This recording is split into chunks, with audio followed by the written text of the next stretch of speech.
Morning, good morning. How are you guys doing? How did you rest last night? Mko salama? Safi. I see some guys are still outside. Kuna watu wanapenda kahawa. Wametoka Kakamega. Kama Joe. Kama Joe, acha wakunywe chai kidogo. But they can come in, and if you're seated at the back, we kindly request for you to move to the front seats. Even as we get started. Good stuff. I see you also have some people outside and they're making their way back or into the main plenary. You can just join us, and if you're seated at the back, please, these seats are ours. Occupy the one in front. We've given you the allowance to do so, the permission. So karibu ladies and gentlemen, we're about to kick off. Just to invite you to occupy the seat that is right in front of you. This is the only platform where we say hashtag occupy the seat in front. All right? So the seat is ours. Karibuni sana. I hope you guys are excited and ready, because today promises to be an amazing close to the regional innovation and entrepreneurship. Yes, sir. How are you feeling about today? I'm excited. Driving innovation, accelerate investments, markets, and job creation in East African community. Huge. Recapping yesterday's conversations, talking about collaboration. Yeah.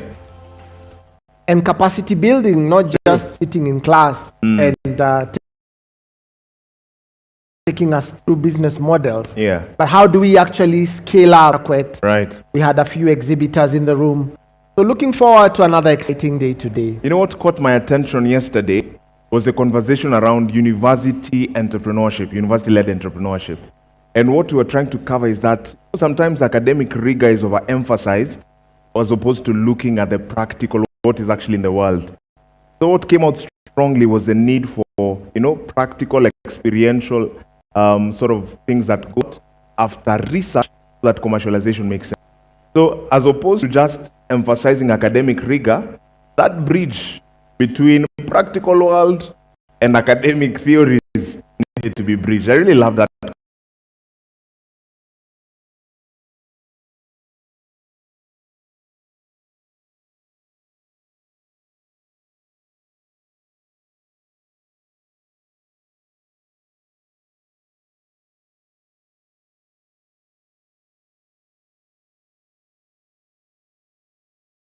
Coming up with, and the technical students are coming up with, and bringing them to market. Right. How do the businesses get to adapt this and run with it? Powerful. So collaboration is critical. Yes. Joe, I'm just thinking, even in the room, there are guys that were here yesterday. Before even as we set the ball rolling, maybe just to hear some thoughts in relation to what you picked out from yesterday. And we have some mics here so that we can just get some feedback from you. What was your biggest takeaway from the conversation we had yesterday? I already have a candidate in the room. Please pass the mic to Mr. Jack at the corner. Jack, hi, good morning.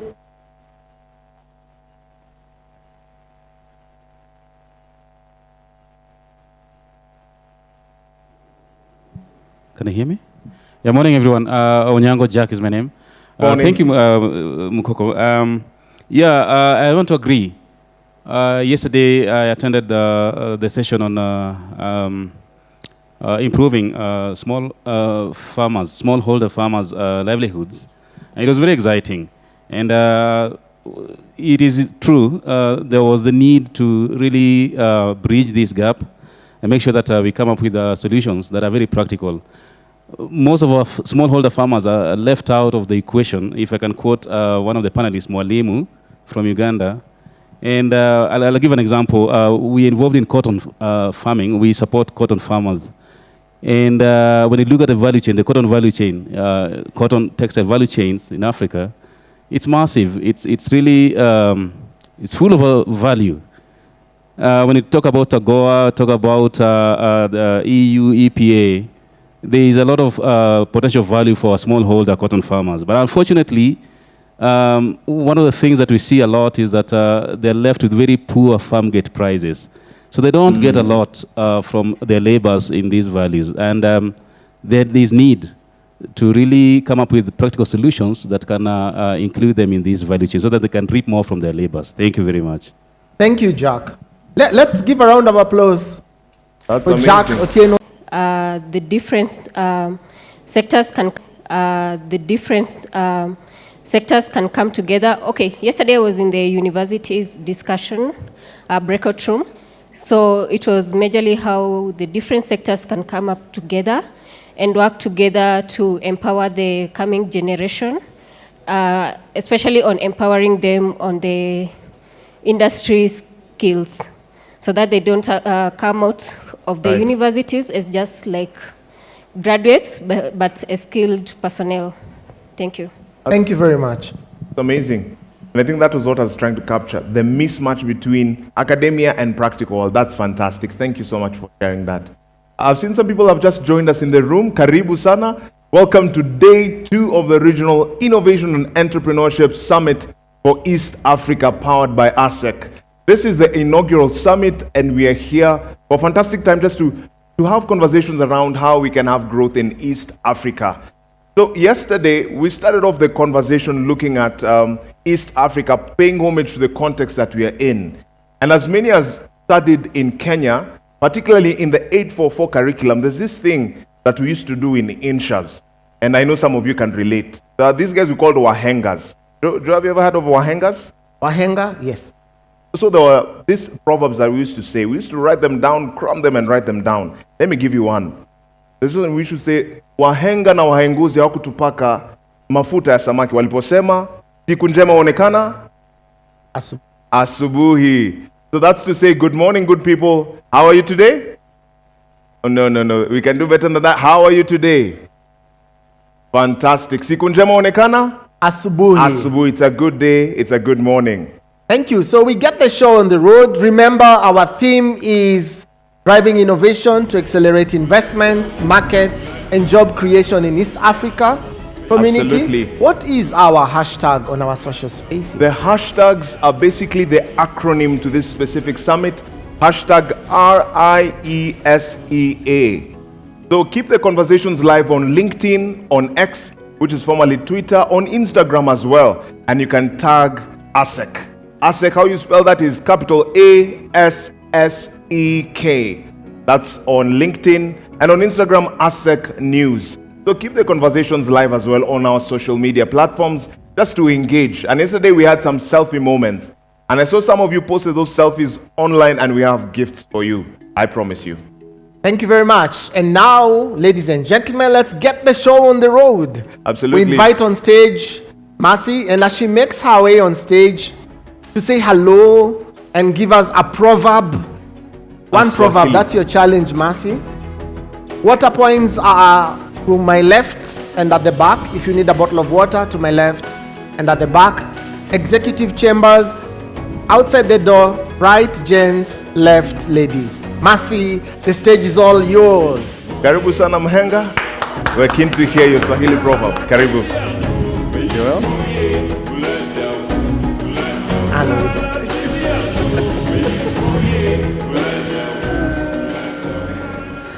Good morning, everyone. You guys look bright from up here. Yeah? Can I see more smiles? It's Friday, right? Thank you so much, everyone, for being here virtually, physically here present. Good morning once more. Yesterday, we kicked off the inaugural Regional Innovation Entrepreneurship Summit for East Africa with one vision. How do we bring all the stakeholders together on one platform to have one vision to drive what the future is for East Africa, and how every country has a role to play in shaping the role of that. The theme, driving innovation to accelerate investments, markets, and job creation in East Africa. And some of the key highlights that really were picked up from the different plenary sessions, breakouts, and even networking amongst each other was really interesting. And I want to give a big thank you also to our audience who were able to capture and reflect on their perspectives. Some of the key things that came out was, one, Africa's demographic advantage and the need to reform education to support innovation and entrepreneurship. That SMEs are generating more than 80% of the jobs in Africa. Yes, we are having an East African conversation, but we have to remember that it's a continental challenge, that SMEs are actually creating 80% of the jobs, and they have to leverage innovation to drive growth, access to sectors, and also look at agriculture, ICT, and the green economy if we're actually going to build a sustainable innovation. We had a keynote address from the Kenya National Innovation Agency, Dr. Mwansa, who's the CEO, and he actually shared the government's commitment to create an enabling entrepreneurship environment through long-term planning, market access, and collaboration across the sectors. He also announced that they have a Pan-African association of innovation agencies that are actually going to work together to support the local economies to drive innovation. And that already is an opportunity for the innovation sector to tap into. We also had a spotlight session from Signverse that really showcased how inclusive innovation can look like, presenting tech solutions for persons with disabilities and advocating for assistive technologies and a continent-wide innovation agency network. We had a great deep dive session in the AfCFTA, that is the African Continental Free Trade Agreement, looking at how can cross-border entrepreneurship really work, and the panel emphasized that we need to have harmonized policies, infrastructure improvement, look at intra-Africa trade, really urging the shift of mindset to view Africa as a primary market. Not only thinking about outside markets, but how do you tap into that? And I remember from this conversation, our chairperson, Mike, had actually challenged about how can we fill one container in the next coming 2 quarters and actually ship that container to another African country and present that as a case study. So there is already a call to action. We had a session on best practices in entrepreneurship support, where the need for collaboration and sustainability in the entrepreneur support organizations can really be looked at as an urgent issue, and how we can transform ideas to market-ready products, because the market is there, but again, the challenge is the quantity and also the quality of the products that are coming out. We also had different breakout sessions, one looking at renewable energy and how that interfaces with smallholder farmers.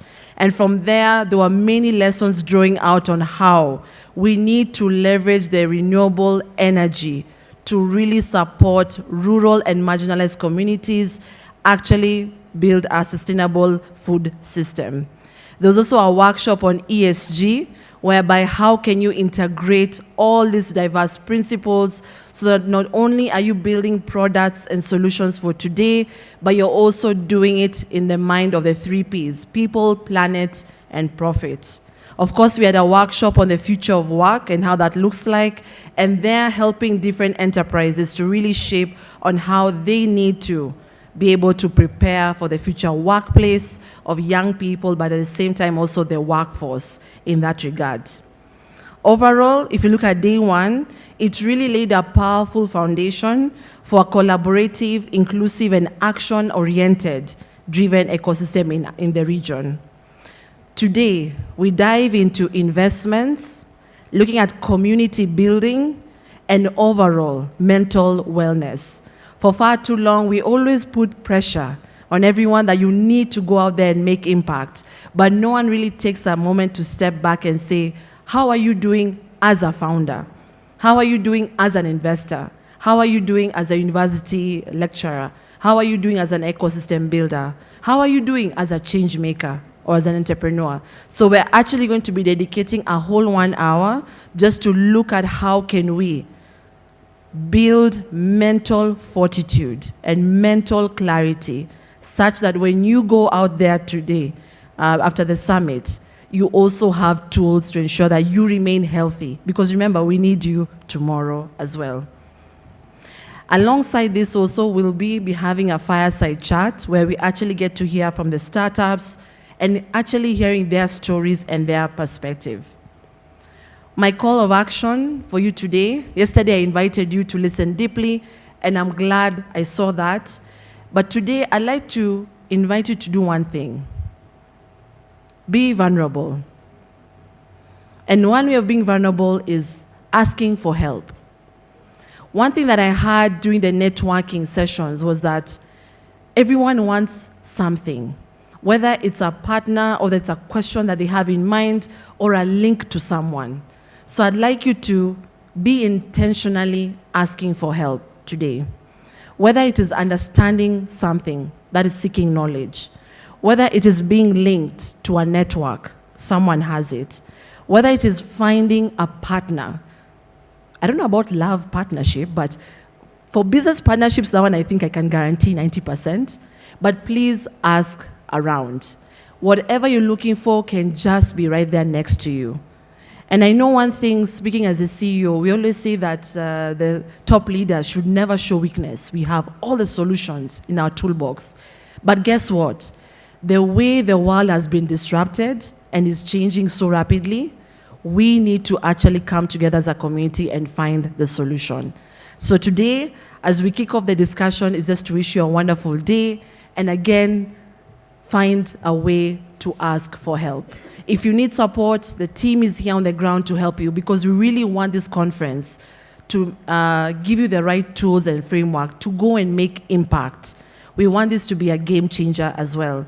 And I just also want to recognize our wonderful partners from Latvia, as the Latvia Chamber of Commerce, if you can just wait for us.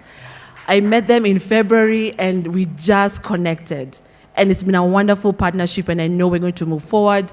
Tomorrow, in case you're interested, we are going to be hosting them at the ASEC offices for further business engagements. So let's collaborate together and make East Africa great. Asante sana. Amazing. Thank you so much, Mercy. Let's make East Africa great. And I love the fact that you've just finished on that note of collaboration as being pivotal to making East Africa great. Thank you so much, Mercy. And I attest to the fact that ASEC is really invested in helping ESOs and even entrepreneurs, startups, and SMEs to scale and to make meaningful impact. So, ladies and gentlemen, as Mercy has set the tone for the conversations for today, I just want us to quickly transition into our panel. And I'm going to invite the moderator for this panel in a few seconds, just to give us the premise of what we are looking at today. So the title for this specific panel is Shift in Investment Patterns, particularly looking at ESG, the context of ESG. Just a quick fact, it's estimated that Africa has, in terms of FDI, foreign direct investment, about 50 billion, which accounts for about 4% of the global foreign direct investment. And I know these conversations will go a notch higher, even as Angela Koki will be joining me up on stage together with her discussants to share some reflections on how that looks like in the context of ESG. So Ms. Angela Koki is a finance and investment professional with over 9 years of experience in financial consulting, strategic planning, and venture capital. Currently, she serves as the East Africa Regional Partner at Diligence Africa. She specializes in due diligence, financial modeling, and advisory services to support startups, investors, and businesses across Africa. Angela is deeply committed to fostering financial literacy and empowering women through tailored guidance and resources, driving social impact across the continent. She leverages her expertise in audit, data analysis, and strategic finance to create efficient and inclusive capital flow ecosystems. So Angela is a Pan-African at heart. And ladies and gentlemen, let's make welcome Angela Koki, even as she joins me up on stage and as she invites her able discussants. Karibu sana. Thank you for making time to join us. And I know this is going to be an amazing conversation. Karibu. Thank you so much. Thank you so much. Hi everyone, morning. I hope you're having a good second day here. Lovely to see everyone who's come back again, and it's really good to welcome you to this panel. So we're going to be talking about the shift in investment patterns for ESG compliance, a sustainability and scalability. And I'd like to invite my panelists to join me here. First of all, we have Bianca Komora. She's the head of research at East Africa Venture Capital Association. We also have with us Julius Opio. He is a board director and chair for the ICC Kenya. And then we have Tracy Lane, an associate director at KPMG. Thank you for joining me. And then we have Charlotte Ludi. She is a sustainability manager at KCB Group. And finally, James Kimani, who is an executive director and founder at DimeWise. Thank you, everyone, for joining me.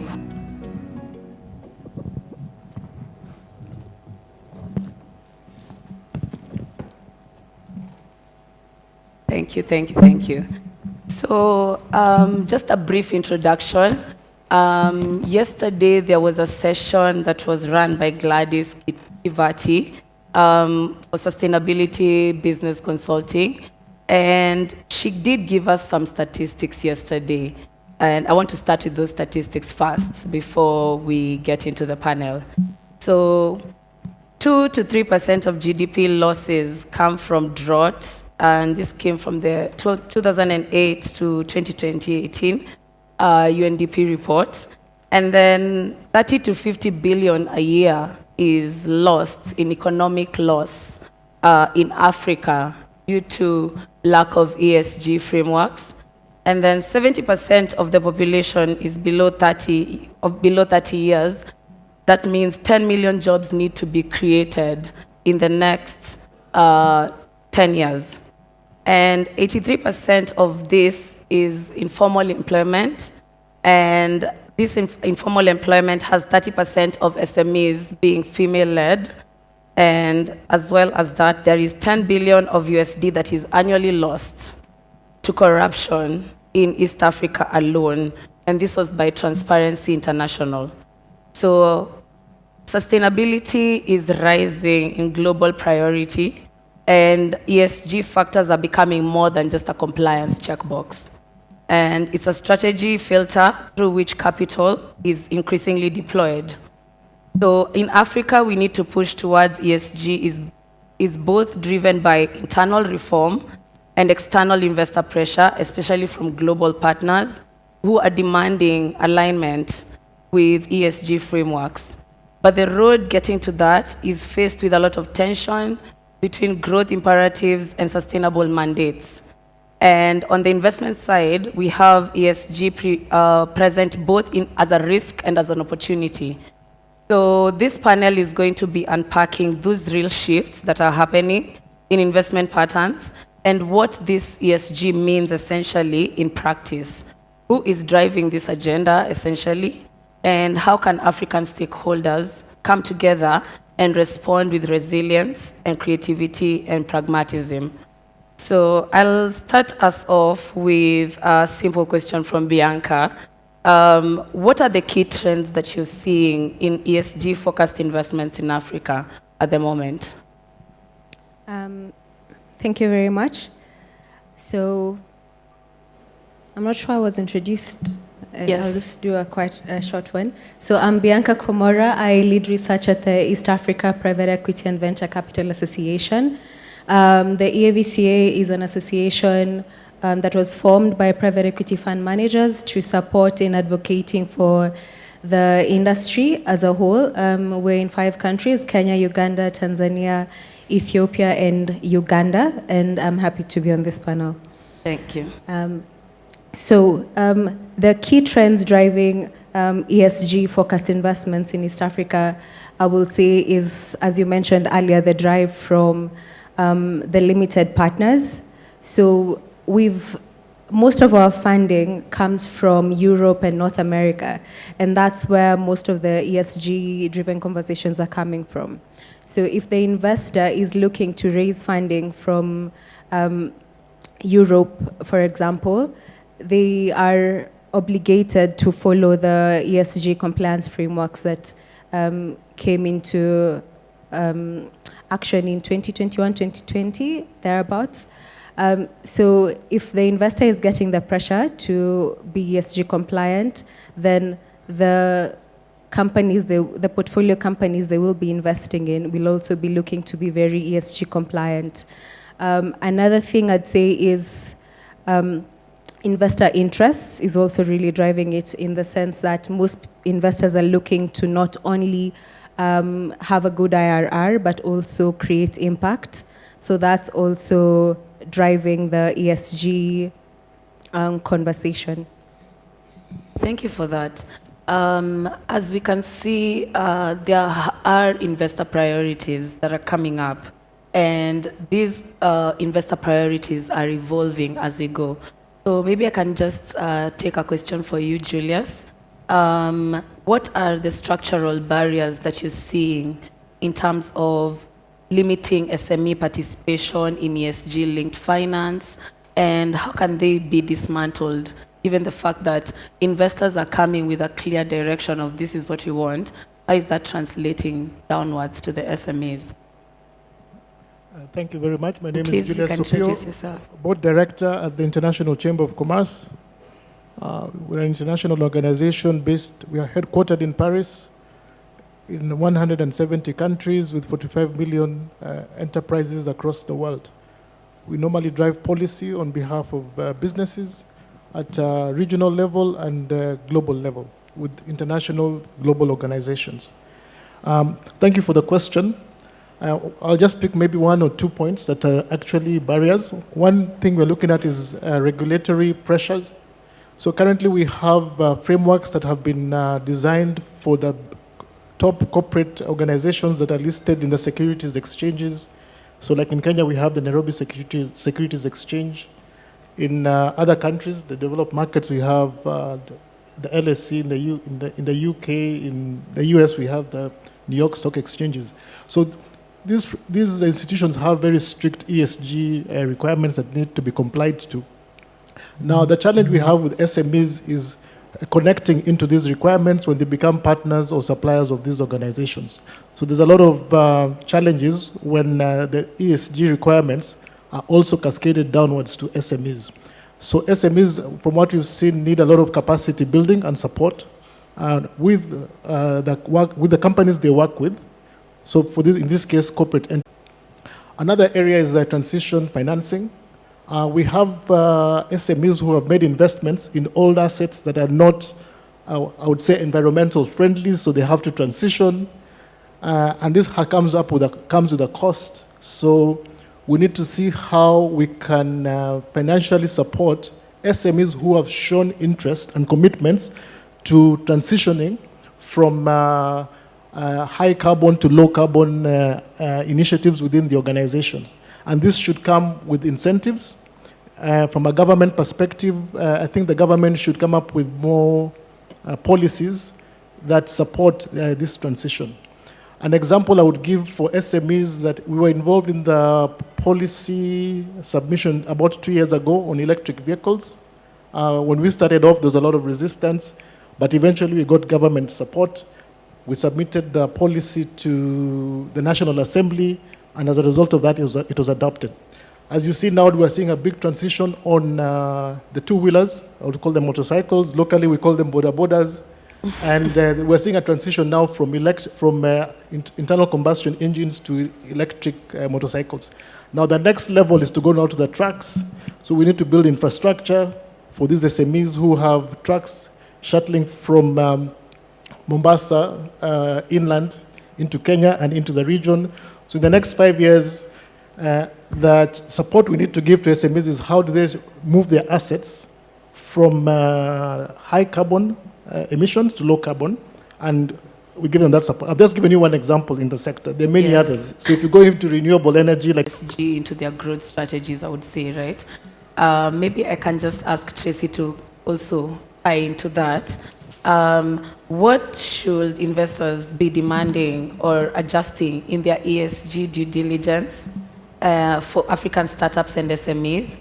And I think just tying into that, what are some of these opportunities that you see that can be taken advantage of by the SMEs and the startups to engage in this ESG-driven growth, I would say?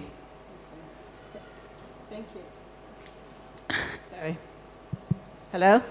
There. Thank you so much. So I think your question made a key point that I want to make. It's that the ESG due diligence on the investor side does need to be adapted to the local context, both to the local context but also to the SME and startup context.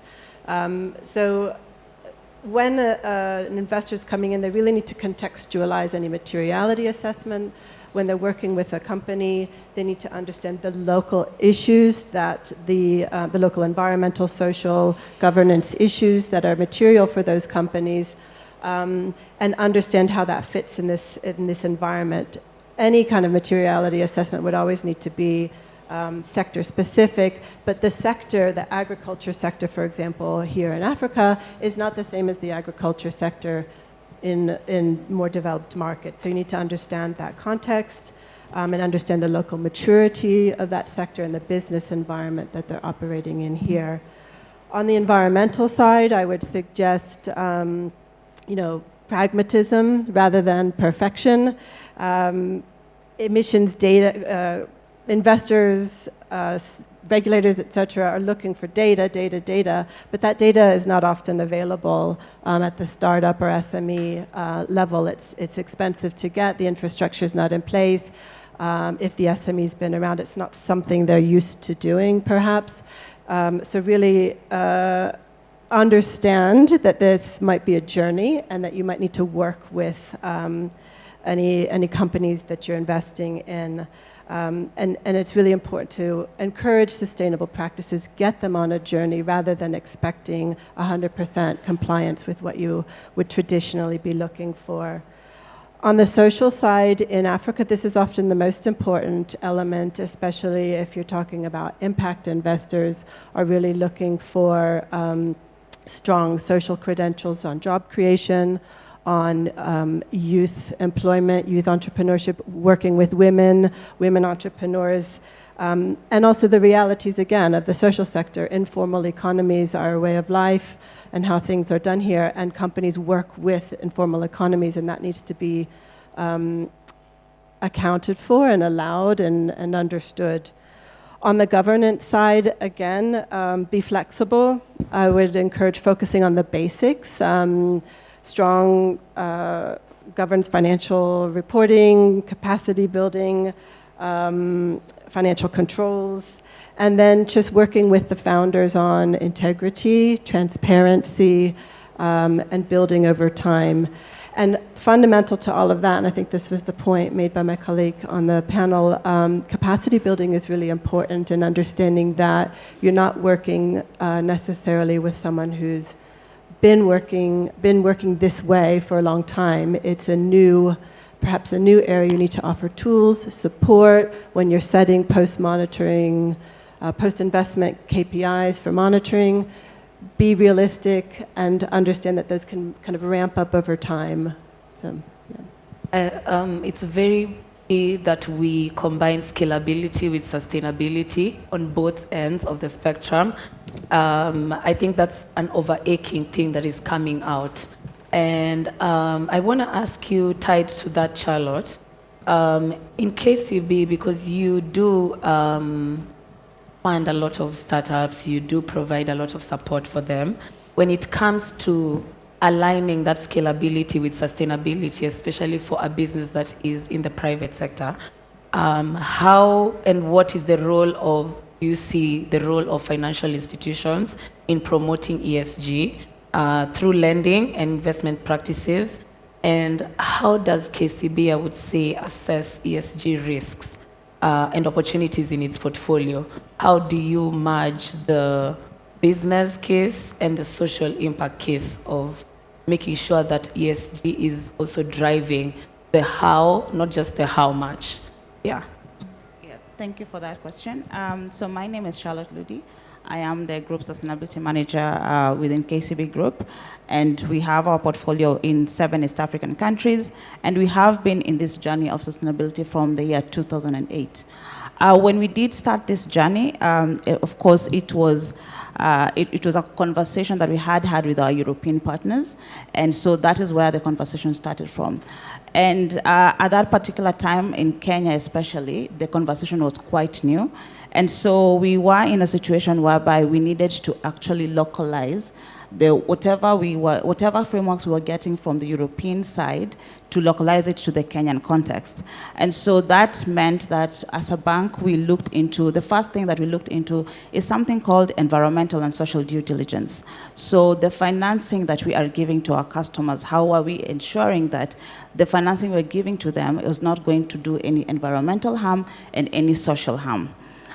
So for us, what that meant is having continuous conversations with our customers, both on the corporate side and also the SMEs. The discussion has been a bit, a bit more conversation is required within the SME space because regardless, they are SMEs, and because of that particular fact, there's a lot of capacity building that is required. But then, in the space of environmentals, in the space of environmental, it's a matter of identifying the environmental risks within that particular premise, whoever we are giving the facility to, and once you identify the risks, now have conversations on how you're going to mitigate that risk and turn them into opportunities. And so that takes us into the space of green financing. In the space of social, how are you engaging with your community? How are you engaging with the employees? Because retention of your employees is key, because that is how you actually manage to make sure that the business is going to be there for future.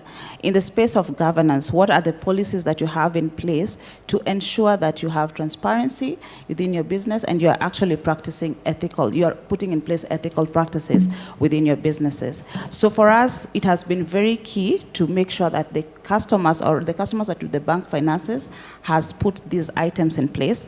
And it's not a matter of when we see that we do not have these practices, we are going to say no to you.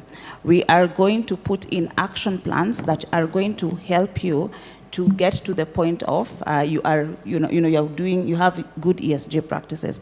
And for us, that has been quite a good success story, whereby we have been able to see, SMEs adapt, to the requirements that we have within the ESG space, and it has been quite a good story.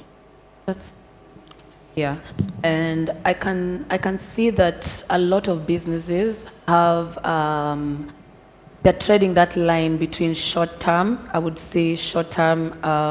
returns and long-term ESG impact. And maybe I can take this to you, James, given the fact that now you're on the other side of the spectrum. How should businesses and investors look at and approach this compliance beyond what is expected of them and go beyond that? And what's the economic case from the business standpoint, seeing that you're on this other side of things as a founder and also as an executive? How do you see companies embedding sustainability in decision-making in their operations? Thank you so much, Angela. My name is James Kimani Gashiri from Dimewise, which is an entrepreneur support organization. And when we talk over ESG, mostly we are talking of the three key pillars, that is environmental, social, and governance.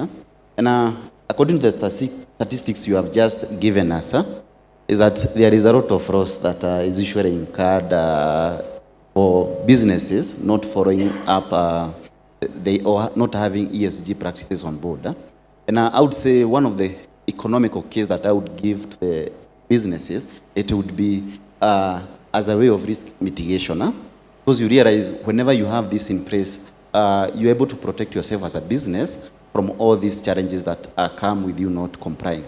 The other aspect is economical growth or the profitability of an organization, meaning you're able to look at more less costly practices. Because let's look at a case scenario of environmental. Perhaps you have not complied, and even before doing any business, perhaps you have not got those certifications from NEMA or any other authorizing agency, and you can always incur losses. Take for example the house that was just demolished the other day in Mombasa. That was a huge loss to the side of the business. Assume he or she had complied with the regulations that are set.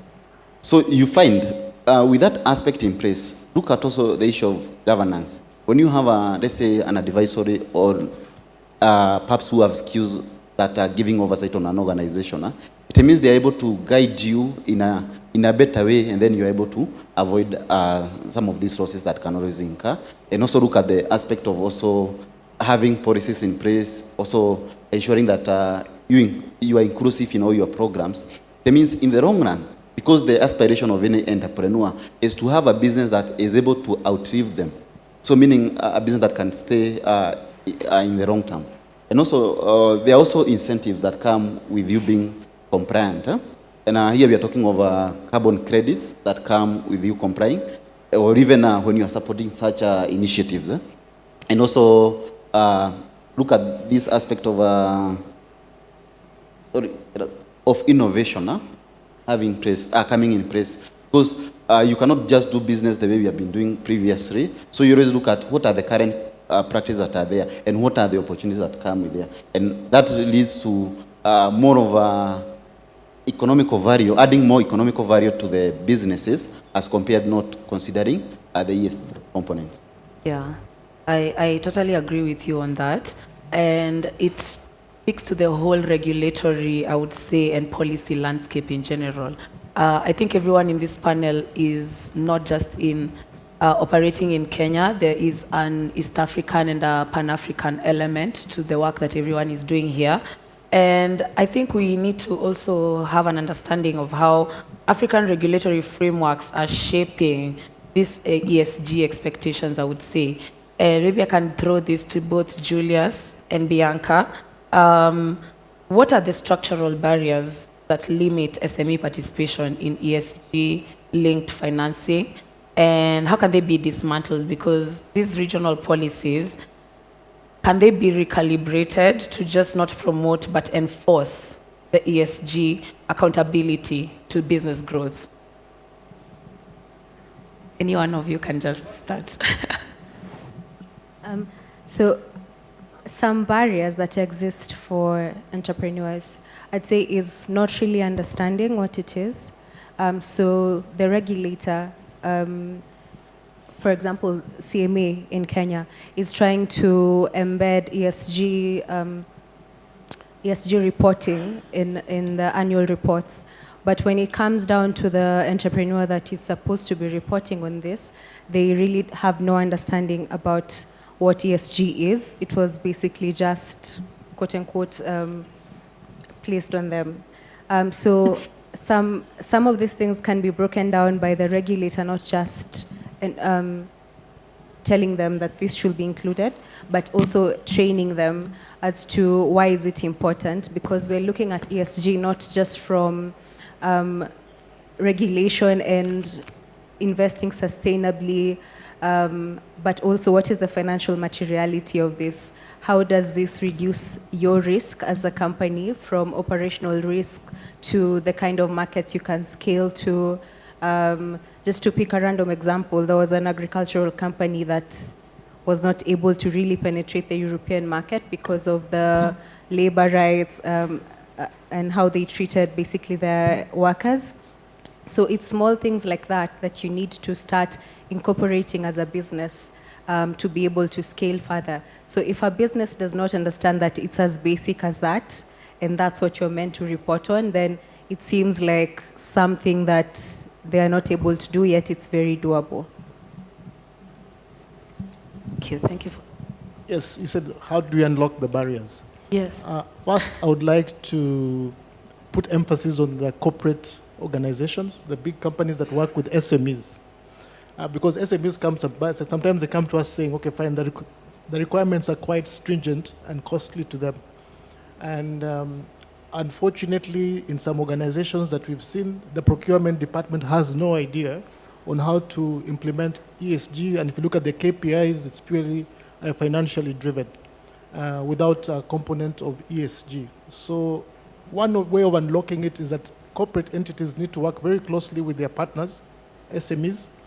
And since mainly the area of contact is mainly at the procurement stage, there needs to be a proper collaboration that sees that whatever ESG policies or initiatives that corporate entities are deploying should cascade down to the SMEs. So it's not fair for corporates to give reports annually about how good they are in ESG implementation, and that is not cascaded down to the SMEs.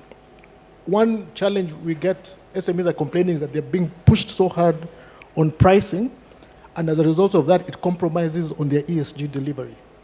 So when it comes to the environment side, when it comes to emissions, if you look at the social side, when it comes to employee safety, remuneration, from a corporate governance side, it's not too bad. But these are some of the areas that we are trying to inform our members, is that whatever they do and whatever they report on should also cascade to their partners. And in this regard, SMEs. Now, for another area that I would like to emphasize on is tech and ESG. I think there's a big opportunity for SMEs to tap into tech and use tech in terms of data collection when it comes to ESG reporting. There's a lot of data. My colleague talked about data inconsistencies, and that's a challenge when it comes to standardization, not only from a national perspective, but also from a global perspective. If we can use tech, I'll give an example, like I'm also a director in one of the logistics companies, so I can give an example of a logistics company. If we bring in telematics, AI, into tracking, into drivers, into trucks, that is, heavy trucks, we're able to gain data about driver behavior, safety, how they drive. We're able to get the speed what speed are they driving at, the emissions the car or the truck is emitting, and all that information you can use AI to gather that information and see how that information now is used to lower carbon emissions through transitioning to electric if you choose to go that direction, or if you choose to go to biofuels to bring down your emissions within your trucking business. Now, with that information, you're able to go to the bank if you're planning to expand and ask for financing. And some of the banks have green financing solutions, whereby you're able to get access to financing at competitive or lower interest rates that encourage the transitioning from high carbon emission to low carbon emission services. We can also repeat that in other sectors like the agricultural sector for the farmers who are doing a lot of irrigation. You go to the hotel services like now in where we are now, that is the tourism and hospitality in terms of the infrastructure, energy savings. So there's a lot of tech we can actually bring in into the ESG discussion to make sure that we take the leap forward. And Africa today and Kenya today is in a position, sometimes I say that is even much more advantageous to Europe and the advanced countries, because in those countries they have made heavy investments, and transitioning from the investments they've made, what I would call stranded assets, to ESG compliant assets is quite costly. So for us, we have that opportunity to grab technology and leapfrog into the future as SMEs. Thank you. Thank you so much. You've made a very important point there about the data specifically. And I wanted to throw this to the corporate ladies, both of you, because you do have an opportunity to do data collection, I would say, of the people that you engage with, that you're pushing to implement a lot of these ESG frameworks and practices, everything. What are some of the metrics that you would use to measure some of these implementation? And what are you seeing a lot of companies doing, both right and wrong, I would say, because then that translates to the kind of support that you're giving them. So my question to both of you essentially is, how can we, and what are the metrics that are being used to measure some of these, I would say, outputs and assessments to make sure that you know what is working and what isn't? And out of that, what are you seeing is actually working and isn't working? Yeah. Sure, so I can start on that. I think I failed to mention earlier that, so I work for KPMG, I'm a director at KPMG East Africa, and I lead an advisory team working with corporates, SMEs, startups, and also donors and investors on ESG. The data that's being requested can vary quite significantly, depends on sometimes the focus of the investor, but they would have their own kind of list of priority topics, if you will. Some of that's more on the environmental side, emissions, wastewater, pollution, etc. So metrics on that. On the social side, you know, gender balance in your employee team, gender balance in your management team especially.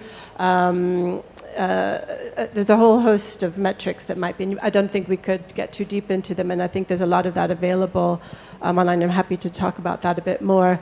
What we do see about, you asked what are companies maybe doing wrong or what are they doing right? I think I could say a lot of companies, no matter the size, even the large ones and also the smaller ones, what they might do wrong in the beginning is to push back and say, why do I have to do this? I don't want to do this. It's just a requirement you're placing on me. I don't need to do this. It's coming from the outside. Why are you asking? But I think what I would encourage is to shift the mindset on that. Maybe it wasn't something you initially thought should be a priority, but there's real benefit in integrating ESG. It's not just, you know, because someone outside on the investor side or the regulator side is requiring you to do it. There's a reason for it. It really can enhance your risk mitigation and make you more operationally efficient.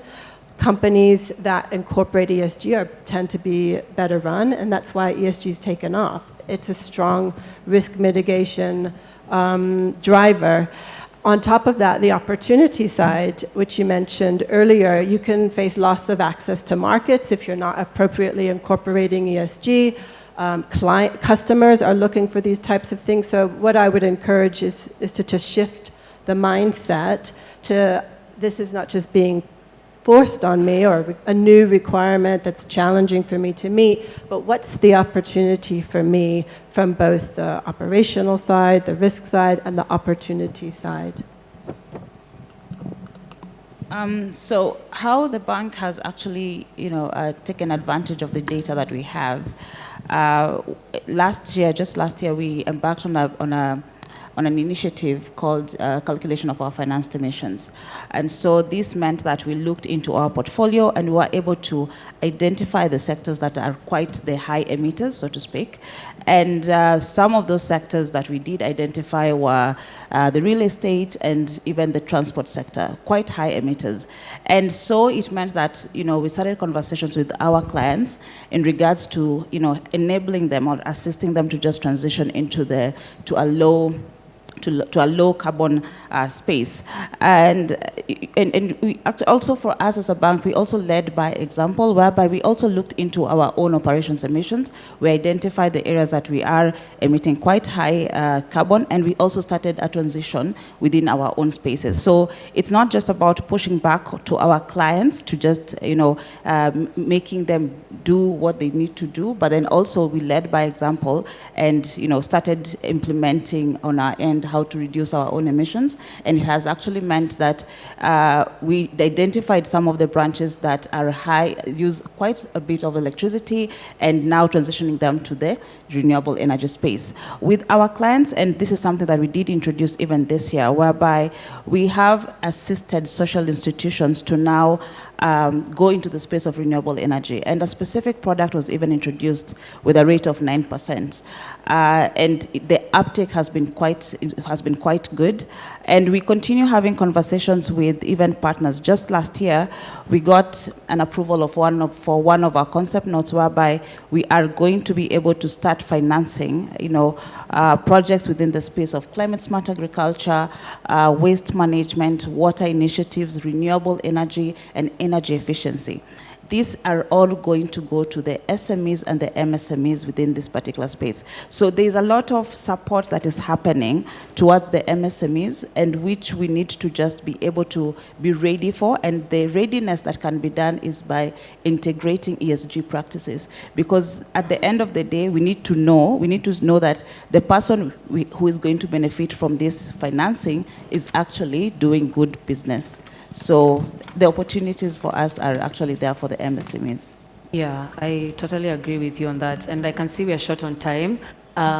Maybe we can ask to get some questions. But as we finish, to wrap this all up, This is clearly a situation of bringing together capacity and capital, as well as now creating a culture of ESG generally.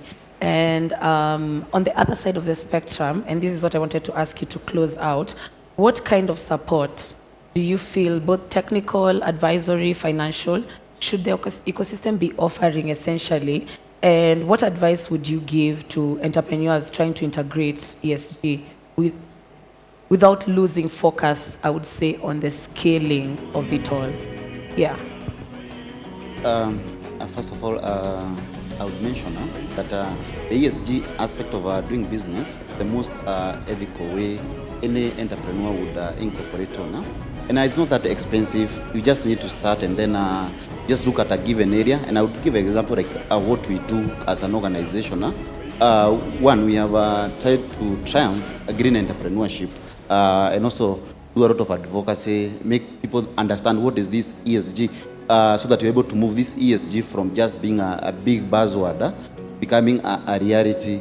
And it means as little as having even like for us in our organization, we have changed all our electrical rights and also incorporated solar rights to ensure that we are able to reduce on some of those costs. And also look at, also we have joined some of the organizations like the Brew Company projects that are able to advocate for ethical practices in business and also have a board on board because it saves you a lot of challenges. Yeah. Yes. I agree with you. So maybe just one sentence very quickly for everyone. What's one ESG mindset or action that African businesses need to unlearn or relearn to truly scale? I'll start with you, Bianca, since you're the farthest, as we close out. So, businesses should know that ESG is not just a buzzword, as you said, but it's something that is to create value for them, to make them investable, because if you're ESG compliant, an investor is definitely going to invest in you. It will make you be able to scale, because with shifting customer interests, customers are more likely to buy your product if you are sustainable. So if you want to scale, that's also something to look at. So we have moved from just starting businesses to build ourselves and our families to businesses that can be sustainable and can last to the future. And you can do that if you integrate ESG frameworks into your business. Yeah. 1 minute. A quick one. I would say to focus on, so there's a lot of talk about how African businesses could perhaps leapfrog other technologies. We've heard that for a long time. But applying that to this context, there are new ways of doing business that maybe aren't yet being done and figure those out. But when you do so, incorporate the ESG, because a lot of times that's a natural fit. It's a natural fit incorporating green and environmental focus and social focus.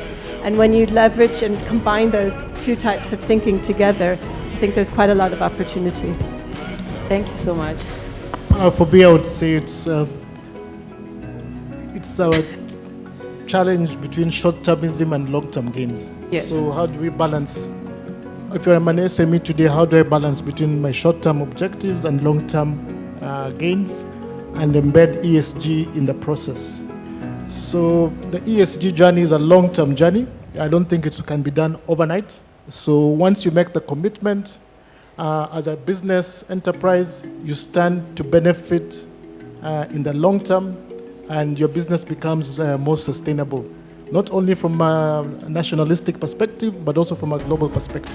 You're able to scale up. Yeah, thank you. I agree. Yeah, mine is to leave us with encouraging us to just collaborate further. We have situations whereby the ESG practitioners are in other institutions, and we are really pushing the SMEs to adopt. So learn to collaborate with those ESG practitioners so that you are able to be, so that knowledge transfer is happening and you know exactly what to do in the space of ESG and incorporating that within your business premises. Thank you. Thank you. When we talk of ESG, let us not just think about the big words and all that, but let's understand it. Actually, from just like when I didn't know much about ESG, I didn't understand how well it works. But the moment you learn about it and you become intentional in implementing some of its practices, becomes easy. And if you think ESG as a checklist is expensive, think of not implementing it. It's more expensive when you are not implementing the ESGs. Yes. Thank you all. This was a really nice panel. I wish we had more time to discuss more, but I can see we are being rushed here. So thank you for engaging in this very important conversation, and I hope we can continue building up the knowledge on what ESG really means and making it simplified for everyone to be able to actually implement. So yes, thank you so much, everyone. I really appreciate engaging with you. Thank you very much. A round of applause. A round of applause. Exactly. A round of applause for our wonderful panelists and reminding us planet is important. Please stand here for a photo op. And as usual, our generous chairman will join you and he has a challenge for you.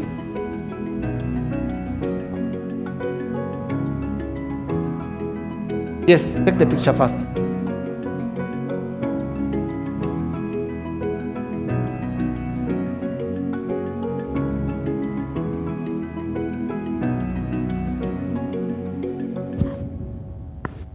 Bwana Chairman, the mic here. The mic. Good morning. How many of you understood everything that they talked about this morning? If you understood everything, put up your hand. Still digesting. All right, so quite a few of you understood, but there's some way to cover. So they have an opportunity to be here again, right? I'm going to give them a challenge just like before. So well done first. Very good job. So, Koki, what you said that every group we are giving them a challenge. Now, ASEC has about over 180 ESOs, and if you take each one of them has about 100 SMEs, that's 18,000 enterprises, which is a big market. Charlotte for KCB, I think when you look at that, you see accounts and I don't know what you see. So ASEC is the place to be. But I would like to pose this challenge so that we can move this from philosophical to actualization. This is what I'm going to propose to you. As a team, if for the next 6 months, we can have a cohort of about 5 SMEs in ASEC, who we could have a case study. We do an assessment, EC assessment, we put together a capacity improvement plan, and then we assess them again, and we document the process. So that for us as ASEC members, we can understand. It's a very complicated issue, as you understand. But I think we'll only be able to actualize it if we begin doing something about it. We are happy to have those 5 as members, have open bank accounts with KCB, if that's a requirement. We are happy to do that. But I'm going to even sweeten this for you. In 2026, January, we are going to have an international conference on sustainability competitiveness here in Kenya. So if you do a very good job, I'm going to give you another opportunity to have another panel in January 2026 to present those findings. Where you've done an assessment of a cohort of about 5, or you can choose whatever number, you do a baseline, an assessment, we put together a capacity improvement plan, we work on, I like what she said, capacity, culture, and capital. We do whatever I need to do, and then we assess them again, and then we present a report. Is that a deal?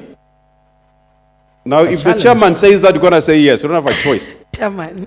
Okay, but now, Koki, it's you are holding responsible, right? So this is your team. You work with them, and let's see what happens. And actually, just a sign of a commitment, I'm going to give you this. This begins to help you understand about the summit in January 2020. So you can do that, study in the evening, memorize it, and then we can, Koki can do a test after that. Definitely, okay? Definitely. So if you do a good job again, 2026, you are together again, the same panel, and talk about it. But this time, talk about actual results. Ndio? Okay. Aya, asante sana. Asante sana, Bwana Chairman, for being generous and kind. Thank you. Another round of applause for this amazing panel. And as they exit the stage, allow me to bring on stage Calvin's Jodisi, CEO and founder of Ascenti. They have been talking about planet. Now we are going to talk about the people, the vulnerability that Mercy was talking about. What can we do about it? Calvin's has experience mentoring startups, encouraging them and mentoring them. Calvin's, the stage is all yours. Thank you very much. Thank you very much. I think it's still morning, so good morning, ladies and gentlemen. Yeah. Good morning. Can I get another good morning? What to do? Oh, good. So before we come to the most important part of this session, and the reason I'm saying it's important is because we're actually going to engage and listen to the most successful stories and understand how the startups have been able to raise funds, they've been able to maneuver the ecosystem, the competitiveness of doing business in Kenya, and not only in Kenya, but Africa and globally. And I think for us, that is the main gist of this particular conversation. So thank you very much. And before we do that, I just want you guys to stand up a little bit. Please stand up a little bit. Stand. Okay, so stand. I'm still waiting for a few more people to stand. Okay, so stand. Okay, so just say hi to your neighbor, ask them how they're doing, just on a, how they doing, how do they feel, how do they feel today? Okay, thank you very much, and you can have your seats back. Thank you. So today I have the most amazing panelists that are going to join me on stage, and I would just want to welcome them to join me on stage pretty quickly. I'm going to start with Tracy Mwangi. Tracy Mwangi from Zyme Technologies, kindly join us on the stage. And then Soinato from RIESEA Africa, please kindly join the stage as well. And then last but not least, the gentleman, Mr. Dean Gishuki, please kindly join the stage as well. Thank you.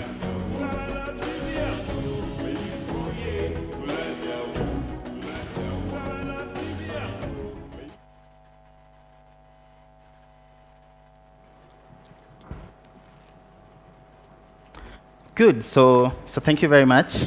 Kindly sit there. I want to rearrange it a little bit. Yes, so we're gender balanced. So thank you very much for joining us on stage today. And before we started this session, I said that you are the people that we look up to, and kind of the stories that we want to hear, not only in Africa, but not only in Kenya, but definitely in Africa as well. And you guys are the people who actually inspire even the next generation who want to walk into the journey of entrepreneurship, walk into the journey of startup, walk into the journey of fundraising, and actually finally walk into the journey of building the next big 500 fortune or $1 billion company as well. So thank you very much and welcome on stage. So I just want you guys to quick 1 minute, just introduce yourself and what you do. A little bit more into detail, and maybe which countries or what countries you work in. So maybe I can start. Hi, my name is Tracy Mwangi. Not sure if I'm the one you're supposed to be looking up to. There are a lot of great startups in this country. I run a tech startup. We've been there for now about 8 years. Okay. We support other startups in building their own solutions. So we've done it now for 8 years. In terms of countries, we've done Africa, we've done Europe, we've done America as well.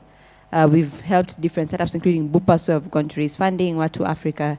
So quite a huge scope of those we work with. Okay. Next. Hi everyone, good morning. My name is Dean, CEO of Kunta Content. I run a game studio called Kunta Content. I've also run fintech companies before, focused on Kenya, Nigeria. We do have customers in the US and Europe. Pleasure to be here. Thank you. Good morning, everyone. My Morning. name is Soinato Lebo. I'm a co-founder and COO at RIESEA. And what we do at RIESEA is we're a soil health company. We help farmers access their soil nutritional data by building IoT-centered power devices for on-site soil testing. We have customers in Kenya, Tanzania. We are an early stage company, so we're 2.5 years old. So we're hoping that this will be the year we'll be expanding into the rest of East Africa and also into West Africa. Okay, thank you very much. So let's go straight to the last point that you make. You're an early stage startup, meaning that you're still a baby because you're just 2.5. So we're still giving you at least probably maybe some 6 months to see if you're going to fail, because the statistic says startups fail after 3 years. So at least we're still giving you 6 months. So anyway, let's go straight to the question that I have is, how can early stage startup position themselves, and especially for investment? I know you guys have been able to get to invest. How do you position yourself for investment as an early stage? And maybe how have you done that? So what I would say has been very helpful for us to be able to get the investment that we have gotten up to now is by showcasing what problem our solution solves. So at the core of what we do, we're trying to make agriculture more productive, especially in Africa, since we're a growing population. We have many issues such as food insecurity, climate change. So at the core of what we do, impact is very important. What are we really trying to solve? And on top of it is our problem solving those issues on the ground. Are farmers able to pay for the solution that we provide them? So we've been able to generate revenue since day one, and that has really helped us because we've been able to kind of showcase that our problem is needed and people are willing to pay for it. So in terms of attracting revenue as an early stage startup, that is very key, and also showcasing what the solution is and kind of painting the bigger picture.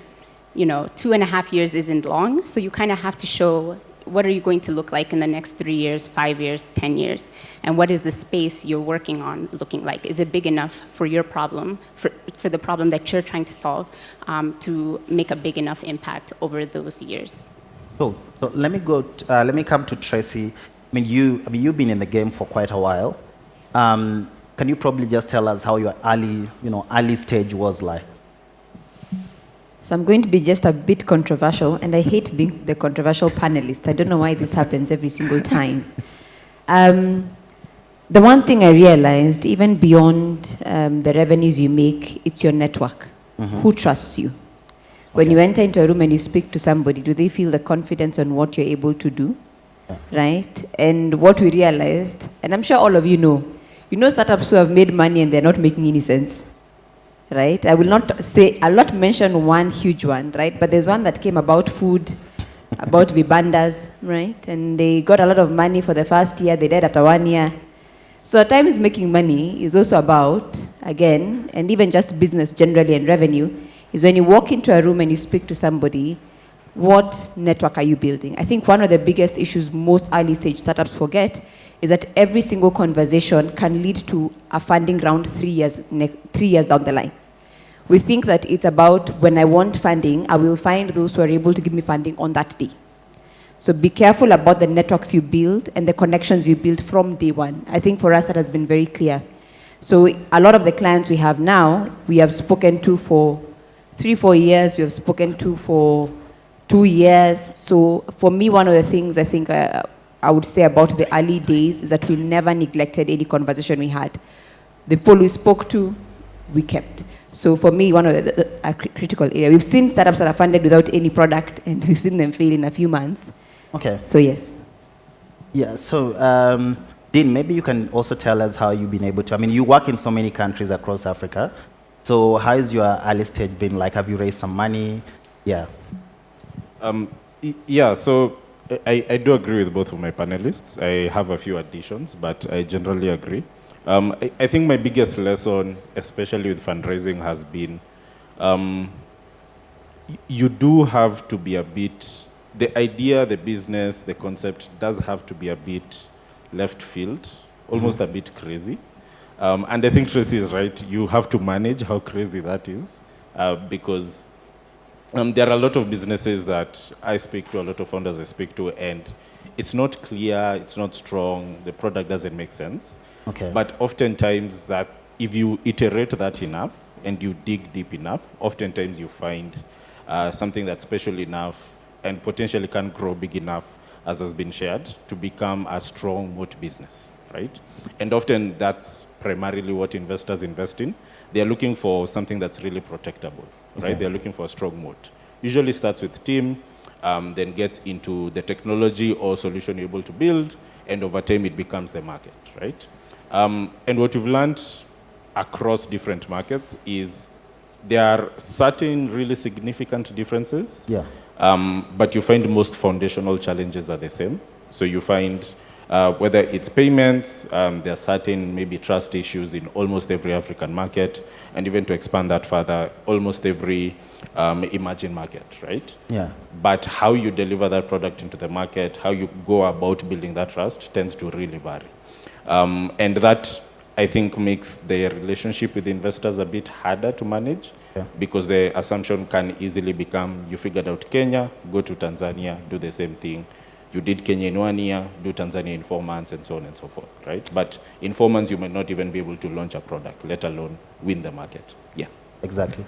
I mean, I think one of the things that we've seen in the ecosystem, for example, right, we've seen a lot of interest in startup getting into incubation. I mean, like, there's so many incubation programs that are going on, and they're fantastic. You know, incubation programs are always fantastic, and we've seen so many companies that come out of incubation and all that. I just wanted to ask you, I mean, I would just want you guys to give probably your sense in terms of how is the impact of incubation acceleration probably in the ecosystem, and also how has it had an impact in your own business, probably starting up, you know, your business. How has that been? Yeah. And we can start with you as well. So that question is very important for RIESEA, because we began in an incubator called Jasiri. Okay. And Jasiri has actually allowed us to go as far as we have, because they kind of gave us the support that we needed. And in terms of being an early stage startup, being a hardware and software company, Jasiri was able to help us come together, first of all, as co-founders, because it's also a venture studio. And then at the same time, we were able to get the right resources in order to build our initial device and then iterate from there. We've also been able to get support from other programs, such as E4Impact. So they have also allowed us to access different partnerships. They've been able to allow us to continuously work on our financial projections, business strategy. So I think being an early stage startup, you really need as much support as you can get. And being in these incubators and accelerators allows you access to resources that you otherwise wouldn't get if you were kind of outside there, unable to network, get the right linkages, get the right investors, and be in spaces such as this in order to kind of take your venture into the next stage. Okay, wow. Dean, I don't know if you've been in any incubation or acceleration program. Yeah, maybe you can also give us like a deeper sense of what kind of incubation. Have you been to international incubation programs? Probably have you raised some money, and how was it like? Yeah. Yes. Yeah, so we've been part of a few different incubators, accelerators. We've raised from some. And I've been both fortunate and unfortunate to work in an accelerator, so I've seen both sides. I think my experience has been, it's generally really positive, because it's probably one of the few interactions where your business won't be, what's the best word? It won't be a live fight every day. Okay. Right? You're in a slightly controlled environment, you have advisors, you have mentors, you have people helping you, etc. And essentially the day you step out, it's basically the rubber hitting the road.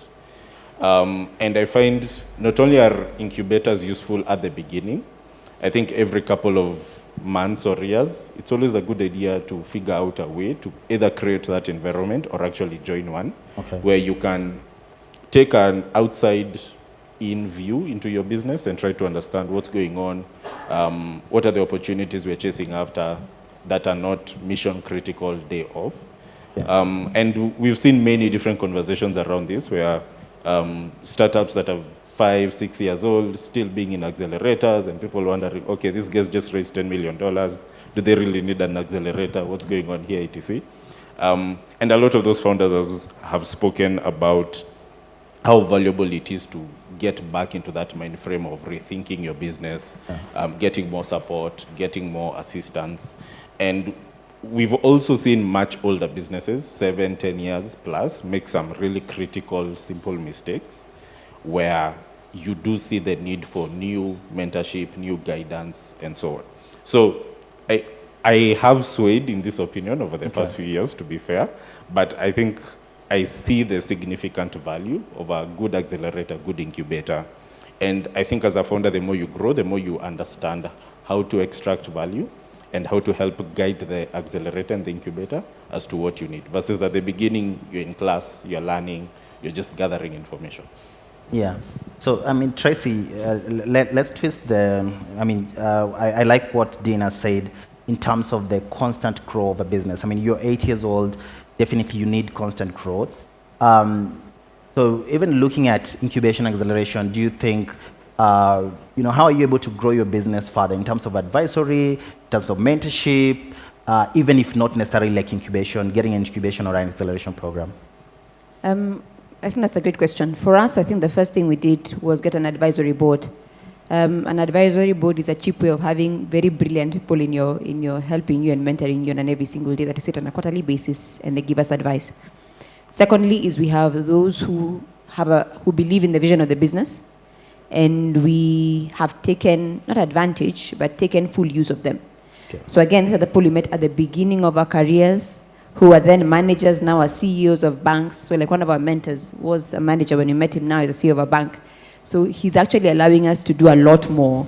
And that's what we've always used. The other thing I've realized also are your fellow startups. So like for us again, we've worked with Watu, we've worked with Bupas. These are guys who've raised quite a huge amount. Bupa started with $1 million. They recently raised, I think, another 4 million. Watu, of course, are of a different scale. And they help us actually understand what investors are looking for, what everybody is looking for. So also a very clear need of startups as well helps. So I'll just chime in a bit on because I'm where Dean is when it comes to incubators. My advice to startups is incubators have numbers they need to meet. So they're very selfish with what they want. Mm-hmm. So as a startup, you have to be very selfish with what you want. Don't get into the bit of entering every single incubation. In the incubation the whole year, you're barely meeting your customers. Know what you need when. It's very important and very critical for you to understand. Mm-hmm. I think in the beginning we did Safaricom Technovation. It gave us 1.2 million to start our business. We've not done another one yet, though we've done a few smaller sessions. But you have to be very selfish as a startup. Why am I entering this place? Is it the money I need? Is it advice I need? Am I accelerating this? Do I want to scale? Do they have the important lessons? Or else you'll be learning the same thing over and over again.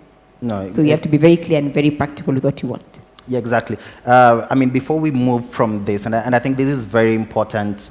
This is a very important point that we're raising here. And I just want to come back a little bit into still the same topic.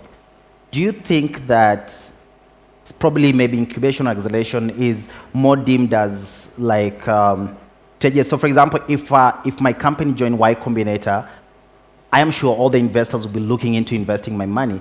Do they really need the acceleration or the incubation for them to progress, or do they just want as a way of uplifting their portfolio? Oh, I'm part of this particular network, or I raise money from this, this VC and all that kind of stuff. Maybe I'll just give Dean, maybe you can give me your mind on that. Yeah, that's a fun one. I think there's a lot of pattern matching, but what I do understand and empathize with investors is oftentimes they have a big top of funnel, so to say. I was speaking to a friend of mine who does VC style deals. On the average month, she will receive 500 pitch decks. Oh. And that's only for her to analyze. And at best, they can invest in one per month. So how do you narrow down from 500 to one as an individual, right? And oftentimes you have to figure out how to sometimes discriminate in an extremely straightforward and simple way. And that can easily be pattern matching. Have they worked previously in this industry? Have they gone to an accelerator? Have they raised funding, etc.? And that could, for example, just cut out, let's say, for 50 people, right? And now you have 50 to take a deeper look at. And now once you get to that point, okay, who has the most revenue? Who has the most traction? Who has the best team, and etc.? So by the time you're getting to, let's say, 15 that you can deeply take a look at, it becomes, I think, a much more manageable number. And oftentimes, what a lot of these programs do is, yes, help you to stand out to investors, but also help you narrow down what it is you're really doing. And sometimes, probably the most critical step is deciding whether you really want to go on this journey, right? And the more international it is, I think it generally means the more difficult problems you can try and attack. So for example, YC, I think the number is 50,000 applications a cohort, 400 get in. So if you got in, you are quote unquote better than X thousand businesses, right? Okay. And that becomes an easier way for an investor to start analyzing your business, right? The validity of that and whether it really speaks to a result is a whole other conversation, because there are a lot of businesses that did not get in but still did really well. But the successful ones are super clear, right? There's a clear lift that certain programs, YC, Techstars, and so on, add to businesses. And I think the bigger question for a founder is, it seems to be clear that you do need one, but how do you manage the potential distraction? How do you manage the excitement really early on, which sometimes can be more negative than positive to a business? Wow. Yeah, before we go, before we get into the audience, just to ask maybe a couple of questions, I just want to throw this question in, and it's a very simple question. You know, as an African startup, how do you really position yourself for global, for even local investment to even global investment? And I think we'll start from, I think this goes back to the other question on kind of how you present yourself. So I think I would definitely say, once again, like showcasing what problem you're solving, showcasing how that solution is making an impact, and also positioning yourself with the right networks, as mentioned, because those networks will go with you for a number of years. And I think as you continue going, you continue showcasing what you're trying to solve. You continue also showing those metrics. I think being transparent as possible, showcasing what impact you're making, who your customers are, your solution, if it's innovative, being able to get down to the technology that you're creating that's different, and showing your competitive advantage as well, like what makes you different as a startup and where will you be in the next 5 to 10 years. I think the biggest one is how good the team is. Yeah. And I think that connects very directly to how much traction and revenue the team has generated. Especially now in a post fast money world, it's really critical to have a fairly solid business before you raise, especially traditional VC. Accelerators can be a path to that, but the biggest challenge, especially right now in African startups, is that there are a lot of really interesting companies that are at zero, and there are almost too many. And to differentiate yourself, and really even for yourself as a founder to decide whether you really want to go on this journey, it's seeing the traction, seeing the revenue, seeing the customers who love your product, and using that as a jumping off point to go out and get partners, whether locally or globally. Okay. I think just before I answer the question, we are having a conversation in one of our groups about Mzungu as a service. And one of the startups is asking for a non-technical Mzungu who can nod their head when they make their presentations. so that they can go with them into funding rooms. I think the strategies are becoming now crazy. People are getting to a point where they're going to do anything for funding, right? Okay. Very interesting. It's actually a discussion, and I hope all of you will chip into it, right? The Mzungu as a service, it's called now MAS, right? It's very interesting. I'm waiting to see how, but they've actually said it works, so I don't know if it works or it doesn't work. I would not speak to it. In my opinion, I think I really agree with what Dina said. In your early steps, you can use the accelerators, the competitions to get a bit of money. But one of the things I've realized is people are looking for a business to invest in. Exactly. I think the biggest problem with a lot of African startups is that we are so tied to our idea and how brilliant it is and how amazing we thought about it in the middle of the night and had that kind of light bulb moment of saving the world and changing the world.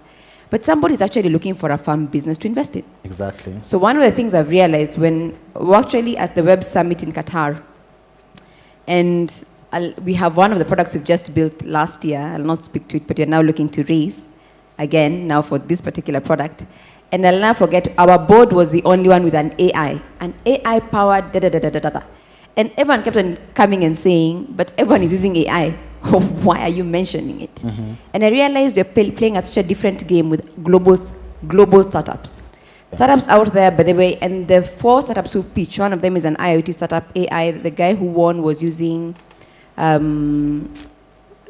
sorry, I'm forgetting it, but it's a very interesting product. And I'll never forget, they were very strong, very clear, very grounded businesses.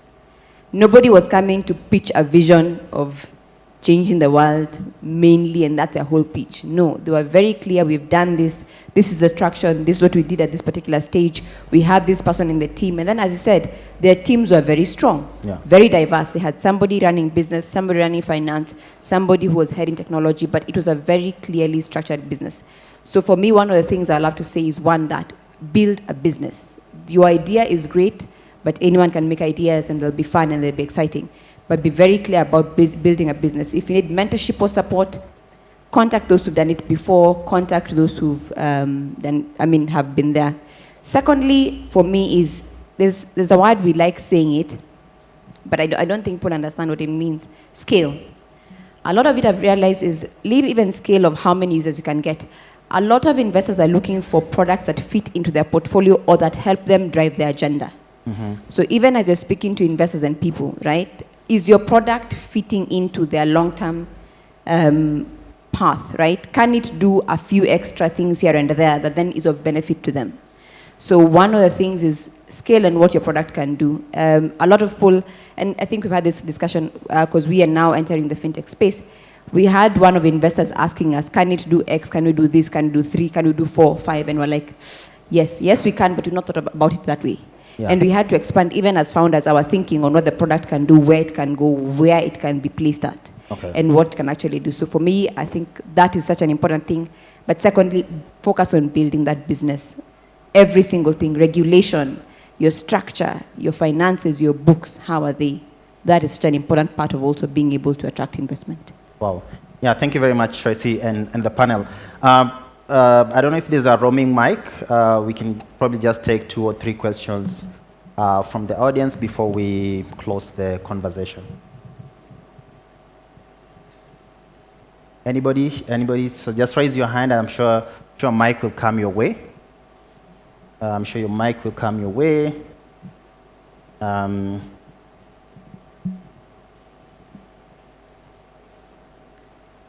Let's see. Oh, I can't even see this side. Maybe there's questions this side. Okay, so do you have a question? Probably one question. Or maybe one comment as well. Maybe to add on the Mzungus as a service. Okay. So about a year ago, I had a conversation with a Mzungu investor who was taking me through their portfolio, explaining the different companies, invested in like 40 startups. About 15 of them were white-owned, white-led. And he shared an interesting learning, and it was that a lot of those Mzungu-owned run startups ended up dying.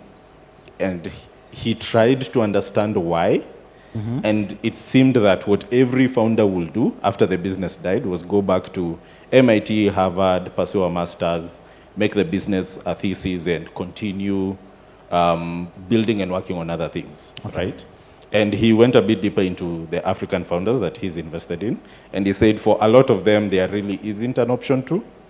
There's no other thing that they're going to be doing if the business doesn't work out.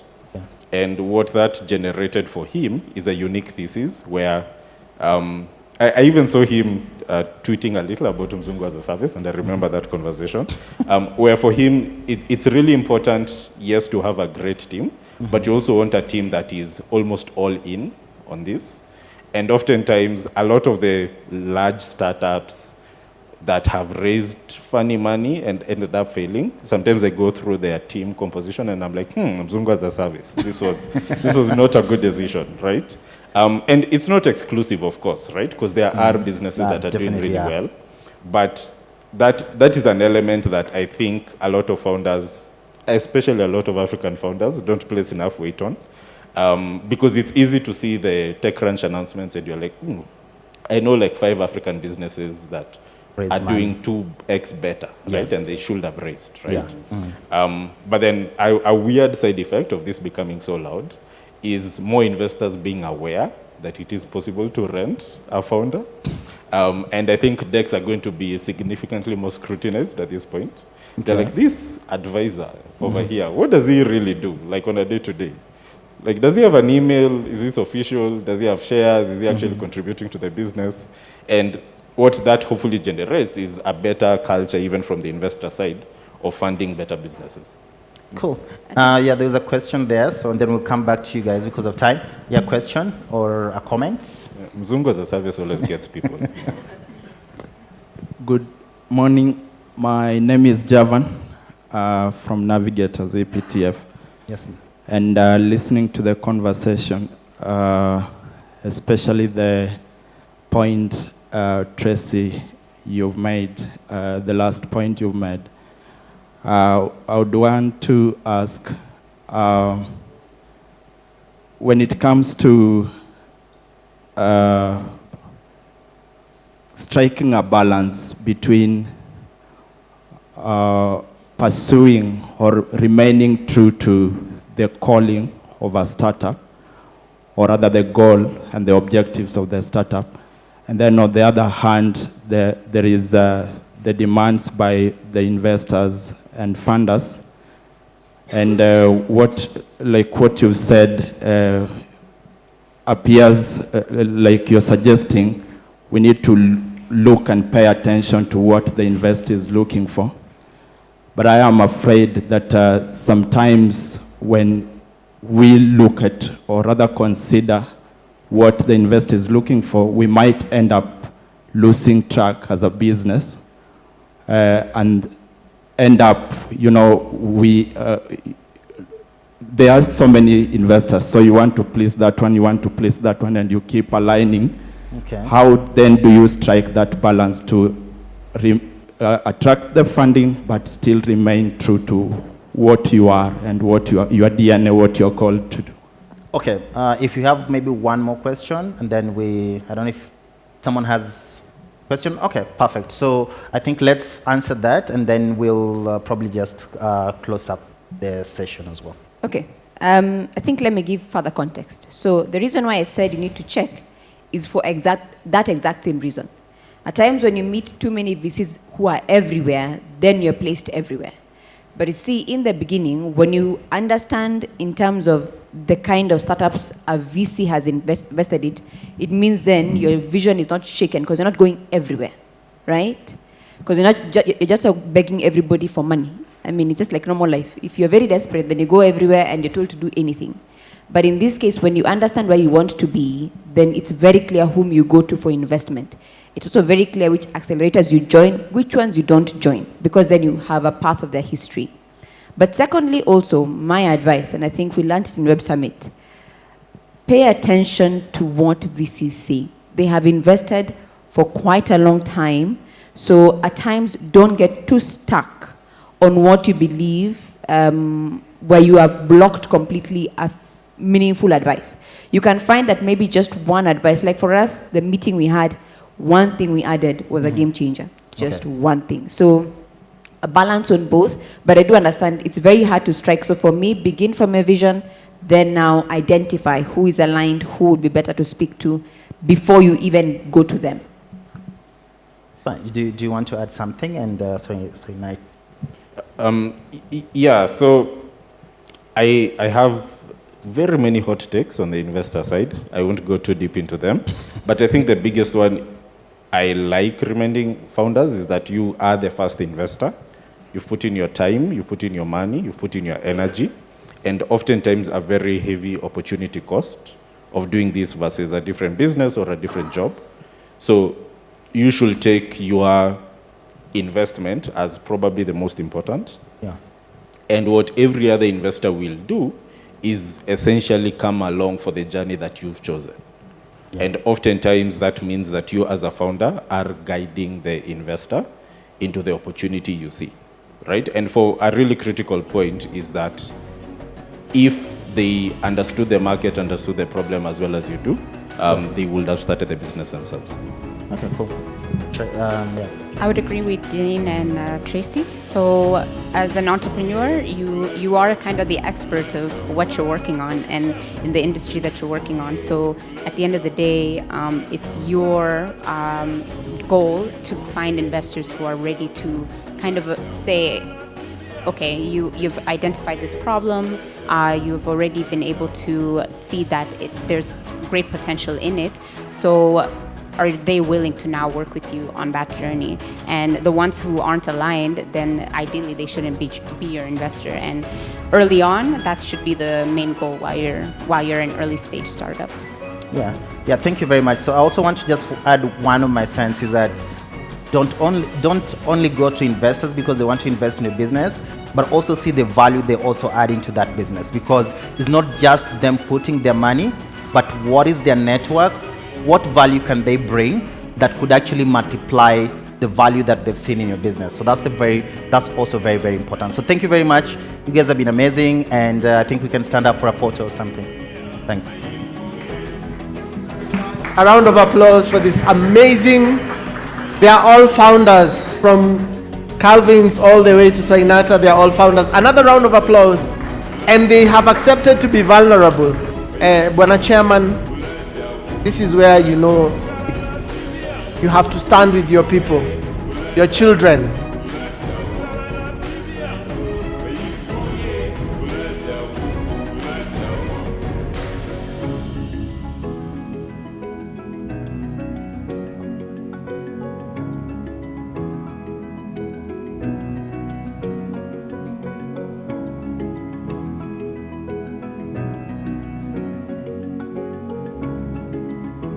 Thank you very much. Thank you, thank you, thank you.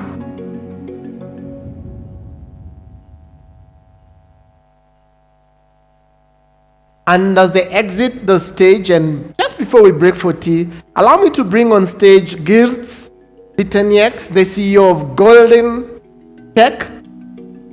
Just talk briefly about the future of data centers, green energy, and digital infrastructure. Thank you. Nice to be here, ladies and gentlemen. I'm not even sure, should I stand or sit? I guess I will just stand, because it's just 10 minutes, you know. I'm super happy being here in Kenya. That's my first time here. I'm kind of moving down. I've been many times in Egypt. I've been in Ethiopia, and I'm in Kenya, so I'm not sure where I'm gonna go next, you know. Amazing place, love it. Food is amazing, all green, sunshine, rain, fresh weather. You have a fantastic country, truly amazing. About data centers, so I truly believe our planet and our humanity is moving into the digital era. And pretty much everything around us is being hosted by big computers in big data centers. And truly, I see it's going to grow a lot bigger. Yes, the hyperscalers such as Facebook and Amazon and Microsoft, those guys are building big, huge, like city size of data centers. But here is also a bigger growth for smaller companies, not only those big players. And And I was super surprised. I watched yesterday just a couple of facts about Africa. I'm not super smart in geography. I'm not also very stupid, but something I didn't know. Africa, the land, takes 20% of the global planet land. 20%. And the people who live in Africa is also very close to 20%. According to different statistics, it's like 18 point something. It's like 1/5 of the global population, people who live in Africa. So it's just mind-blowing, the size of business opportunities that are here in your continent, and also in particular in Kenya. And I truly see huge business opportunities for all the construction companies, in different Africa countries. People who make concrete, people who do civil engineering, people who do IT, all of these business fields. It's such a massive investment opportunity to grow the data centers capability in Africa, to build the fiber optic networks in between the countries, and not only in between the countries in Africa, but Africa with the other continents. So I truly cannot express how great I feel the opportunities you guys have here of the growth of the data centers. And in particular, let's speak a little bit about energy. Like in general, people might think, oh, Africa, it's very hot. No, like I've been in Ethiopia, in Addis Ababa, it's not hot. I've been here in this beautiful, your city, Nairobi, it's not that hot. So to build efficient data centers and efficient cooling technologies, you are in one of the best spots in the world. It's not too cold, it's not too hot. Amazing. In regards of energy, you have water, you have some lakes, you have sun, you have wind, so you have massive opportunities to generate green energy.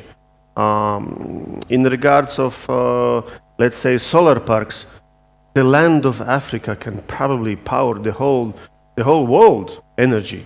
It's just that we need to find a bit better and cheaper technologies in energy storage. But I'm sure in the nearest times, in the next couple of years, it will come. So this is a truly amazing place, and I'm sure that big, huge data center project developments will be happening around here. Of course, a lot of things depend on energy prices. I did a little bit of research here in Kenya. The energy prices are not the best, fairly high, I would say. For example, in Ethiopia, the energy prices are super low. And when I was checking some of the data on Ethiopia as a country, they are getting massive amounts of US dollar payments for energy, for example, from Bitcoin mining data centers. They had a big dams, they built a big infrastructure, but the industry was not there to use the big amounts of energy. So Ethiopia government decided, okay, let's sell the energy to those Bitcoin miners, let them make pay in US dollars, and that will help, a lot to the country economy. Right. Oh, actually, 10 minutes, it did look like very little, but I still have more than half. All right. So a couple of words I want to say about this green energy thing.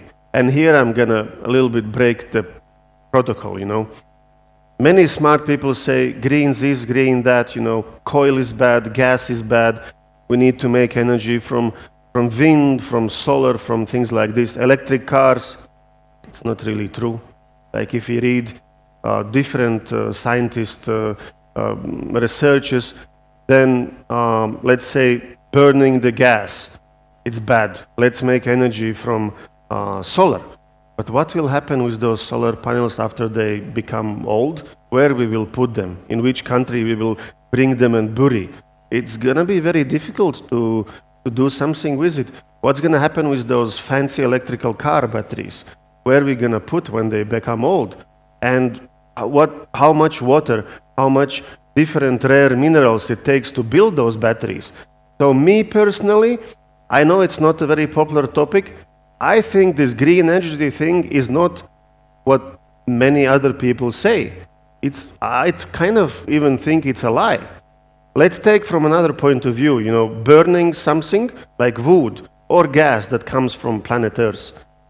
How is it different with one volcano blowing up? How much different bad things it brings out the atmosphere? Can we control the Mother Earth? Can we stop all the volcanoes? No.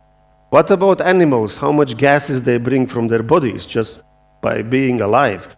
We need animals, we eat animals, that's our planet. So this green energy thinking to me is that we should not be going against our planet, the nature, and at the same time we should think, like in a critical kind of thinking. Is really the electrical cars so good for our planet? Is really the solar panels the answer for everything? In the day, yes, but what happens in the night? We don't have sun, we don't have energy from the solar panels. So getting into this technological advancement, I think it's going to be a mix. Yes, I think we need to do wind farms, we need to do solar panels, and we need to look into energy storage as well. Not in all countries there is geothermal energy, not in all countries there is hydro energy, and of course we will depend more and more from energy in the nearest years. And getting back to the data center world, to regular people, the data center world is kind of hidden. We don't see it in a daily life. But those massive data centers, they are growing everywhere across the world. And getting back to this Africa land, 20% of the whole planet land. Africa people, 20% of the whole planet. I looked in, like if you type in Google, the true size of Africa. You can fit USA, you can fit China, India, like majority of Europe. So it's just unbelievable how much opportunities here in Africa are. And I think one of those things that Africa as a continent and all of your brothers and sisters in different countries across Kenya, what you need to do is to do more of marketing, how big the opportunity and how big the market here in Africa is. I'm going to be here for a couple other hours, so if somebody wants to talk about something or have some other questions, please feel free. And I will leave a minute and a half for any questions if there are any at the moment. Thank you.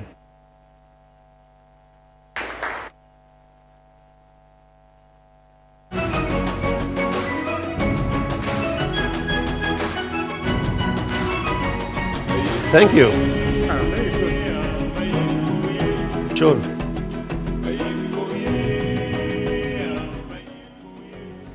Thank you so much. Your name again is? Geert.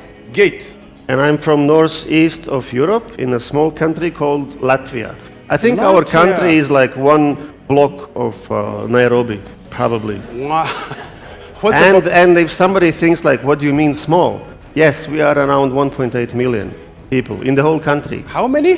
1.8 million. 1.8? Yes, and we still believe that we are one of the greatest countries in the world. Nairobi is about 5 million people. Yes, so size sometimes does not matter. Yeah. So let me ask you, Gates. To be honest, you are one of the most inspiring people I've listened to in terms of a long time in telling the story of Africa the way it needs to be told. In the past, there's been communication about Africa being poor, not having resources, and yet you are seeing opportunities, the size and so forth. What started you in that journey? How did you get to discover who truly Africa is? Well, I think this is very simple. Those people who think that this country is poor, or this is rich, or this person is smarter than another person, or you have a darker skin than me, my answer will be, it's all about the human education. How you get it? You read books, you travel, you speak with people, you try different culture, you try different food. Only in this kind of life learning. So those people who think in the ways of that you are different or this country is like this, they don't have the life education. They haven't been there.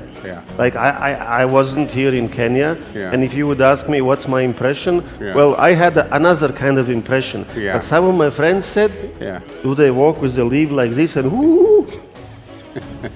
He hasn't been anywhere in the world, so he doesn't know. That's true. But the reality is totally different. So what do you do for a living? So I own the company, Golding & Tech, and I also play an active role in working for my own company. Yeah. And I consult and design data centers across the world for different companies. Yeah. So what does the company, what service does the company offer? Like, I will give an example with the sausage factory. Yeah, okay. If you have the money, but you know nothing about sausages, Yeah. I will make you a plan, I will tell you how much it will cost, and I will bring you the key and show, see, the sausage is coming out as a ready-made product. Ah. So all-inclusive service to bring you a ready-made data center that you can run the operations. Oh, fantastic. So classical data centers, those Bitcoin mining operations that I mentioned also, and of course now very, very popular HPC, meaning high-performance computing, artificial intelligence, such things as this ChatGPT, like it's coming very actively. Fantastic. So those things as well. So in ASEC, we have about 180 ESOs, each of them assuming about 100 SMEs, that's about 18,000 as a minimum. As you look at what you are doing in ASEC, what do you see as the potential areas of collaboration with those SMEs and small?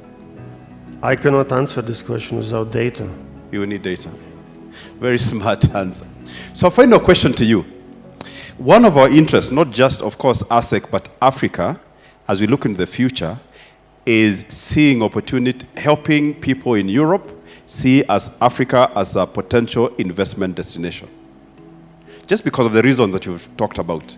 The size of Africa. Yes, I will answer this question, particularly in the size of Africa as land, and also in the size of amount of people. Yeah. So any investor, he wants to make money, right?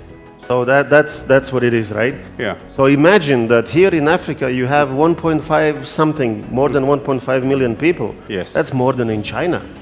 America is what, couple hundred? Yeah. So the opportunity here, if you can sell just one matches to every person in Africa, you will become the richest person in the world. Wow.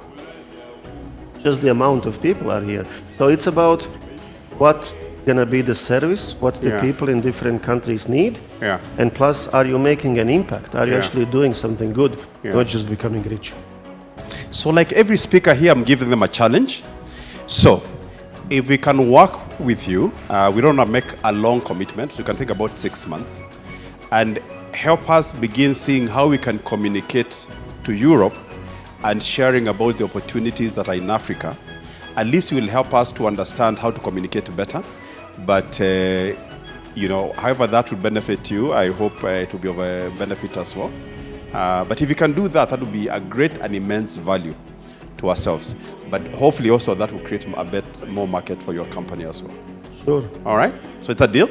But we need to give you an African name. Which of the tribes you visited here you like the most?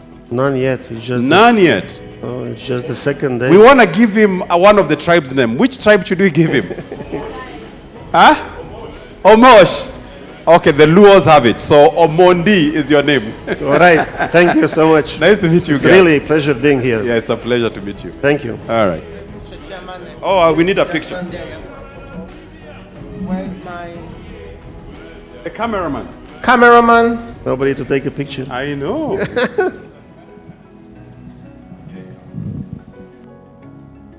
Latvia? Is it Latvia? Yes. Latvia.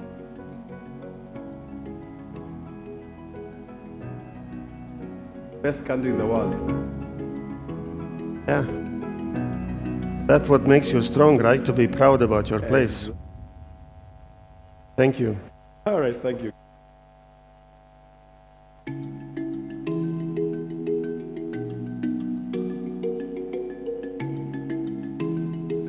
Our friends also from Latvia, aka Mr. Omondi, karibu sana Kenya, and thank you for sharing your insights.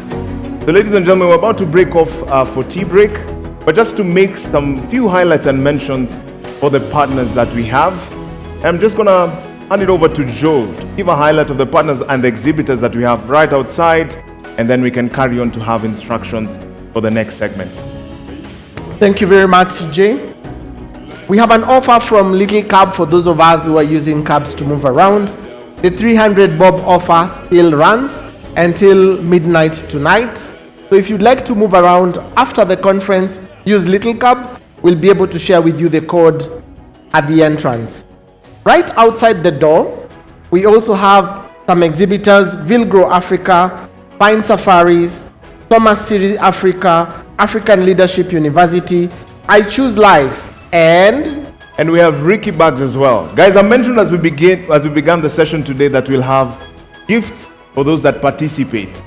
So I want to invite Ricky to just join me up front, and we're going to give the first awardee of the gift for her able participation and just for looking flamboyant. Just to give context to this bag, Ricky is in the circular economy, and Ricky has been able to recycle roll-up banners and also canvases to produce starch-like material. Isn't it good? It looks amazing, right?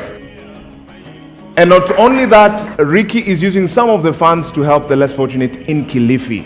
So part of what we're talking about when it comes to ESG conversations is doing a phenomenal job at it. Let's celebrate Ricky once again. So for the first awardee of the day is none other than Charity. Charity, allow me to also call you up. Celebrate Charity as she comes. She looks amazing. Have you guys seen her outfit? She looks fantastic. Karibu sana, Charity. I just want to hand this over to you, Ricky, even as your award, Charity, a gift.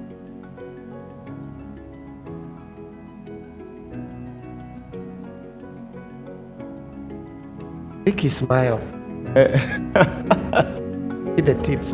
Thank you. Fantastic job. Let's appreciate them once again. Asante sana, Ricky. Thank you so much.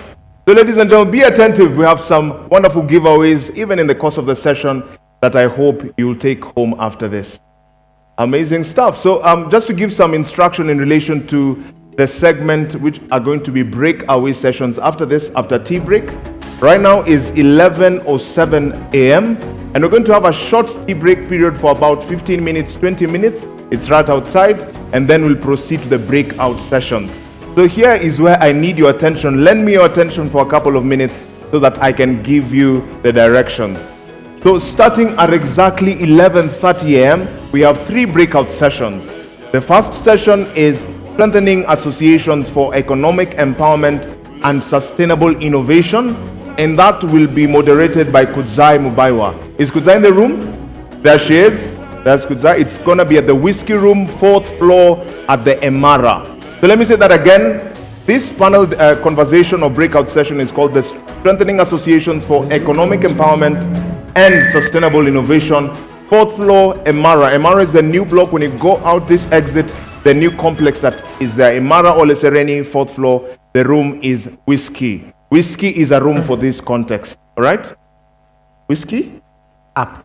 All right. So I've just gotten confirmation. Whiskey room is upstairs, first floor, this very building. Tuko pamoja? So whiskey is not a drink for this context. Whiskey is a room. Good stuff. So first floor, this same building. Same time, 11:30 all the way to 12:30, we'll have Unlocking Funding and Investments for Growth in East Africa. That conversation will be held right here at the Pride Hall. This is the Pride Hall, okay? And the moderator is Njoki Riguga. Njoki, you in the building? I see Njoki is there. From Jasiri, good to see you, Njoki. Njoki will be championing or helping the discussants share some insights on that area. And lastly, for that segment, Building Thriving Communities, Tapping into 5 Capital Assets. The conversation will be held at Sibiloi, which is 4th floor, now at the Emara Ole Sereni. Once again, Building Thriving Communities, Tapping into 5 Capital Assets. The moderator is Patricia Okela. I've seen Patricia in the room. Maybe Patricia, you can just wave, and then we can have people just follow you right after. I hear she's just stepped out for a minute, but it's going to be at Sibiloi, 4th floor, Emara Ole Sereni.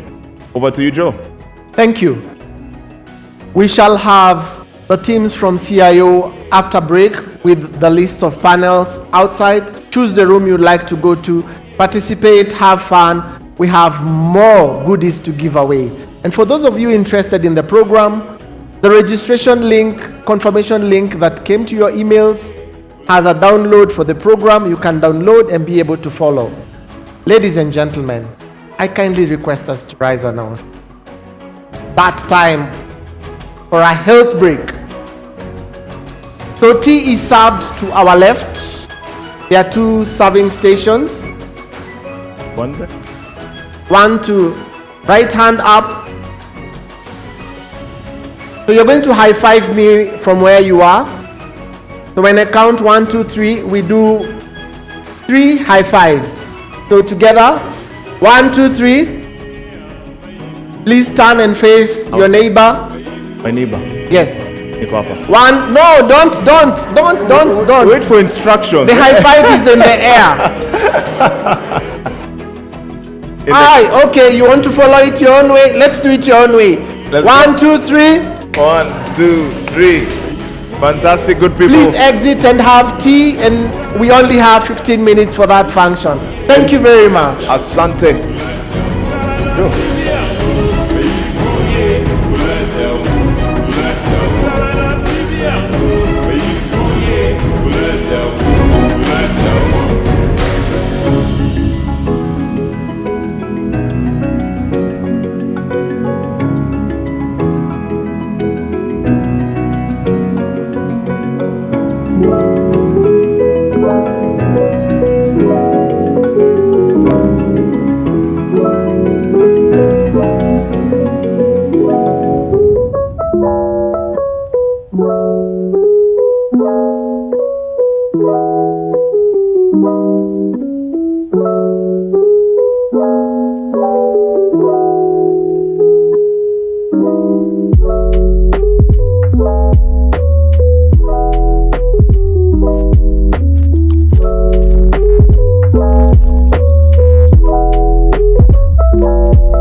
Go, 1, 2, all right.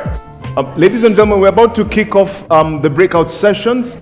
And allow me to just ask those that have finished their cup of coffee or tea, just enter the room so that we kick off in good time and allow you even affordable time for you to, or ample time for you to have meaningful Q&A questions even as you engage. So for those that are already inside the room, thank you for keeping time. You guys are amazing. You guys deserve a giveaway. All right, for those that are outside, please make your way back to the main plenary.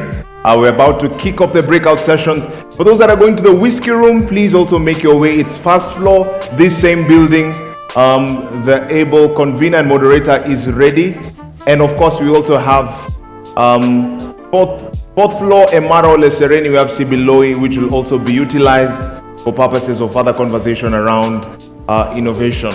So for those that are outside, once again, just to call you in, we're about to kick off and just continue with what we've started today in terms of conversation, in terms of the Regional Innovation and Entrepreneurship Summit for East Africa, the inaugural summit powered by ASEC, and we're about to kick off the mid-morning panel discussions with some weighty conversations and able panelists. So let me call you in.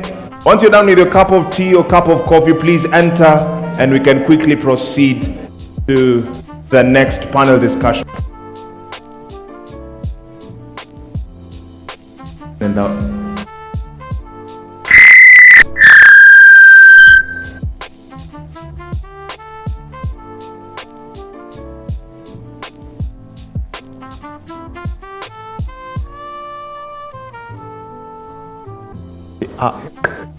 Mr. MC, Mr. C.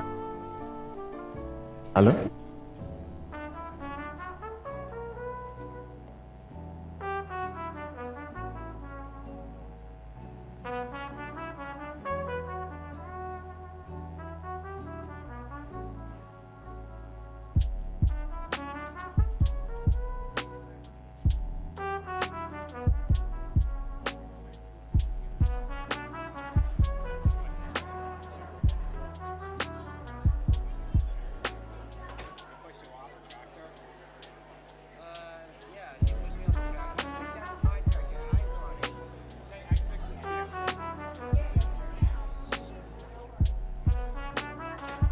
Okay. So, some of you have asked where Whiskey Room is. 4th floor, this same building. So for those that are going for that conversation at the room called Whiskey, the floor is the 4th floor. So you can just go up for that conversation. And for those that are staying in the Pride Hall, please make sure to occupy your seats. We're about to start with the next panel discussion or engagement. So just point of clarification, Whiskey, the room is 4th floor, this same building. You'll be guided by our able host from ASEC. So you can just occupy your seat so that we can start in good time. Asante.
right?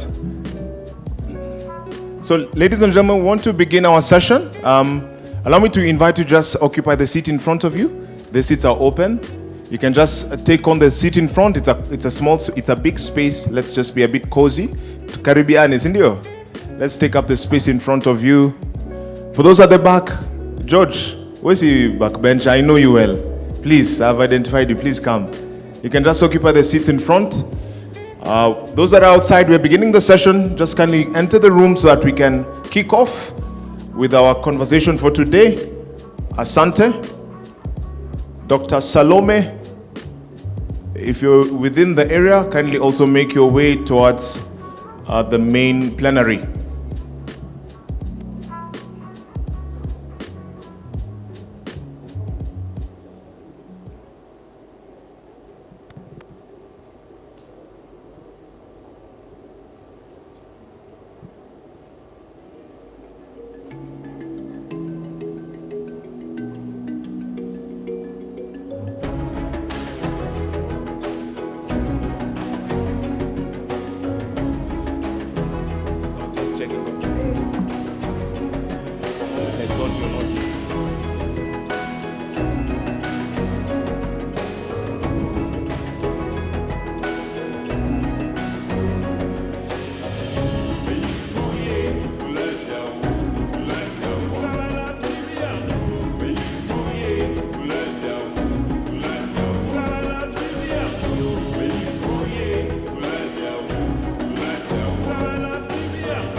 Good stuff.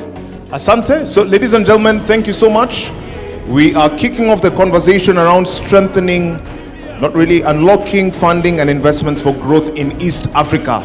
So, when it comes to funding, how do we unlock funding? Many of the times we've heard that there's funding available, but how do we unlock the funding for growth in East Africa?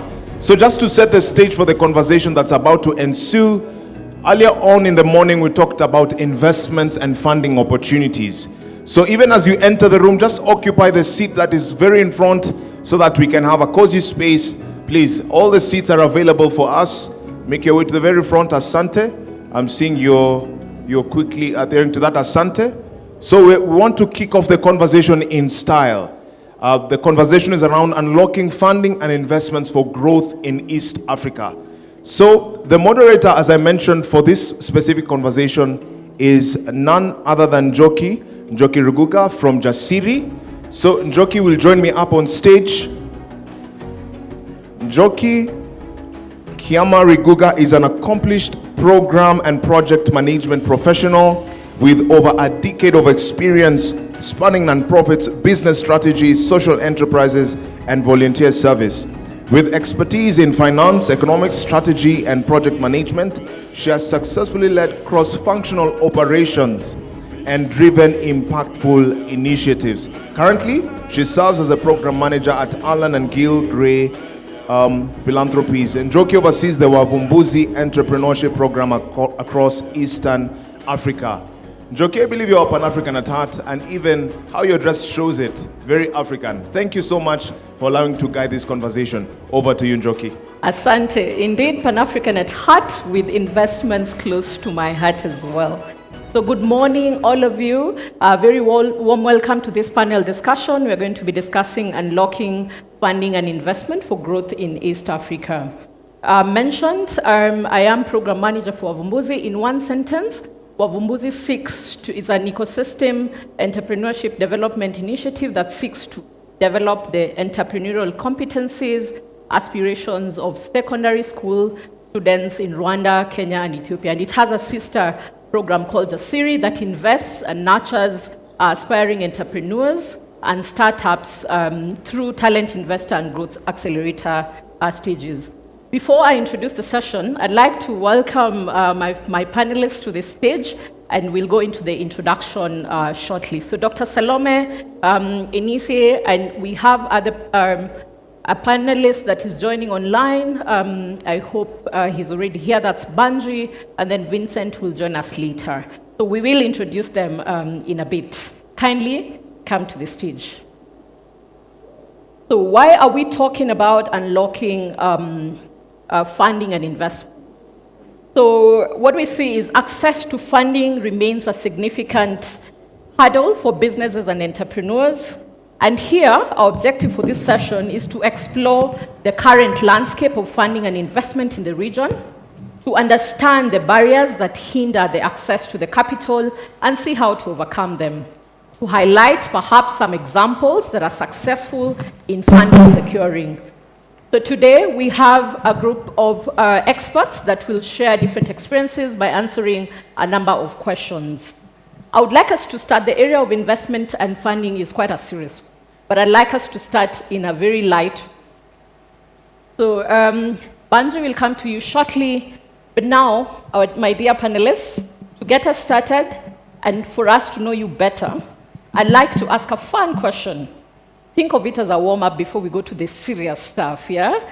If your approach to investment or funding was a flavor of ice cream, I love ice cream, you can tell, what would it be and why?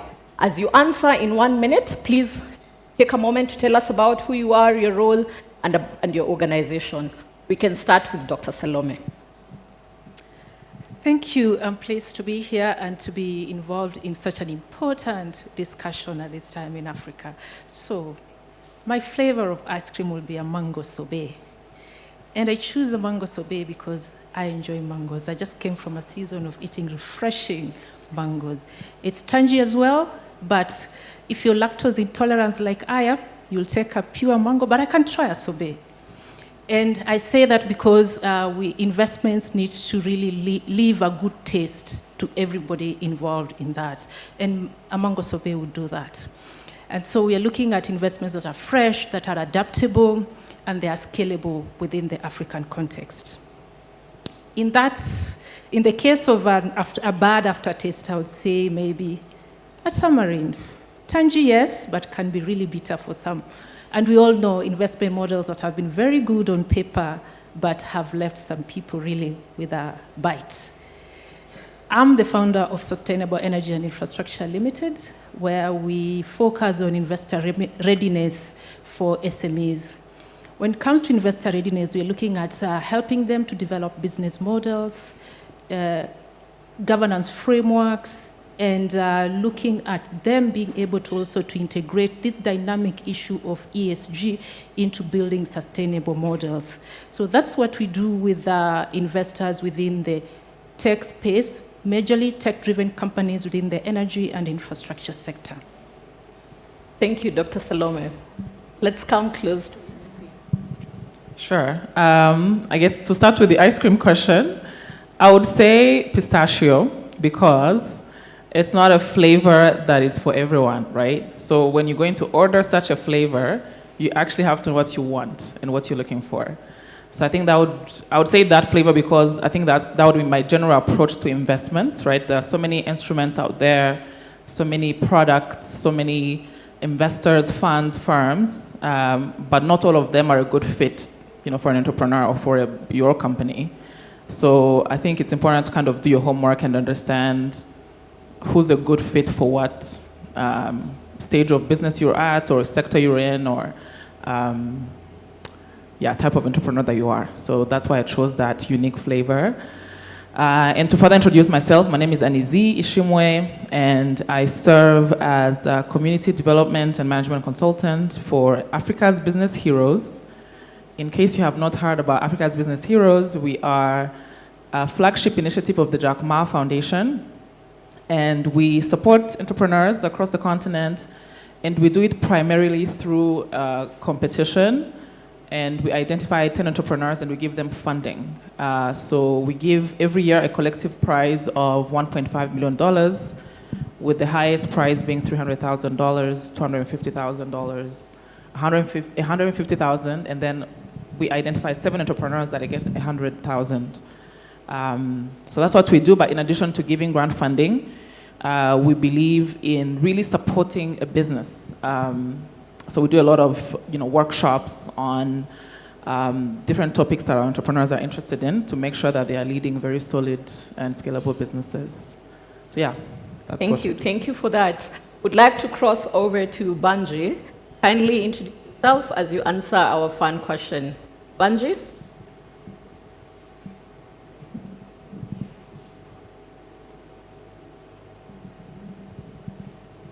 Banji? I hope you can hear us. And perhaps as we sort the connection, I'll come back to you shortly. So I'd like us to go to the serious discussion. We'll come back to Banji in a bit. And I'd like to start with Salome. What do you see as the current trends shaping the investment landscape in East Africa? And perhaps you can touch on whether there are sectors in there, whether there are shifts that we are seeing, whether from an investor perspective or from those that are receiving funding. Okay, thank you. I think the first angle I'd look at that issue is from the context at a regional level. First of all, the economic growth within the African region has really been optimistic, with projections of about 3.2% in the coming in the year 2025, relatively close to the global projections. And what are the sectors driving this? We're looking at manufacturing, we're looking at agriculture, the tech space, and the energy sector that are really driving the growth in this context. And for that, investment is also going into these sectors. The tech investment ecosystem is really attracting significant investment, close to 35% in what was projected from a VC funding perspective in 2025. And close into that is the renewable energy, looking at decentralized solutions, being off-grid sectors, and meaningful uses of energy in the agriculture sector. So we are looking at really Africa looking at building locally adaptable solutions that address productivity, and that is driving what we're seeing at the macro level. So from a sectoral perspective, deepening focus in sector-specific growth is driving investment in that area. And the other thing is really the VC dynamic itself. When you look at the VC landscape, 2024 was a downturn globally, and again, influenced by global economic environment that has been tightening over time with the rising interest rates as well. So despite that, the East African region has still been a great focus for the VC landscape. And again, that is looking at the technology, the renewable energy sector, driving these kind of investments. And the kind of tickets that the VCs are looking for in this sector is also rising. And so the interest is still there from a VC perspective. With countries like Kenya, we have Nigeria, Egypt, and South Africa largely driving this. From a sector perspective, I'll say again, fintech has taken about 35% in 2025, despite the dip we saw of about 2.2 billion with a decline within the region. Climate tech is really driving a lot of investment because of looking for scalable solutions across these sectors and meaningful use of foundational infrastructure like energy and transportation investments that these countries and their governments are already doing. So those are the key vectors that are really driving investment. All right, so you take note of the dynamics that have changed, but then an opportunity with the economic that we've seen, and perhaps technology remains cutting across the different sectors, and including the traditional agriculture, perhaps maybe going towards sustainability.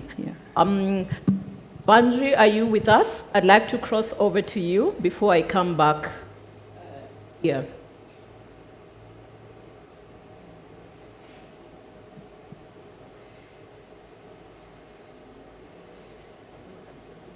All right. Okay. As we continue to sort that, I'd like to come close to Anisi. Pardon my pronunciation, but before the end of this session, I'll have gotten it correctly. Perhaps you could tell us whether there are any financial instruments that are missing for the businesses in East Africa. You can highlight, are there any examples of what are working, and given that you're also funding through grant system. So what have you seen? What's working? What more can we do? What gaps are there? Perhaps share with that. Sure. I think maybe if I start with the VC space, I think we tend to see a lot of funds that are there to fund pre-seed, seed, and series up to Series A. Because, I would assume that a lot of businesses in Africa are in that stage. So there's a lot of money available to help. Let me not say that there's a lot of money, but the prevalence of funds that we have is mostly to support businesses to start, so test their ideas, up to a certain point, right? So when you start now looking at growth phases, so talking about, like Series B, and above, we don't really have a lot of locally based funds, which forces a lot of our entrepreneurs to now start looking at funds that are based in other markets. So we're talking about Europe, the US. So on the continent, I think there is still a gap there, to find funds that are supporting businesses that are in that stage. I think the other one is, maybe I would say, like revenue-based financing. So this is something that's growing on the continent, but it's not as prevalent. So I guess to explain a bit more, usually investors tend to give options of either you either get equity or you get debt.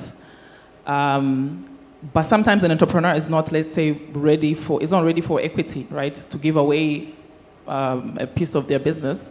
And we've seen it in the past where someone, let's say, starts taking equity money early on, and in 10 years, they only own 5% of their business because they kept giving a large percentage of their business away to look for money because they needed to grow or to scale.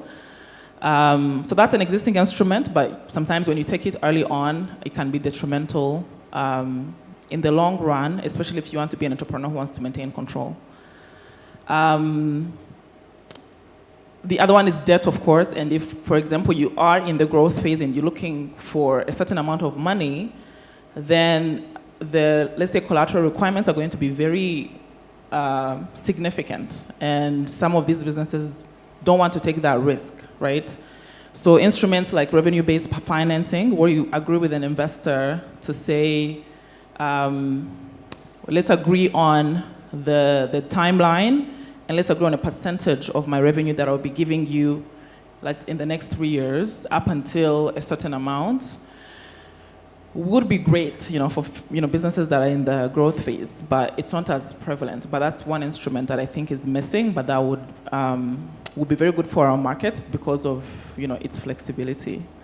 And I think maybe another challenge that I tend to see also is, as you know, a lot of people raise money in foreign currencies, right? So a lot of funds are giving money in USD, in euros, but then you're earning in local currency. You're earning in Kenyan shillings, in Rwandan francs, in Ugandan shillings, and most of these currencies they are depreciating every other day, inflation. So you find that you've made your commitments to an investor in a hard currency like the USD and the euro.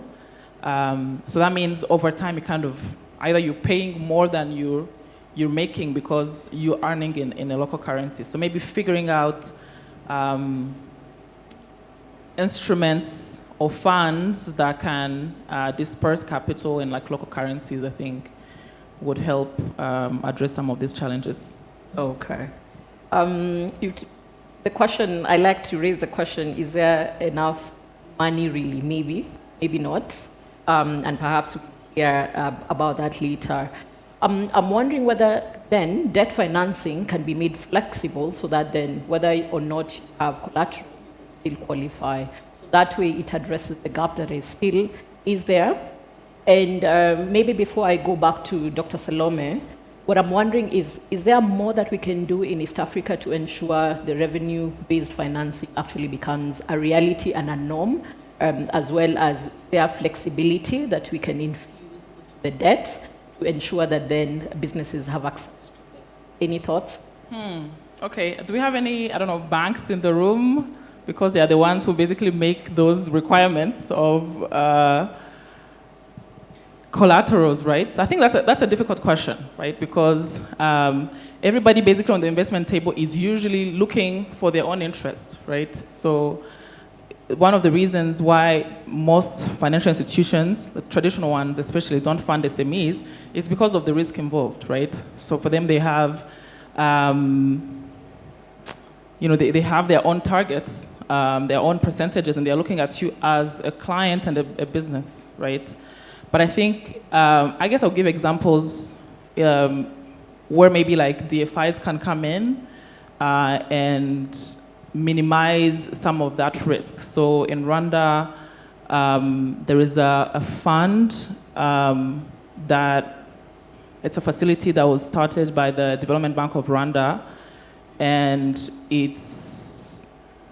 they disperse it to banks to minimize the interest rates for agriculture companies, because they are it's a risky sector, so a lot of banks tend to shy away from funding people in agriculture. But by having someone else co-share the risk, I think it can incentivize banks, for example, to take on some of those clients that they typically turn away. But that's one example, but it's a hard question. Okay, and that actually gives us the entry to this other question on how can donor-backed and private investment players align to better and unlock blended capital. I'd like Dr. Salome to speak. Thank you, and it's good you already introduced the blended financing structure or model that is already being implemented across various sectors, especially from a debt perspective, because it's proven to be a viable solution to addressing the debt issue raised, apart from other things like policy incentives that look at reducing the cost of debt from a tax perspective.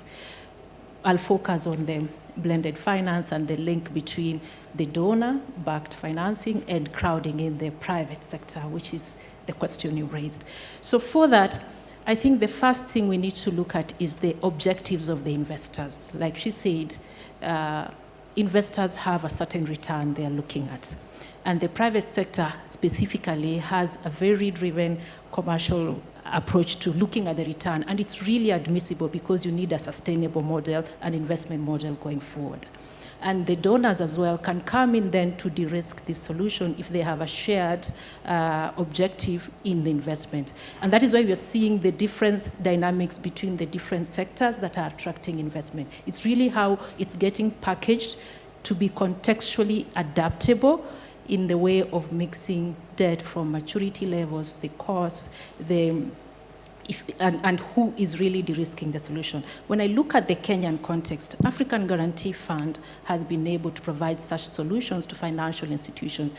Over 40 financial institutions have benefited from it, and what it provides is a guarantee so that they are able to provide affordable lending to SMEs. And that is one of the solutions that has come up and looks very viable. At a larger scale, from a regional perspective, the African Development Bank has partnered with local institutions.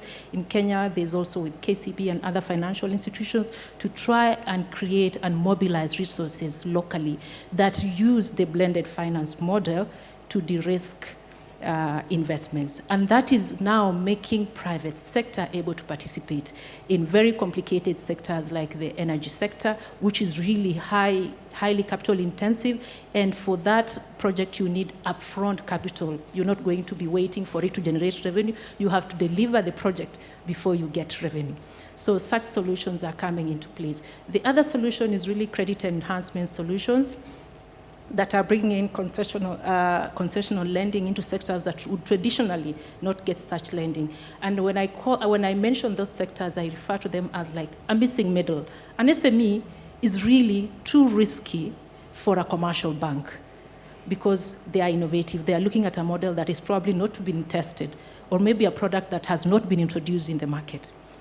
At the same time, this SME is going to be too early for a private equity provider. They are looking for an opportunity that has something proven, so they don't have that. And some of them, again, they'll be too small for the DFI kind of related scale of investment, especially if you look at infrastructure funds, what the kind of ticket they are looking for, this SME would not. That's why I call them the missing middle.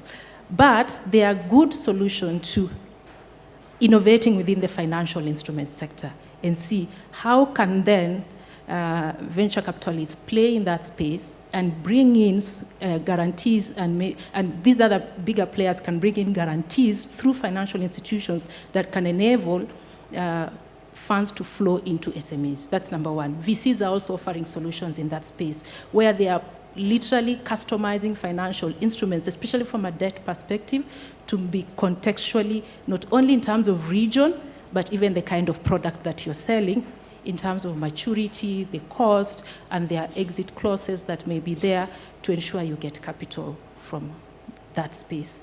So for me, those are promising solutions, and the government, of course, is really in the center in terms of ensuring incentives from a sector perspective and from a policy perspective. We've seen value-added incentives coming into the manufacturing sector. We've seen tax breaks or reduced incentives that are aiming at reducing the cost of debt, which is still high, and that's justifiable from an investor perspective in the energy sector. And we've also seen the startup ecosystem starting to stimulate conversations around what incentives work for them. And for me, these forums and dialogues directly help the financial sector to partner and create really new solutions that are really contextually relevant from an African investment perspective. All right. And just before I let you go and cross over to Banji, I'm wondering if I'm a startup or SME sitting here, and we mentioned, they're donor-backed, whether in Rwanda or Kenya. Do I walk into Bank of Kigali and perhaps is there a special product I need to look for? Then that will speak to me. Or do I walk into KCB? So how do the businesses out here, startups, SMEs, approach in terms of knowing, what, this is being de-risked, this exists, I can walk, but you get this. Is there any that you can share around that area from an angle of seeking the financing? So in terms of seeking financing, an angle I could share is like what I do. I'm one of the investor readiness consultants, and that's what we essentially do at Sustainable Energy and Infrastructure Limited. So we help you to prepare, first identify what kind of instrument is suitable for your business before you go into. And most of these other partnerships like with KCB would have a clear structure of which sector of SMEs is getting funding and what kind of products they are looking for and what kind of amount is getting disbursed. So that's the forums that involve stakeholder engagements, bringing in financial institutions and the innovators and the SMEs, because most of them rely on tech-driven solutions. Those forums are going to really create dialogue and help design them like co-creation workshops where solutions and recommendations that come out of there can inform both policy and the strategic plans that both the enterprises have and the financial institutions can. Because remember, at the center of it is risk for each of the players. So each of the players has to live feeling that they are not exposed. True.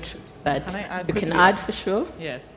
I think something I wanted to add there is that I hope nobody leaves here thinking I have a bad reputation, a bad relationship with banks, but sometimes when you approach banks as an entrepreneur and you're looking for certain products, sometimes they present to you a product that is best for them, basically, right? So some of these facilities exist, and let's say like banks have received, they have backing or they're sharing the risk with, like, let's say like another development bank. But if you approach them and say, hey, I'm an SME, I'm looking for a loan, they're likely going to, sell you the most expensive loan that they have, right? They are not going to volunteer that information off the bat and say, oh, by the way, we have another facility that's, at 13%. So I think also being able to know information, I think it's also up to whoever is creating the facility to share that information as widely as possible to say, these are the facilities that exist for people in these particular sectors. But I think as an SME, when you approach those conversations, I think it's important to approach them with some level of empowerment and ask, do you have specifically any loans for people in my sector? And have them list that for you. Because if you just enter a bank as a regular client, I think they usually give you the options that are more convenient for them. And just to complement the point she mentions, when she says, I think you need to go empowered, I would add on that by saying, have your metrics clear from an impact perspective, so that if you are to be evaluated and your risk is being mentioned, you can counter the argument from an impact perspective and from your model. And this is beyond the Excel. You can talk into your business to open up the financing. And I see players like Ashoka helping entrepreneurs as well from a mentorship perspective. So I think partnering and engaging yourself in those forums can help you build capacity within yourself to be able to sit on that table if you have to, and you don't have a representative, and counter a funding engagement that you think is too expensive and is not really tailored to what you're looking for. Yeah. So ask, be informed, be empowered, and feel free to inquire exactly about what you want. Yes. That's what I'm getting. Banji would like to cross over to you now. So quickly, you can let us know more about yourself as you tell us your favorite ice cream. But further to that, I'd like you to answer a question for us. And the question will be, how can we increase availability of locally managed capital that understands the regional business context? Banji?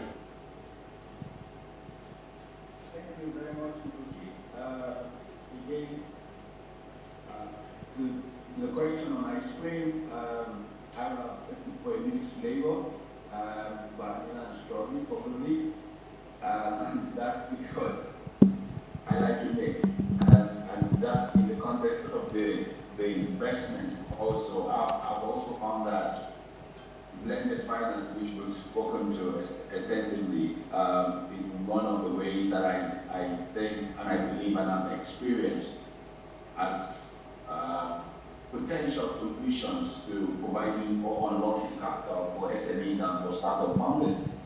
I am the managing partner for Pinnacle Business Solutions. We are a business advisory firm, a Pan-African business advisory firm, and we help businesses to be able to gain faster and better access to capital across the region. And we also help businesses to scale into emerging markets across the continent. With respect to your question as to unlocking capital, a lot has been said already, and some of that I would like to just build on that. So with respect to unlocking capital, for example, from a blended financing model perspective, I think that particularly for the East African market, we need to also see the need to promote diaspora investment from East Africans living abroad, who understand the terrain, who understand the region, who are quite familiar with the peculiarities and the business context within the region. I think that targeting East Africans abroad to channel remittances into productive sectors or targeted sectors can help in unlocking capital for the region. Again, also, one of the challenges that we have also seen is that from the fund manager's point of view, there needs to be more capacity building. Again, capacity building programs targeted. Each sector has its own peculiarity in terms of risk, and so when you're looking to connect finance or capital to a particular sector, you need to be able to understand what are the peculiar risks to that sector, and again, what are the available capital streams that you can connect to. We learn from true experience that capacity building can do a lot in that area. Understanding the risk management methodologies that is peculiar to the sector and how you can leverage that to be able to connect to the available capital, depending on the stage of the SME or depending on the stage of the startup founder. Right. Banji, thank you very much. And you're letting us know that we definitely have a lot of locals who are abroad, and we can utilize the money within the region they come from, as well as making sure that everyone is supported. I'd like to pose the other question to any of the panelists, and here, what steps must the ecosystem actors take to improve transparency and reduce the perceived risk? I know you've spoken a little to a bit of that, but what more can be done? And Banji, I'd like to start with you before I come to the floor here. Sorry, could you repeat the question again, please? What steps must the ecosystem actors take to improve transparency and reduce the perceived risk of investors? Thank you so very much. I mean, one of the things that I have seen with capital investment, particularly to early stage businesses or founders, is such that the local fund managers, they don't showcase enough track records, which make due diligence costs and very, very expensive. So I would think that one of the things I would encourage, or I would want to suggest as a solution for ecosystem actors, in order to improve transparency and to reduce the perceived risk by investors, is to create a certification system, maybe by the East African Venture Capital Association, for example, a certification system that audits local fund managers. Like Dr. Salome was saying, that looks into their ESG compliance rate, that speaks to the fund's performance, that speaks to the governance structure, and how many of them are in compliance. So I believe that if we introduce some sort of a certification model and afterwards introduce what I would call maybe some sort of an assurance seal. So if you are approaching a founder, a local fund manager, right, with a seal of approval, having demonstrated compliance or support to a certain level, that can help significantly to increase the transparency and the risk in the ecosystem. Again, another thing is also that lack of data is a major challenge that we've seen across board, right? So there might be a need to start creating data hubs targeted at regional SME levels, data hubs targeted at startups, because all across the continent, what we tend to find is fragmented, unreliable financial data on different sectors within the SMEs, and because of lack of data, investors don't have enough information to strengthen their investment decision because the information are all over. So it might be a good initiative to create like a public-private data hub that both local and international investors can leverage on. And by so doing, we believe that that will increase transparency and that will also help with de-risking investment, particularly in the East African region.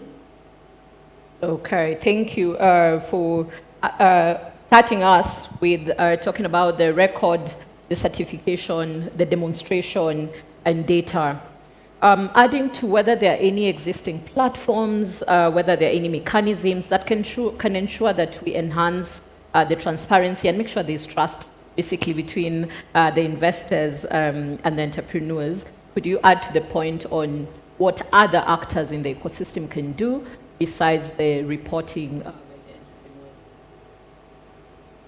Feel free, Anisi, then Dr. Salome. I guess I can speak from the point of view of ESOs, because I think I was at Africa's Business Heroes. We are entrepreneurship support organization.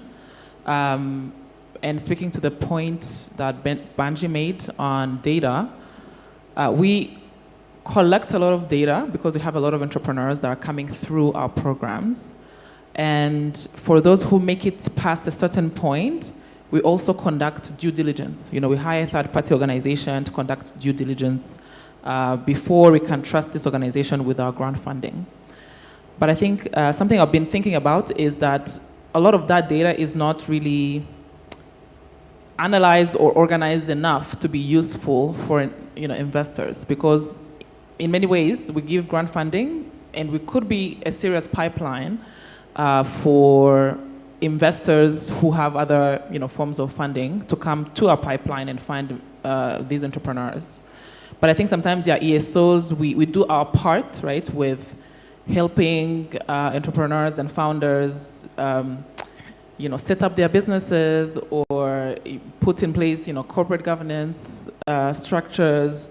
There's a lot of investing in the soft sense that we do in these companies.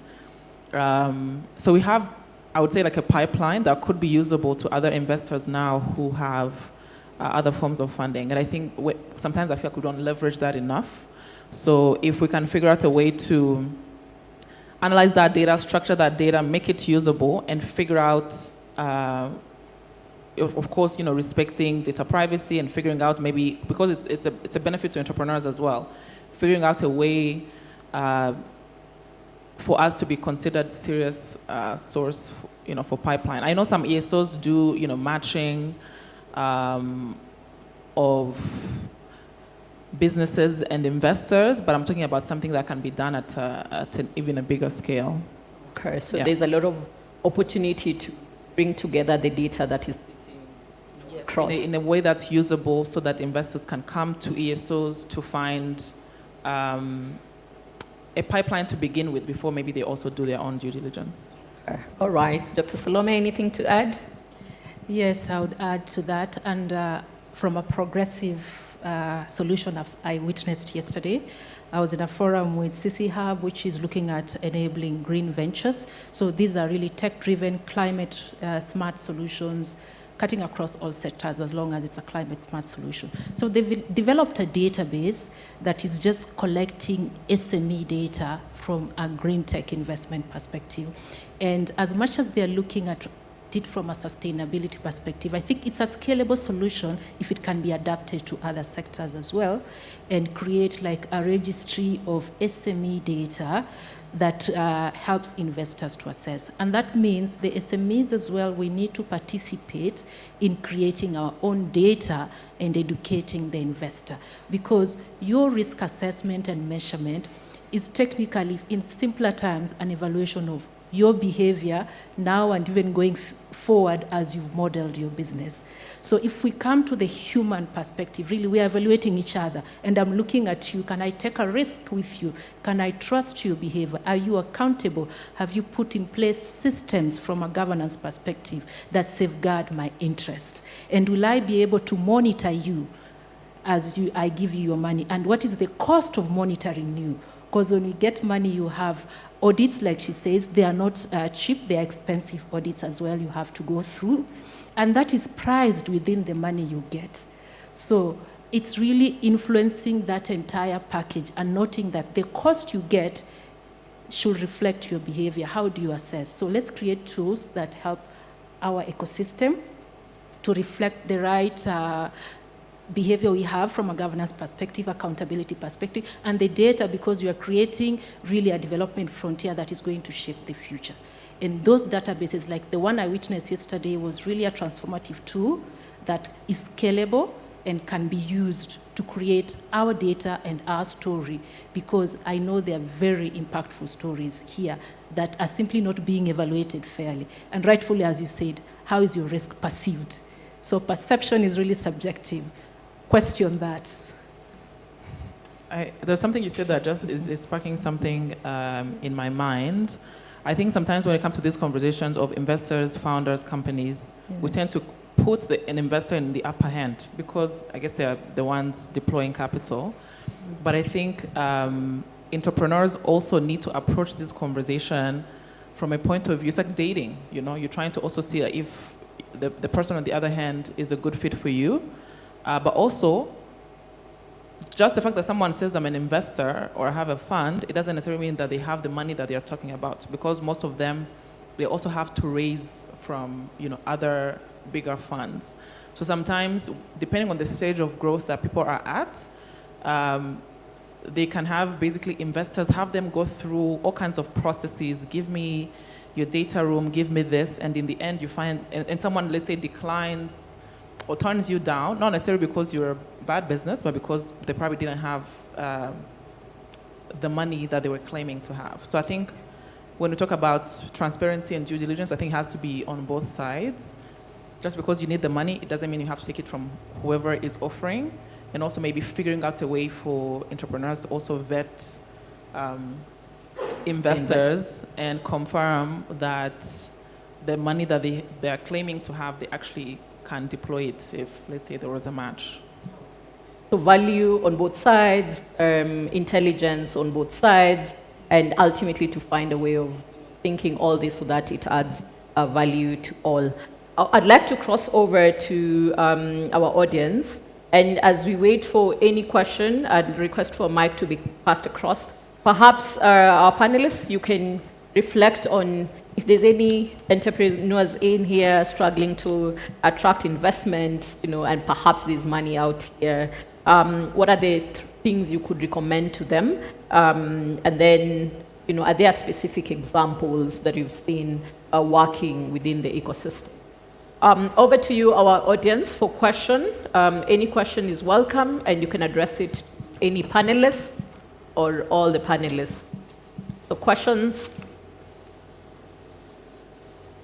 Right, we have one at the front. Then we will take one other. Thank you. My name is Gitao, and background from the IT and TVET. The question, I have a question, but not something that you have directly addressed during the discussion. We all know what HELP does. HELP gives loans to students who are going to universities. Now, is there a way we can get funding, students can get private funding, those who are struggling to pay fees in the TVET sector, that they are not, and the government is not giving funding the TVET sector, especially within the private sector? Thank you.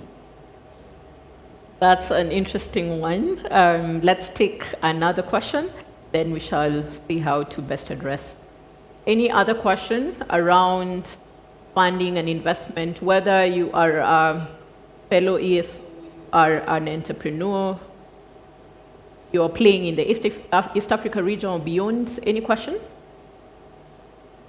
Okay, as we wait for the audience to come with a question, you can refer to the reflection as well as we answer it out if we have the question. And maybe for context, in Kenya, HELP is funding that's given by the government after application to the students who are going to the university, you know, depending on now their qualification.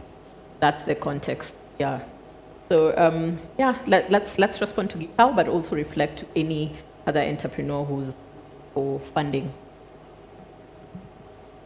Okay, I will not be able to respond to Gitao because I'm from Rwanda, so I don't have that context, but I think hopefully Dr. Salome can answer you. To reflect on advice we could give it to entrepreneurs, I think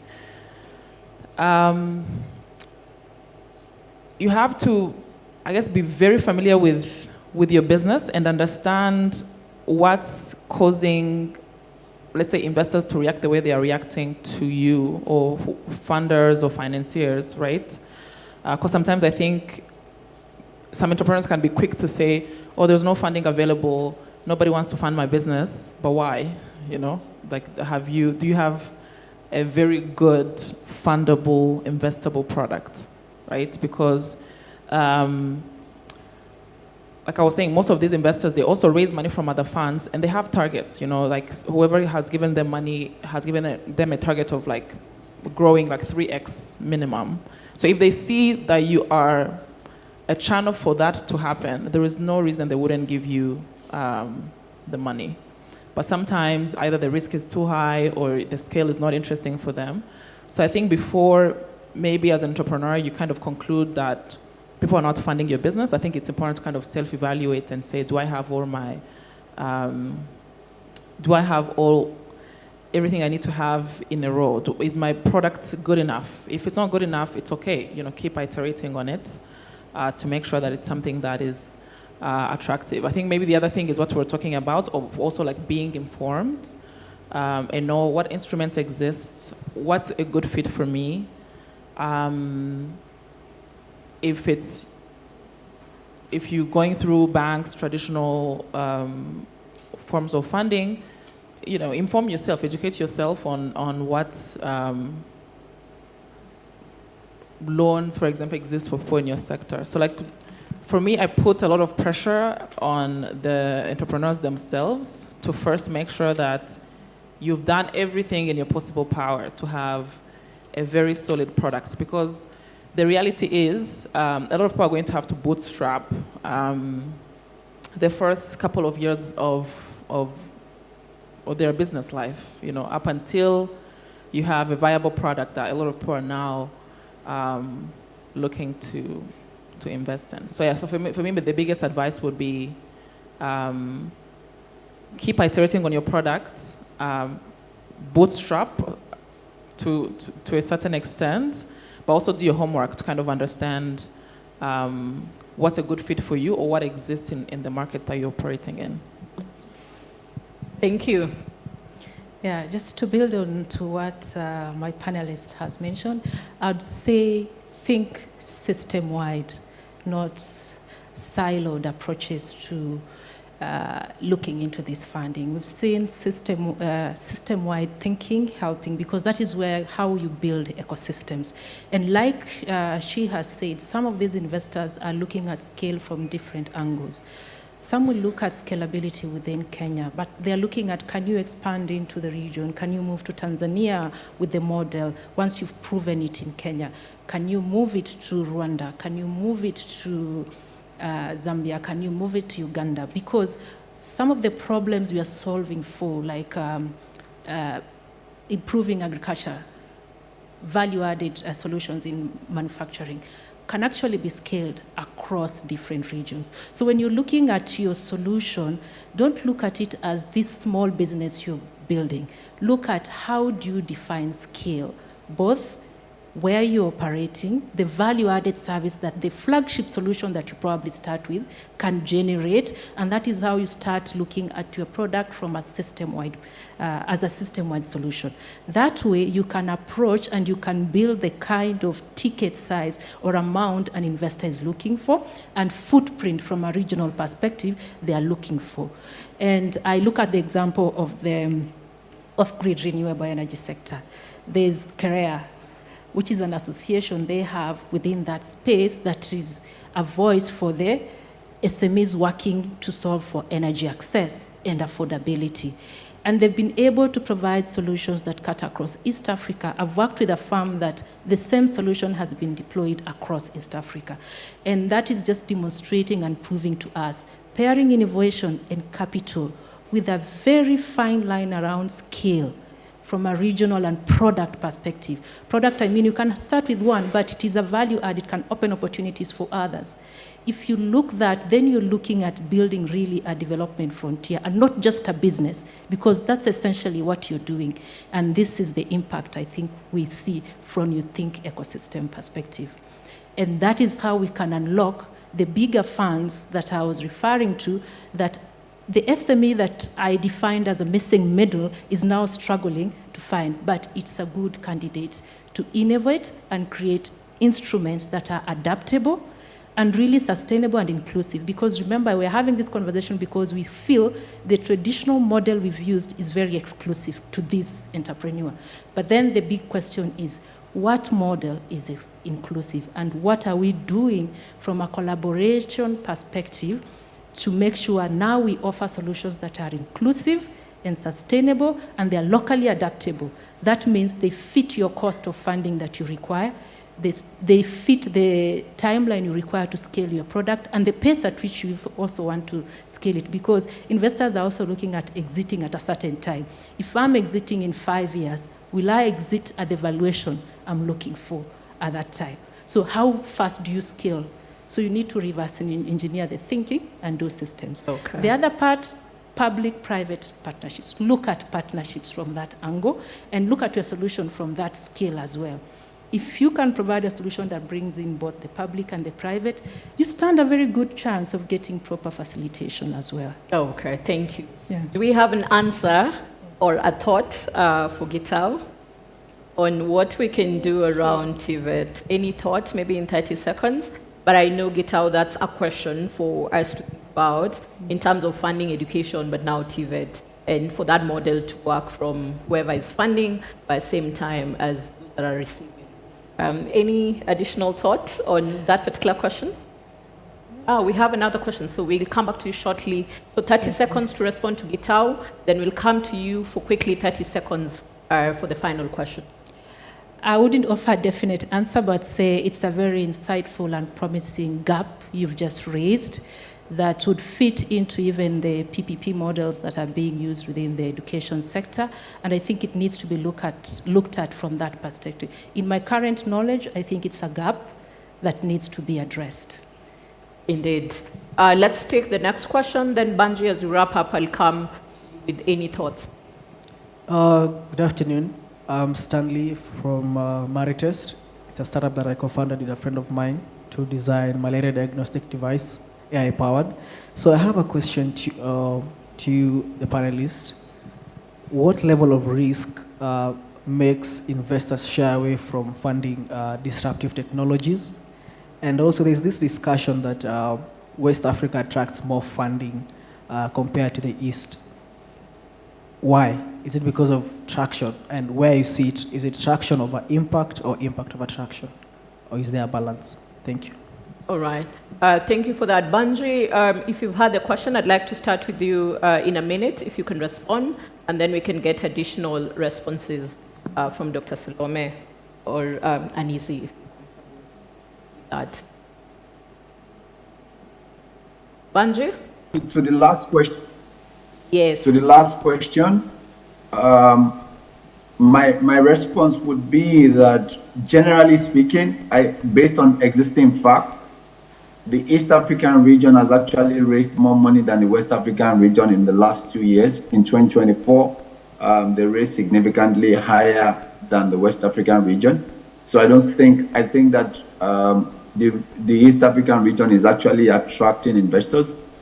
Just to speak to the diagnostics market and also, again, the risk appetite of investors.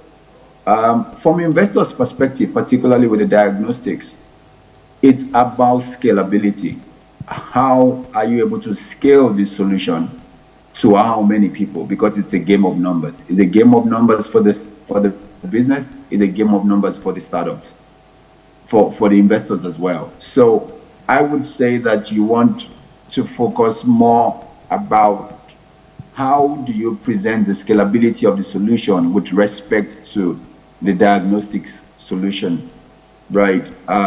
That's what I think would be the major perspective. And when you talk about impact, yes, investors want to see impact. There is a need or a drive for impact assessment as well.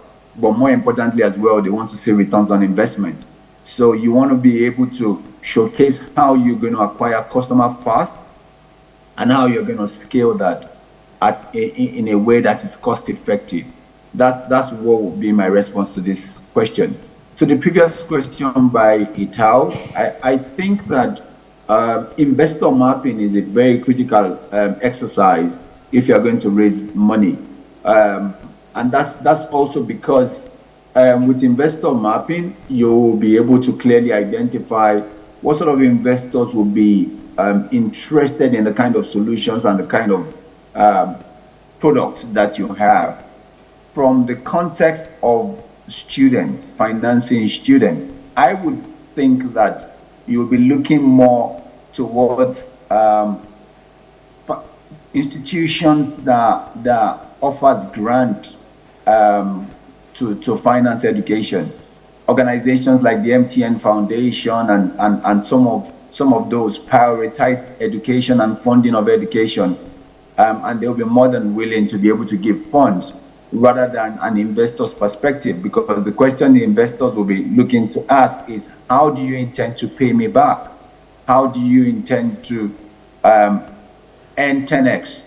Or even from a bank's perspective, that's almost like is perceived as economic empowerment rather than an investment, so to speak. So I would say that from the aspect of funding, I think looking at institutions that prioritize education, there are a number of them across the continent that prioritize education, and they are willing to give some grants towards education, even up to university level. Okay. Okay, thanks, Banji. And it's a good one, even though we would have thought, because of context, we would answer from a Kenyan perspective, but I think it's looking at the investors. Would like to wrap up shortly. And perhaps to just recap what has been mentioned, we're looking at investment trends. We've noted that there's economic growth within the region, and therefore there's opportunity for investment, including in the various sectors: technology, agriculture, energy, renewable energy in particular. And I think as a region, we can be able to attract investment, with notable point that East Africa is actually attracting more investment right now. We've looked at the need to have tailored financial products. An example, how can a loan be friendly? How can we have revenue-based financing so that then it speaks to access for the entrepreneurs? We've looked at the instruments that are missing, an example of revenue-based and also Series D and beyond. And so the conversation is, how can the institutions continue to have this in place? We have noted that investment and funding is actually a two-way street, and so both the entrepreneur, the SME, the business, and the investor need to understand each other, see the value, and additionally, perhaps the investors work with other players to ensure that we have de-risking as we leverage on data that sits at different areas, so that then the trust and transparency is increased. And so what we were trying to do here is ensure that we have insights as what will make sure we secure investment, we make sure our entrepreneurs are financially ready, and for us to essentially increase the connection and the value that's required from both an investor and an entrepreneur, SME perspective. To close us out, I'd like to call on you in less than 1 minute to please, again, in a fun way. So we started in a fun way, talked about serious issues, but we'll close in a fun way. Keep it to less than 1 minute. If you could magically plant one money tree, still investment, that would specifically address the key challenge in the East African investment landscape, which tree would it be, and what fruit would it bear? Where would you plant it? Essentially, what's the solution to everything we're discussing? Less than 1 minute. We can start, Dr. Salome. Wow. I'd call it an Ubuntu capital tree. So why do I call it an Ubuntu capital tree? The spirit of collaboration and sharing across the system and across Africa, and that I'm looking at locally adaptable solutions, regional financing and mobilizing of capital, and globally scalable solutions that we are all building in different places, being brought together to create the kind of economic impact and development frontier that we're building. And what kind of fruit would this be? First, I would literally have a whole garden within Africa, I think, because I would want to see impact. So the fruits will be impact pods, an impact within Ethiopia, an impact with Uganda, in Kenya, in Rwanda, and across the East African continent. Please plant that tree. Please plant that tree. Let's come close to me. Wow, very, very fun question. I think I would probably call it an acacia money tree, because as you know, acacia trees, they take long to grow, but when they grow, they can last for many, many years, and the shade provides I mean, their branches provide shade for many generations to come. So when you plant an acacia tree, you might not see it growing, but your kids will be able to enjoy the shade. So I think, some of these conversations that we're having on unlocking financing in East Africa, sometimes it can feel a little desperate, or things are not moving at the pace that we want. But I think it's important to keep having these conversations, to keep advocating for collaboratively find solutions, government, ESOs, entrepreneurs, because hopefully, in 50 years, Africa will be leading the investment space, and we wouldn't have to look like we are trying to force people to come to our region. It will be like a very high potential region. Lovely, lovely, lovely. Banji, which tree would you plant in less than 1 minute? I would plant what I call the Nishanti tree, the Nishanti capital tree. And that's because Nishanti, I understand, in Swahili means energy. I think that if we can produce one tree that will provide so much money to finance the energy sector or the infrastructure deficit with electricity across the continent, I mean, we will all be grateful for it. That would be my dream tree come true. And this would be a very wonderful forest in speaking to investment.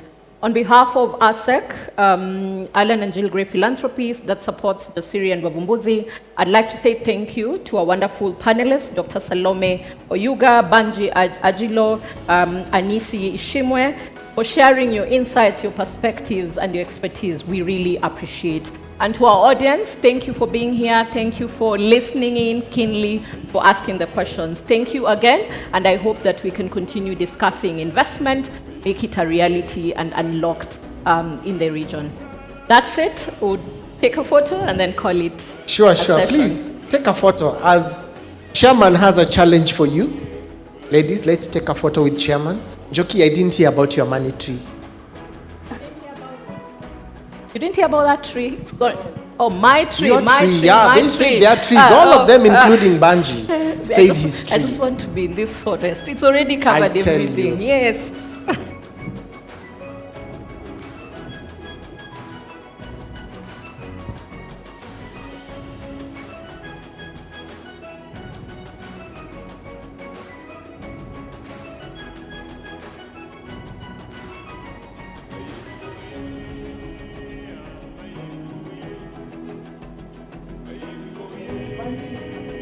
Yes, Banji is virtually with us. Banji, don't disconnect. Ladies and gentlemen, a round of applause for this powerful panel. Thank you, Banji. Banji, please stay online. Mr. Chairman, over to you. Great, thank you. Well done again. Makofi kwao tena. A group of powerful, beautiful ladies. Well done. Very good job. And there's a gentleman there. Okay, wonderful. So, one of our pillars in ASEC is to expand its go international. I don't know, in Rwanda, is that something that you like her to collaborate more about? You like? I need to hear you say something. Everybody can hear. Absolutely. When are you going back to Rwanda? Next week, Thursday. Next week, Thursday. All right. So suppose I committed to have a meeting with you either Thursday or Friday next week in Kigali. Would that create more interest for you to continue this conversation? Okay. So I commit on Thursday, we meet in Kigali. And we can have a conversation about ASEC and Rwanda engaging a lot more. Thank you, sir. All right? Well, I was going to be in Rwanda anyway, so... yeah. Very actionable. It's very actionable, right? Yeah, but we're in the spirit. But this is a challenge I would like to challenge this group, and you will be the one who will keep you accountable.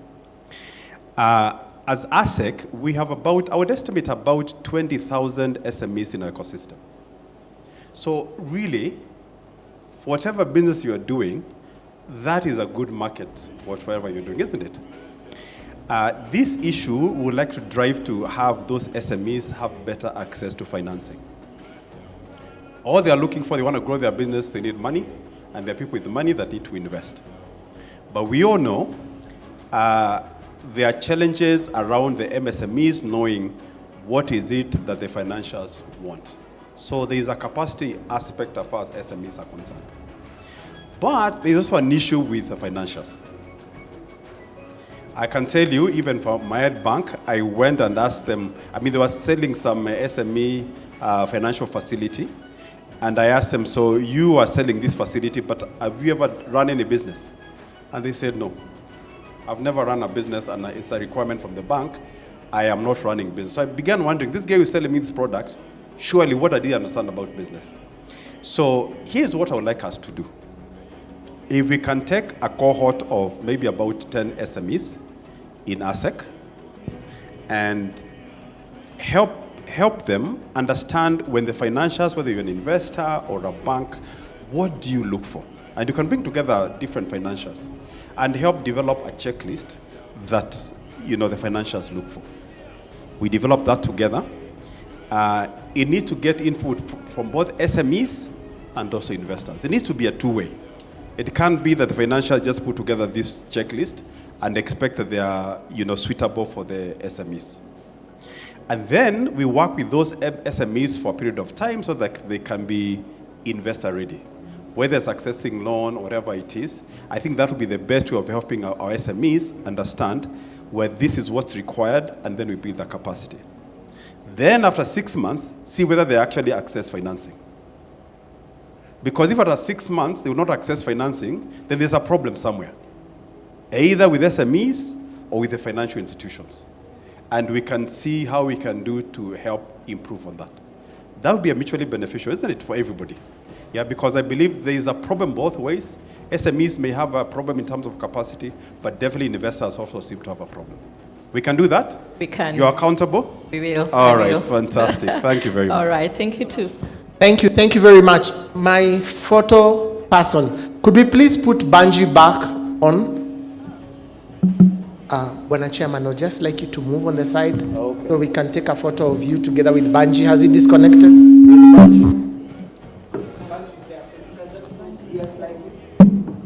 But his name sounds like that thing you jump off. Banji jumping. Where is the, thank you.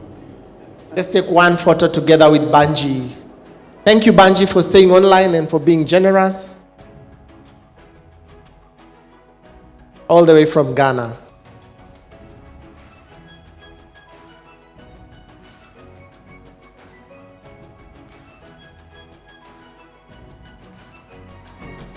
Thank you very much. Thank you. Another round of applause for this amazing panel. And as I get off of stage, we were discussing money. I would like to bring on stage Dr. Emmanuel Mango. He's the Gender Strategy Advisor at ASEC. Dr. Mango, we are waiting for you here.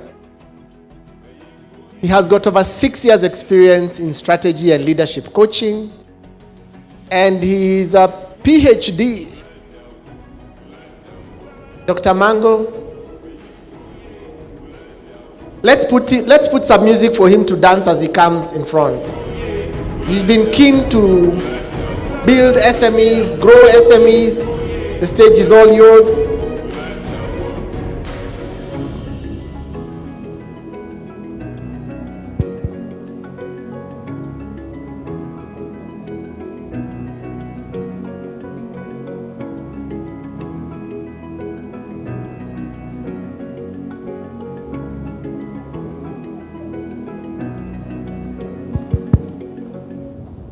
Yes, good afternoon. I would be happy that you are happy. Are we happy so far? Yes.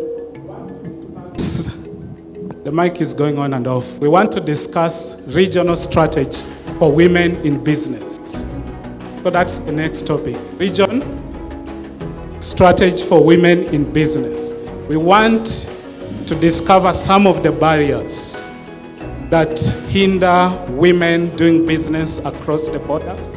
That's one. Second thing we want to look at, what are the possible solutions? And solutions would come in two ways. The first aspect of the solution is policy. But there is the second aspect of solution that is strategic, and cultural hindrances that hinder people women from doing business. So once we do that, we will sum it up with, I've been told to come over here. So then finally we'll sum it up and we'll go for lunch, those who have not gone for lunch, which is exciting. So I want to invite my panelists to come over so that we introduce ourselves and we begin the conversation since time has gone over. Yeah. So if you're here to discuss this important subject of regional strategy for doing business in East Africa, kindly come over. So as they take seat, perhaps I introduce myself, then I'll give them the opportunity to introduce themselves, then we get into the conversation. So as you've heard, my name is Dr. Emmanuel Mango. I'm the moderator for today's session. I am a strategist. I've been developing strategic plan across many sectors since 2014, both government, private businesses, and NGOs. Just last week, I was in Tanzania, and this is why this subject of doing business across East Africa is important. I was supporting an organization called Pastoral Women Council, which does business, which empowers pastoral women to do business and to fight for their rights. And so that's the conversation. We want to discover what are some of the barriers and how do we solve those systematic barriers doing business across the borders. So with that, I want to invite my panelists. I'll give them an opportunity to introduce themselves so that you get the expansivity of the work they do, so that as they discuss, at least you are in good hands. Thank you very much. I'll invite Vincent to kick the conversation of introducing themselves. Right, thank you. Thank you, Dr. My name is Vincent Otieno Diambo. I work with an organization called Ashoka. Ashoka is the world's first ever organization that started to support social entrepreneurs. So we are a global network of more than 4,500 now, leading social entrepreneurs who are part of our network as fellows. We're in 92, 95 countries. And in East Africa, I lead the work of Ashoka here in East Africa. I think that's all for now. Thank you. All right, thank you, Vincent. Hello, everyone. My name is Lilian Wangari. I work for Jasiri under the Alan and Jill Gray Philanthropies, and my role really works around supporting our community of ventures that go through our programs, and also really engaging with the ecosystem to understand how we can enable them to scale and be sustainable in this economy of ours. Thank you. Asante. You said your name again? Lilian. Lilian, you got it clearly. So, thanks. Good afternoon, everyone. So my name is Celestine Otieno, Partnerships Lead at Somo Africa. And Somo Africa, we support micro and small social enterprises with the right skills and right resources, including digital tools that supports entrepreneurs to be able to create sustainable and scalable businesses within the regions that we operate in. Thank you. Asante sana. Karibu. Good afternoon, everyone. My name is Gertrude Misango. I'm a gender advisor with the International Finance Corporation, part of the World Bank Group. Technically, we look at gender lens investing and addressing some of the most critical gender themes in the region that includes women entrepreneurship.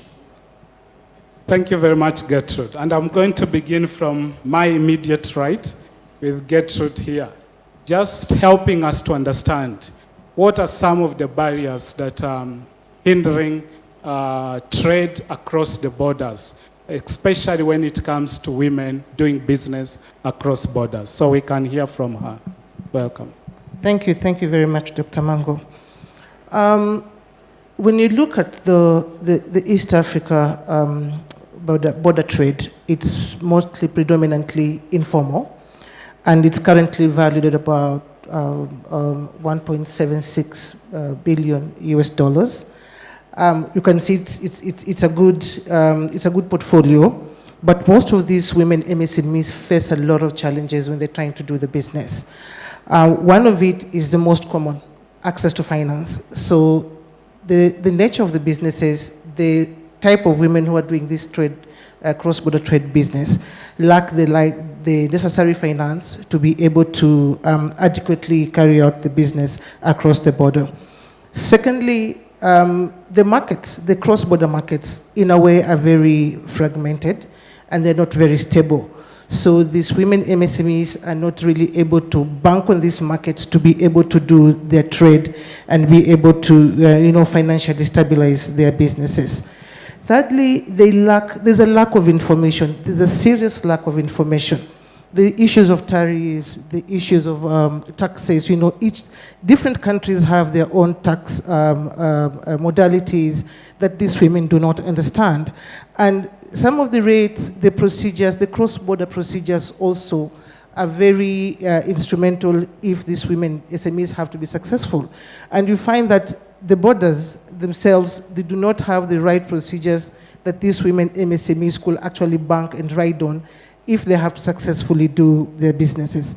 Our borders, as you can see in the recent past, have a very high conflict in fragility rates. And there's a lot of insecurity, violence, and harassment that actually bar these women from doing their businesses across the border very well. One of the things that we have also been insisting in my line of work is that there's a serious lack of data collection. And even if somebody is collecting that data is not updated, is not adequate. So without the data being collected, we are not being very strategic enough, and we find that most interventions that will actually be put together to address some of these barriers will not suffice at the day. And then also, there are social cultural issues that actually affect these women MSMEs when they're trying to do the cross-border barriers.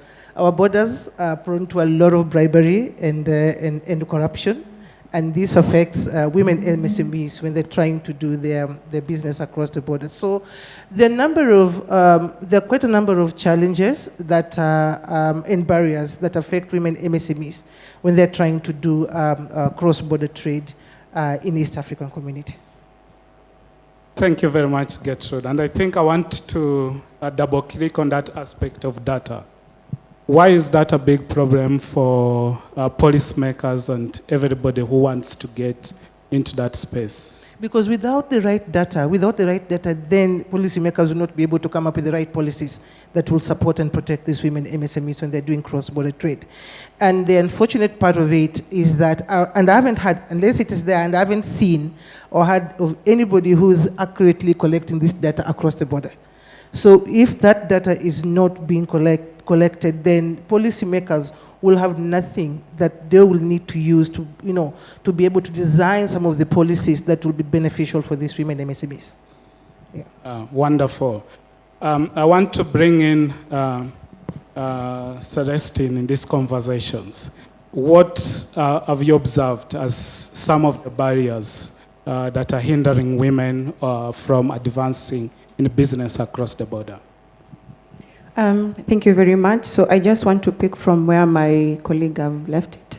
And just to add into that, so you'll realize that we do have common gaps that are hindering women entrepreneurships into growing their businesses. And some of these you'll realize it is generic trainings that is not sector specific or gender specific. With that, we work with assumptions because we do train, that is what we need to go with, and that is a very big barrier.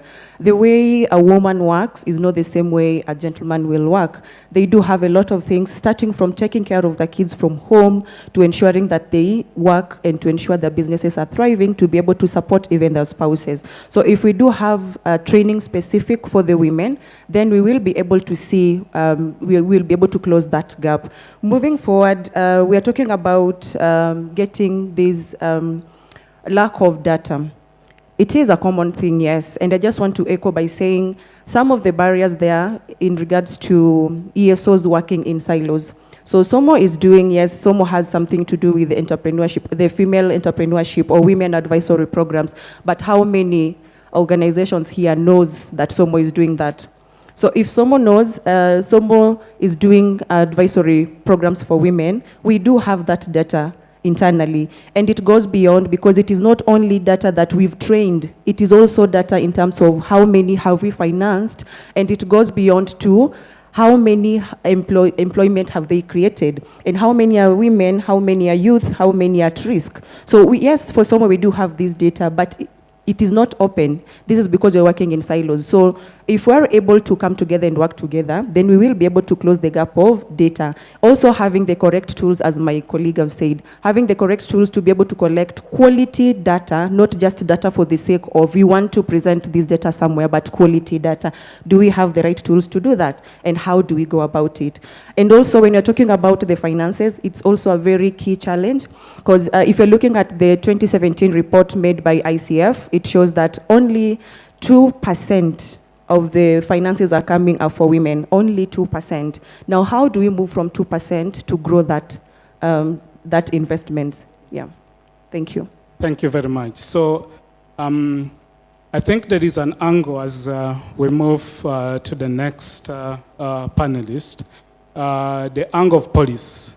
If you can touch it as much as you add the points that you wanted to add, if you have some addition around police hindrances, you can also add them in that conversation. So thank you, Karibu. Lilian.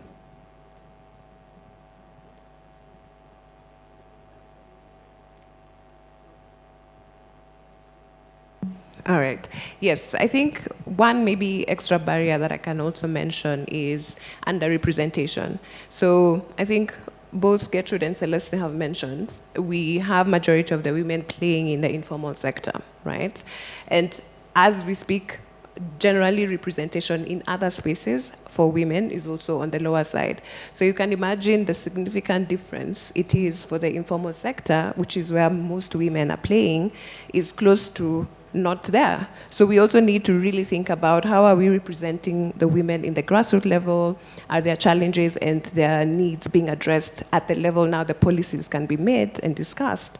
And I think now when it comes to policies, I like what Gertrude mentioned, you know, the structural and the cultural differences in our region bring that extra shift and difficulty, right? And speaking from our side, we have individuals and entrepreneurs that go through our program in Rwanda and Ethiopia and Kenya. And when it comes to setting up their ventures, you find that for those in Ethiopia, before they get a permit in Kenya, it is such a tremendous effort and it's so expensive. And you really start rethinking, is it worth setting up? And, you know, you start having those extra question marks. So if you look at that conversation of, we really do want to have these programs and these supports efforts that ESOs are designing, but there's already a barrier as it is, even before you start encouraging and supporting. So yeah, we need to really sit down, first of all, and analyze what is currently on the ground, at the grassroots level, ladies being heard, and number two, are the policies currently in place really supporting what we can already do before we start changing and taking over whatever we want to create, because I think we need to start work from the first time, from the first level really, before we go to the next one. Yeah. Thank you, Lillian. So Vincent, you can pick up from where she has left. Yeah. It's a very broad conversation, and there are so many details to it that we can surface. But let me say this, first and foremost, inter-country trade has always been a challenge. But also, historically, we know there's always been inter-community trade and all this. But even though they seem to have been seamless, there was also confrontation, friction, and this was either because of military power, political power, you name it. So there is always a need to try and synergize around those issues that of convergence and address those that sort of bring divergence. So that's basically for trade, for everyone. But then when you come to women, it's what you can call it's double jeopardy. Because then now for women, it's all those different issues, but now women also have to contend with adaptive issues and also administrative issues. And adaptive issues, these are everything to do with culture, mindset, the practices we are so used to, traditions. And then administrative issues are everything, structural to policy. And so I think when we want to address it, we have to address it from that point of recognition and awareness that it's already double jeopardy for women. I will give an example. My mom was a businesswoman. And even for her to start to get into business was a challenge with my grandfather. Because the question was very basic, why do you think you can do this? This is something for men. And then, of course, now when she started doing inter-country trade, again, there was all these now structural barriers. How the market is defined, how the market defines trade. Some subtle things, some overt things that are pretty much pushing you away. Then, of course, you look at the policy, like I've mentioned, the policy dynamics, not really favorable. And then, of course, now the mindset. So I'll say the way to look at it, the way to address the barriers is to look at those two levels. The administrative, and those are things that we can agitate for, and the adaptive, which are long-term. And we need to start. And we need to start now. Thank you very much. And I think, as you've said, you're giving us a framework for analysis of how we can look at the issues that are affecting women doing business across the border. Perhaps on that framework, could you share a bit more detail on each of those two areas that you have mentioned, some of the specific challenges, before we come to how do we deal with those challenges? Good. So for administrative, policy is the big one. Then the second one would be, not necessarily in that order, but one of the areas should be the industry norm. If you look at the norm from startups to big businesses, what is the norm? So there's need to change the norms in those spaces. Let's redefine what is normal. And redefining what is normal here will be, it's okay to come across a woman founder and fund them without second-guessing their abilities. So we need to redefine industry norms. And there's a lot in terms of redefining industry norms. We need to change that. And of course, policies. So whether it's just the general trade policies, how do we ensure that they are favorable? Without necessarily just talking about affirmative action, but making sure that they are policies that are not creating barriers for anyone who wants to trade. So Dr. I think more work actually is in the adaptive level. That is where we need to do a lot. How do we start changing our mindset around the role of women and how we see women in marketplaces or in industries? And that will mean being very practical in terms of showcasing women who are excelling in what they're doing, and also who are, learning on the way. So we need to have more stories of women, who are doing trade, inter-country trade, showcase to begin to change mindset. And whenever I think about mindset, I go to, I think about something that happened in this country a couple of years ago. One of the most, patriarchal communities, all patriarchal, one of the most patriarchal communities, I think, produced more women political leaders. And the shift happened because they saw a lot of women leaders being in those spaces. So despite the fact that they're patriarchal, they were able to elect now at the elective level. But the point is, we need to start working on mindset shift if you're going to address the adaptive challenges. We need to look at the rules and the norms of industries if you're going to address the administrative challenges. Thank you. So adaptive and administrative challenges. So that's part of the framework that you're giving us to help analyze some of the challenges that are facing women doing business across the border. So one of the other, before we leave the challenges and go into solution, is the aspect of financing. I would invite anyone here who is competent in that particular space to help us appreciate what are the challenges as finances concerning financing business across the border. Thank you. I'll go first. So when you're looking at this, we're looking at how can, number one, let's look at formalization of businesses that the women, female entrepreneurs are doing. Are they formalized? Because that is one key area that hinders female entrepreneurs or women entrepreneurs from accessing financing, even if they're there, because even the government have a wing that supports female entrepreneurs and youth. But do these female entrepreneurs have their business formalized and registered? Are they recognized? That is a challenge. Number two, we are looking at the collateral. So yes, you have your business, it's formalized, it's registered, but do you have a collateral? Because when you're going to access financing from any other institution, they do not know you first.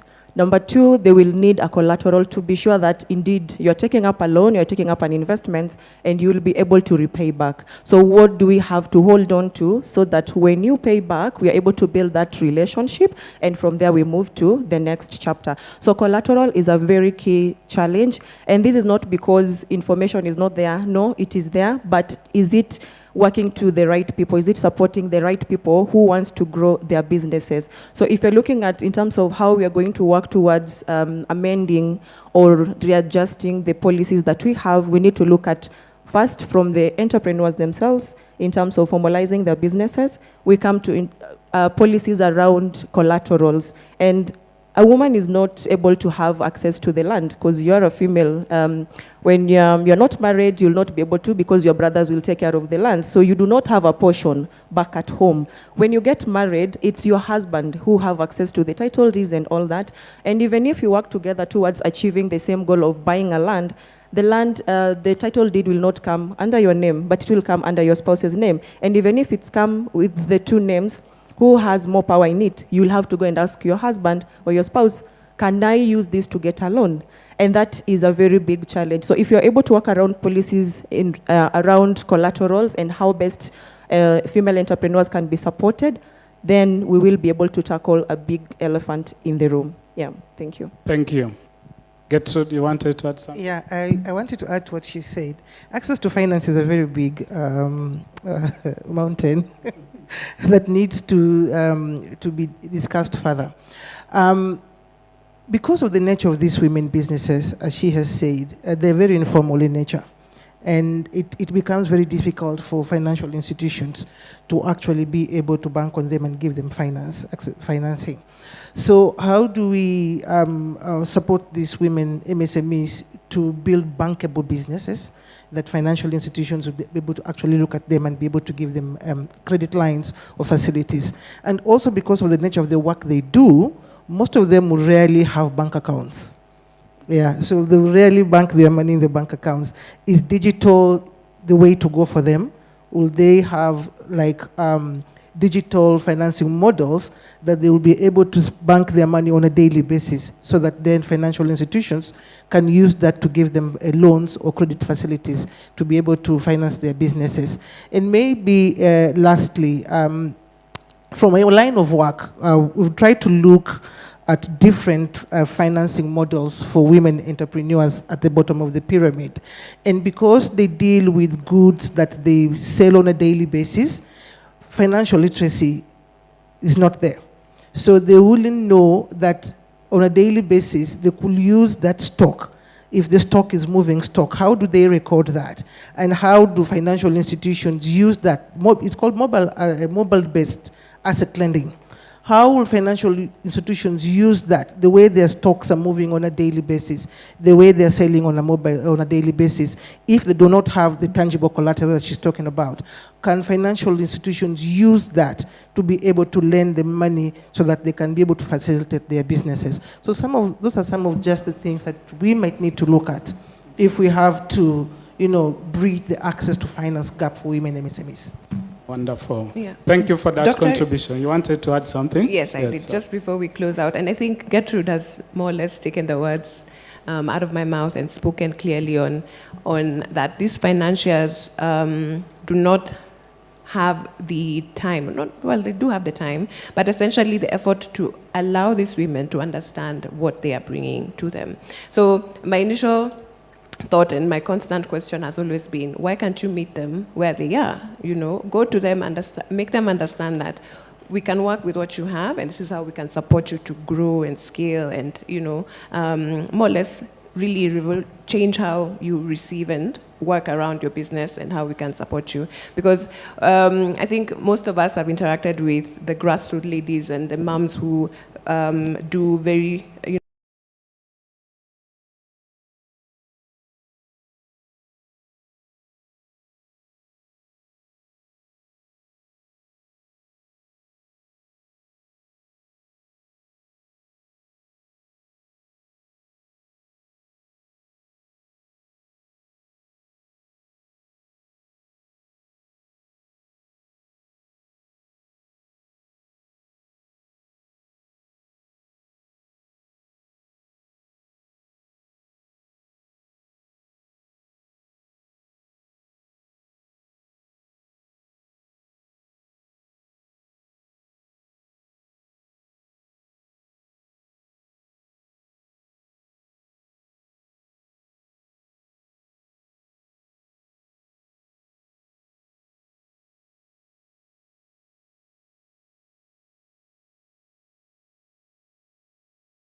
entrepreneur.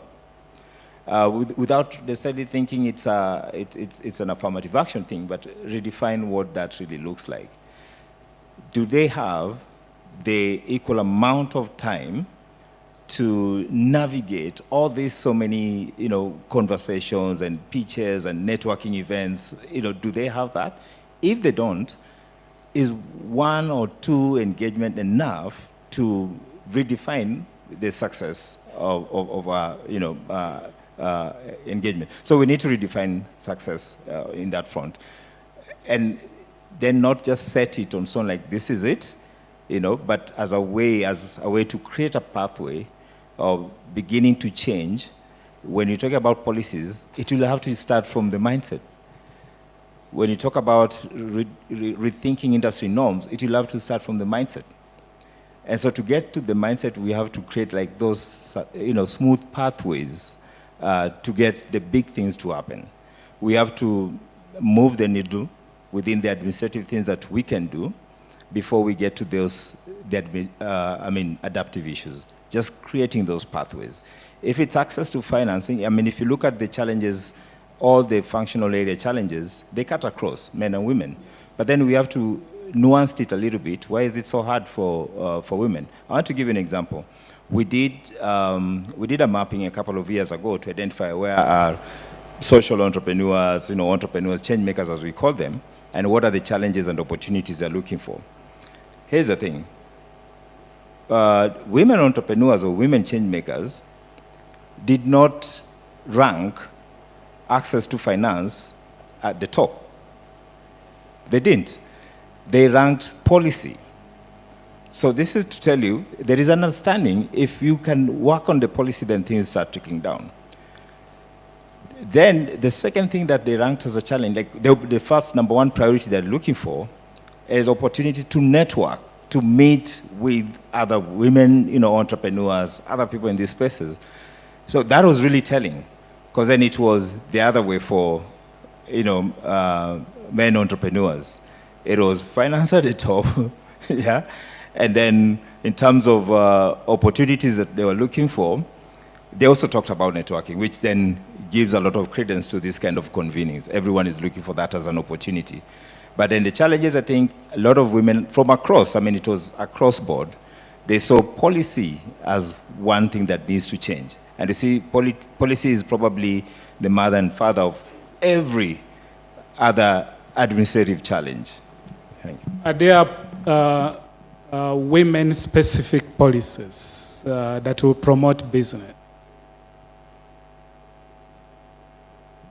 I think, yeah, there are no women-specific policies, but it is looking at every policy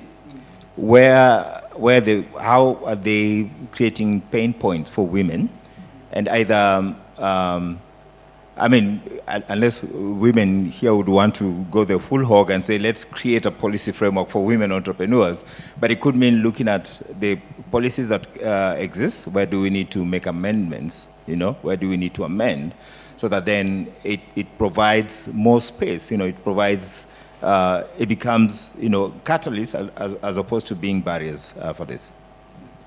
I can see Gertrude wants to jump in. So that's exactly what I wanted to say. Creating an enabling environment for women MSMEs to do cross-border trade is, I think, should be one of the top priorities. And doing that involves everything that he has said. So assess and analyze what exists and what doesn't exist. Then from there, you'll be able to know where the gaps fall, and then how do we come up with smart interventions to address those gaps, the trainings, the coaching, the networking opportunities, because I know there might not exist specific gender-related policies that support women MSMEs, but they can be reviewed and made gender responsive for them to make it much easier for them. Wonderful, thanks. We can add to that, discuss the wider subject of solutions to some of the barriers and the challenges that women face doing cross-border business. Yeah, so thank you. I just want to add on to what my colleagues are saying. This is very much interesting because, again, we are not going to start from scratch. There are organizations that are already doing this.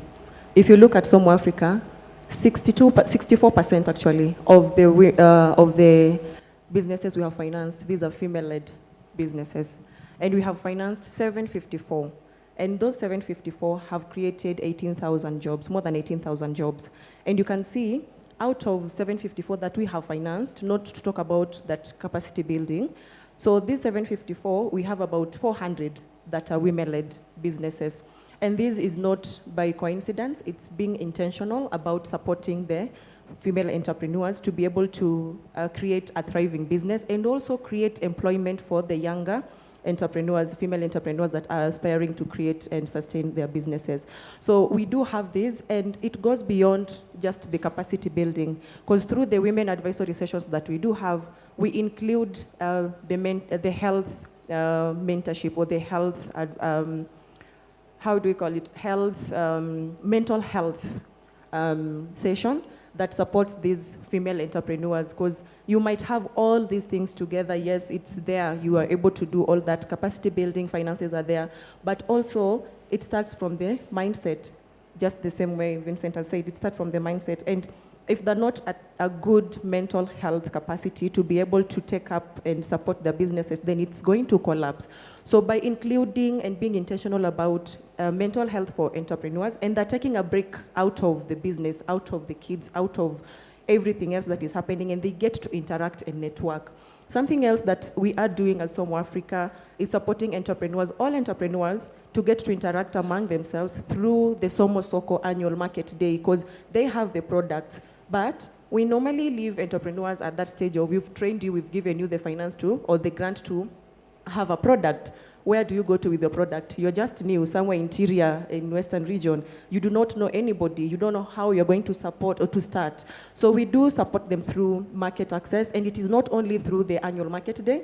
Somo has partnered with Lava Latte, Pitts Cafe, other cafes that are able to give us a spot to be able to display the entrepreneurs' products. So that way we are doing support in terms of access to market and even selling their products. Because if you look at the branding that we're doing for these entrepreneurs, you'll see that yes, it has Somo branding and the entrepreneurs branding, but there is a tag. If you scan that tag, it has a code, it will take you to the Somo space, the entrepreneurs Somo Invest space.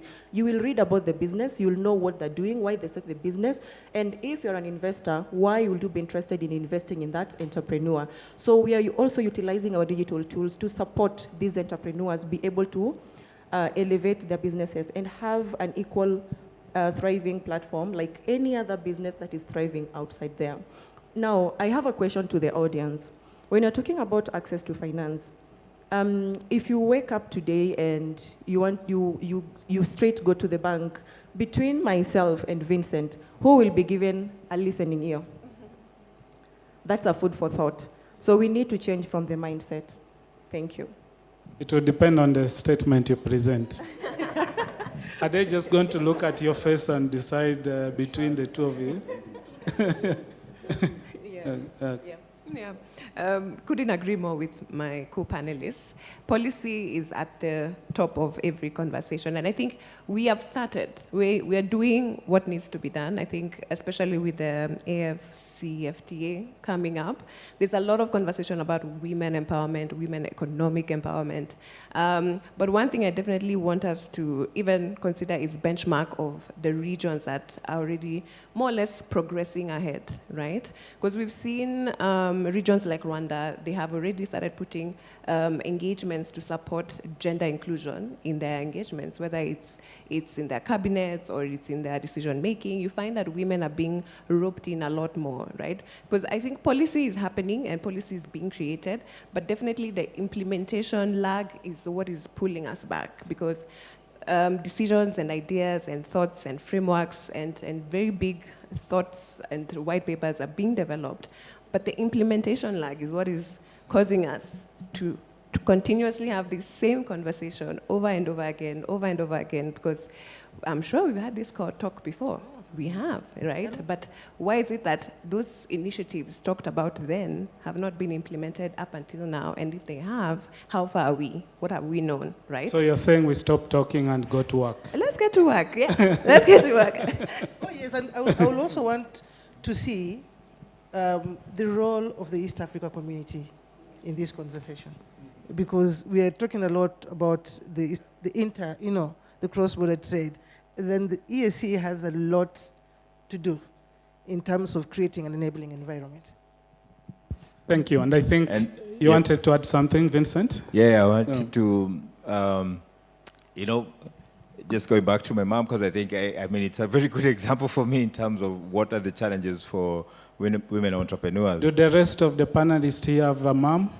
I haven't heard them talk about their mom. No. At least for me, that's the only woman I can represent on the panel here. So the experience that I can bring. So I saw, when she started with a business in timber space, it became so hard. She quit it, just essentially because of the dynamics around it, from the language and everything. She quit. So this is just to say, just doubling down on my point. The mindset is very important, and also the policies, but how do we change also industry norms? So when she got into fashion, everyone around her was like, okay, yeah, so this is good for you. This is where you should be. But probably should have been more successful in the timber industry business more than she was in the fashion, but it's because that was really harsh. So just doubling down on those points. But again, also, it's a challenge that cuts across. There's one of our Ashoka Fellows, Dr. Florence Wambugu, runs Africa Biodiversity Program, very successful.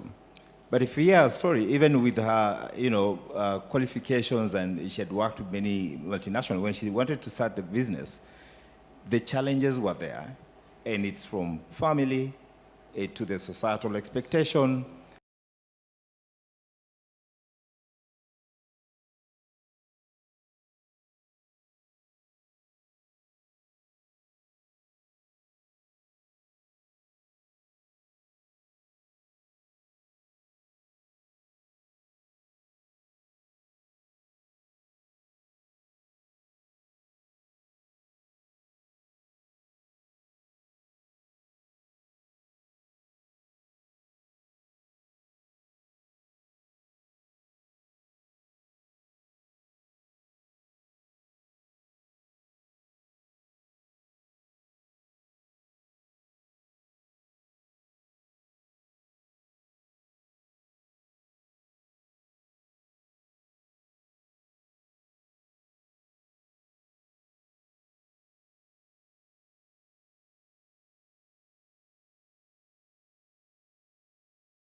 Are you having avenues where gender inclusion is being discussed openly, and you've started to implement some of these ideas and policies and frameworks within your organization first? Because I think it's the small steps that now tend to move to the bigger spaces, right? Because once I meet my colleague or my fellow countryman in another location, I'm likely to tell them this is happening on our end, it has worked for us, give it a shot, try it out. And there's that narrative to encourage and benchmark off of each other instead of having to start all of, from the ground up. And you can really build off of that momentum and now cause that shift cross-border in the spaces. And as I mentioned earlier, at Jasiri, we have entrepreneurs from Ethiopia, Rwanda, and Kenya. And we've seen the guys coming from Ethiopia definitely have, I would say, a tougher time because there are policies and challenges as it is welcoming them. But if you look at how Kenya and Rwanda is set up, because of the EAC and how we've already started, it's fairly easier, right? Someone can easily go work in Rwanda for a couple of months, set up their venture, and really kick off that momentum as compared to our partners. So it's that benchmark and really just building off from what others already have instead of starting from the ground up. Yeah. Thank you. Yeah, thank you. So You can also tell us, as you discuss, who is going to drive these partnerships? Who is the engine behind this partnership? Because we can say, let us work together. But who is driving this engine? Great. So let me start with that one first. So let's strengthen what is already there, because these things are there, they exist. And by coming together, let's stop working in silos. What we can do again is to come up with the framework that supports sector and gender specific programs to support the female entrepreneurs. Aside from that, I want to give an example. When this was back in 2023, we were running a cohort, and then there was a gentleman somewhere, and because it was a sector specific, a female focused, he decided to champion to front the wife. So the wife was now the one applying and all that. So when the lady came for the interview, she was very coiled at her corner. She wasn't able to speak because the husband was waiting outside, yeah? And then you could see she wasn't herself fully. After going through the interviews and then she passed, and now we invited her for the trainings. The very first day she came with the husband because it was a physical. She came with the husband. The husband waited, they went back home. So we decided to take this further and invited her before she could complete the program, invited her for one of the the women advisory programs. So when we invited this lady, she was able to speak up. She was able to talk, and she was like, this is a car wash business. Me, I have not.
The moment the money lands there, it is given back to 20% interest rate, and it becomes still unaffordable. And then also the bank will want you to align with the terms and conditions of lending, and it becomes still that you cannot meet. I have seen a model in a different country by, I think, UNDP, where they brought in an interest-free loan for the VSLS, but they put in the bank. And now it is interest-free, but the terms and conditions still remain that you need a business plan. I want you to imagine a woman selling vegetables, or the literacy level maybe did not go beyond primary school, coming up with a business plan that the bank can approve.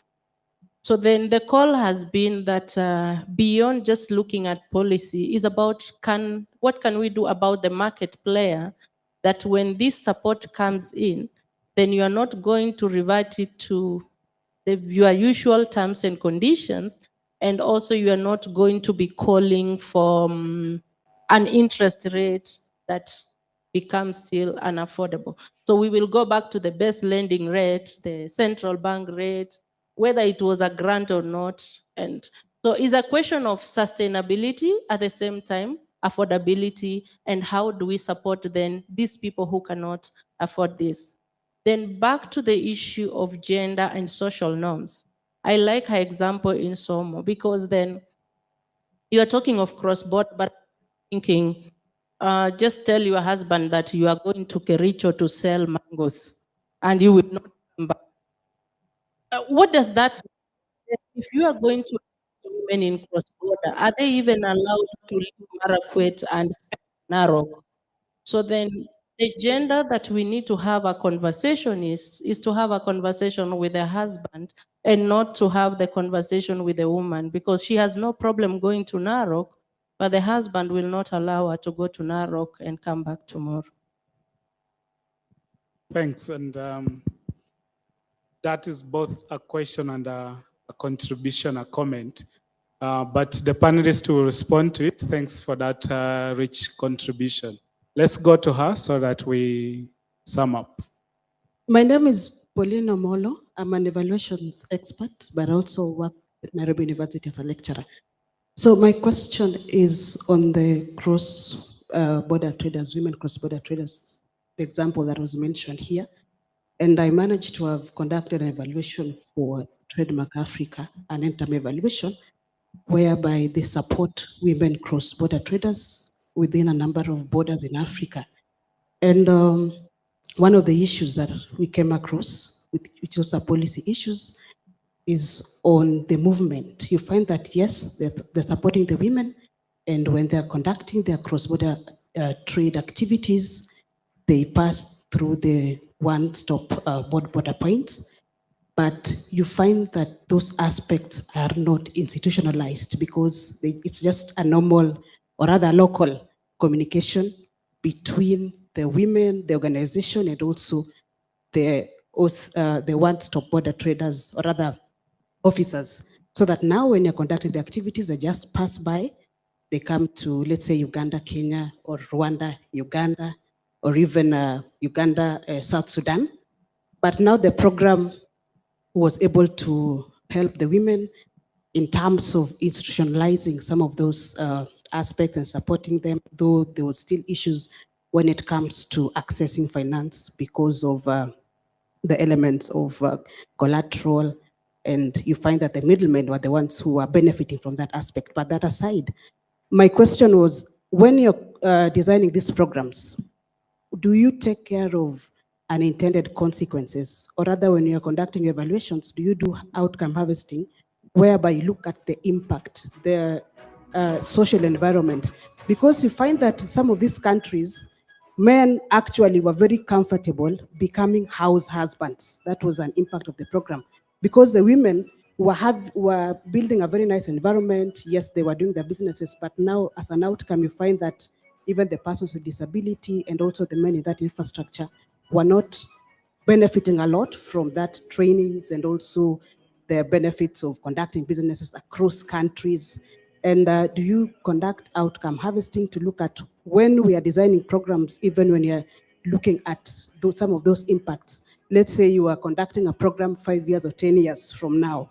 Do we look at also the infrastructure? Because when we are, the intention of designing a program, I think, should not also to destroy the social infrastructure, but also to support, because I know that gender responsive designs, it also evaluations, is not about women only, but men, women, boys and girls. Thank you, and over to you.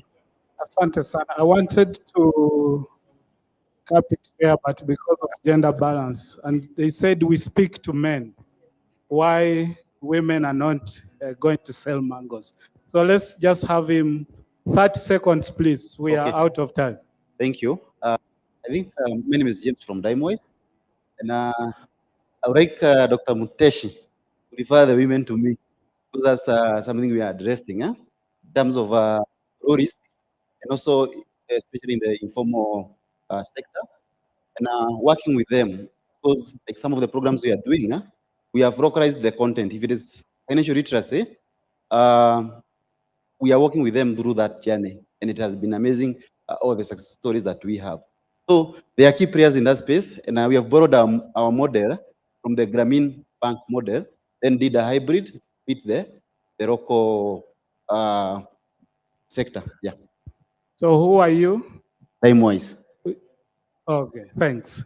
So we can respond to that, and as the same time make our closing remarks.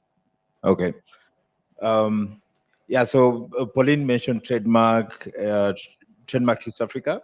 I think, Trademark has done really great work in terms of facilitating, cross-border trade, but also for women. I was part of one of the events on that. And then also what he's mentioning in terms of Grameen Bank, because I want to tie those two together, and also what Dr. Mutesh was saying. So here's the thing. Many solutions and whether it's good or service that are out there has to be a way to analyze them. So if it's a solution that is a deal solution, and deal here, DEAL, and for me it means dollar driven, extractive, accumulative, and less responsibility, it's not going to solve what we are talking about. It's not going to solve the inclusion that we are talking about. But if it's a solution, whether in terms of a service or good, that he's mentioned, for instance, Grameen Bank. The founder of Grameen Bank is an Ashoka Fellow, and the model, the way we look at it, that is a real model of real orientation, regenerative, empowering, adaptive, and also legacy driven. So what am I saying? Like you said, there's no need to reinvent the wheel. Absolutely, there's no need to reinvent the wheel. For those who already have solutions to some of these things, the best system-changing idea or solution is an idea in the hands of an innovator or an entrepreneur. If they're willing to open it up for everyone to access it, for everyone to tap into the knowledge, for everyone to tap into its experience. So the challenge for us now as a finish will be, let's look at everything that we are doing. Are there things that are increasing the inequality? Are there things that are actually bridging the gap for inclusion in the long run? Are there things that are really bringing everyone into that space where the men and women can find their brilliance, their superpower as change makers, and more so now for women? Let's interrogate those things. Are there things that are really creating the spaces that we want to see? Are they solutions that are going to have a knock-on effect on the adaptive issues that we talked about and the administrative issues that we talked about? I think that's a challenge that I leave us with. Challenge accepted. Thank you. Yes, completely agree with Vincent. And even as we assess market to see who is this key person, it comes back to what Gertrude was mentioning. Have we assessed? Have we analyzed? Do we know who's what, who's where, and what they're doing? because there's that risk, as Vincent mentioned, of someone doing, what is already out there, and they're starting from the ground up. And ideally, there's already a solution working, but we just do not know about it, right? So I think number one is just having our incentives and our agendas to share number one this data, right? I like what she's mentioned that trademark did this assessment. Is this data out there for people to leverage so that as they tailor these solutions, I know exactly what I need to bring into the market because there's this particular gap, right? And really just working in that cohesion and collaboration. Number one, just let's reduce the challenges that we already have in accessing data. And number two, then go ahead and start accepting that someone else out there has actually created a solution. Can I benchmark and maybe build more off of that instead of wanting to start from the ground up? So I think my challenge is number one, let's make our data as accessible as we possibly can. If you've been in a workshop, projects, engagements out there that have this information, play it in your part to make sure that people actually know this information. And number two, now leverage this now to design and tailor it. I think even the call on our side as an ESO is to really design a program that meets the market where it's at and not trying to design a program because we see this is what works, but really coming to the market to give them what is actually needed. So yeah, thank you. Great. I'll try to be very short. So just to also add on to your concerns, those are very key areas that you touched on. And I can say that for someone, we had foreseen that. And one way for us to be able to support even those who did not proceed further from the class 8 or the primary level education is that in each and every region where we are operating, we are intentionally working with the local team members. We are hiring the local team members. So when we're doing the 12 weeks training, there is a trainer, there is a trainer mentor, and then there is an entrepreneur mentor. So this entrepreneur is not able to understand what was trained at a very high level. There is this team member who will be able to translate that to her so that she's able to understand it from her own local language and understand it better. And with that, we have seen this boosting their confidence in terms of how they can even stand, speak about the business, having the business plan. Because one of the key areas, one of the key things that we track from the training level is ensuring that all these entrepreneurs who are going through our programs, they're able to, number one, register their businesses. Number two, with the registration of their businesses, they're able to open a bank account. Now, when they're doing the record keeping, that cash flow, because we encourage them to use their money to go through the bank, so they're able to create that good relationship between them and even the external financials. So you realize that they're able to use their cash flow as a collateral, and they're able to take it to the bank and say, I have been transacting with you people, and this is my cash flow. It's tallying. Because at the end of every 3 months, these entrepreneurs are doing something we call quarterly surveys. So with the quarterly surveys, they're doing the validation of their cash flow, the money in and the bank statements. So they're able to upload it, and with uploading of that, the system will calculate and let us know if there is any discrepancies or all is well. So as I'm closing out, I'd like to say that we need to give ASEC something to work with. If as the key players, we're not able to give ASEC something to work with, then they're not even able to champion for the policy. What we need to do, we need to come together as the key players, be it the female entrepreneurs, be it the ESOs. Can we have a 2-day a 2 days workshop where we're able to brainstorm in terms of what is really needed? Is it the policy? From what angle of policy do we need to for? And with that, we're able to give it a table to us and say, support us in terms of pushing for this because these are the gaps that we have identified and this is what's needed. Now we will leave them to be able to carry that burden and come back to us and tell us we have managed and this is where we are at and we are now able to move. Again, I love to see these are requests to ASEC. I also love to see because you're talking about cross-border trading. I don't see Keproba here. Keproba really supports so much in terms of being able to get our products out there from different markets. So please, to ASEC, when next you're having this kind of an event, can we try and invite even Sylvia from Keproba so that they're also able to give us their input and how they have been able to support. Thank you very much. Asante sana. Get soon. So very briefly, assess and analyze and come up with a plan. Number two, financial institutions must strongly come into this conversation and come up with financial products that are very favorable to these women MSMEs going forward. And I think lastly, we may need to start moving away from the traditional financial products that we've been giving to women MSMEs and look for other options that will work. For example, when you go to the agribusiness sector, there's what we call the warehouse receipt system. So it doesn't really require somebody to have tangible collateral for them to be able to be given a loan by a bank to go and invest in the business. There's a way they use the farm production and assess it, and it's insurance covered. So that works. We're also piloting a financial product in Malawi called the movable asset-based lending system, where these women MSMEs are able to use the daily stock, assess the daily stock, and financial institutions are able to use that to give them loans if they do not have like tangible collateral to use. So we must start thinking and moving away from the traditional loan products that we have been giving these women, which is very expensive at the end of the day, and start looking at options that actually speak to the women MSMEs at the bottom of the pyramid. Thank you very much. So you're proposing humility. It is something, and I hope this will energize, the women in the room. There is an area that we are seeing success, tremendous success, when you're analyzing women entrepreneurs versus men entrepreneurs.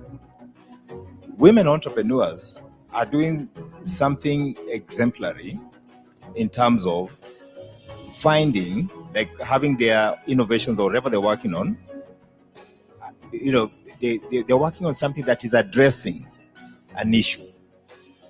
Like I mentioned, I work with Ashoka. We have a network of 4,500 leading social entrepreneurs. Biggest percentage are women. And they've hacked what many men have not been able to hack. And that is probably something that comes with the strength of being women, being able to pay attention to the brokenness of the various systems and developing products and services that is not just to get it to the market for the sake of it, but really addressing a social issue. So just something for women to think about, position around those social issues. Wonderful. So I think as we come to the close, I'll sum it this way. We've heard that adaptive and administrative challenges are real. But we have also heard that we stop talking and go into action. And one of the best ways to get into action is for us to collaborate so that we don't reinvent the wheel. So that's the way I'll sum it up. I want to thank the incredible panelists who have helped us discuss this, and the audience, because we couldn't just talk to ourselves. So to all of us, we say thank you very much.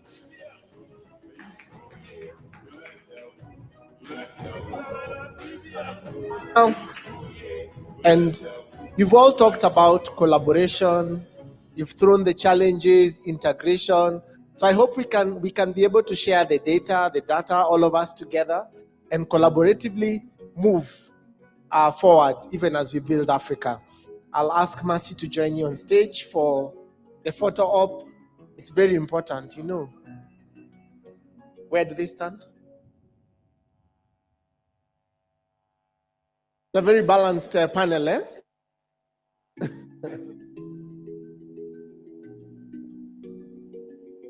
It was just men. There was no gender representation.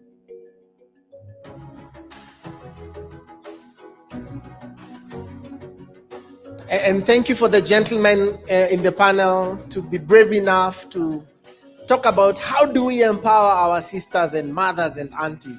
Take it away.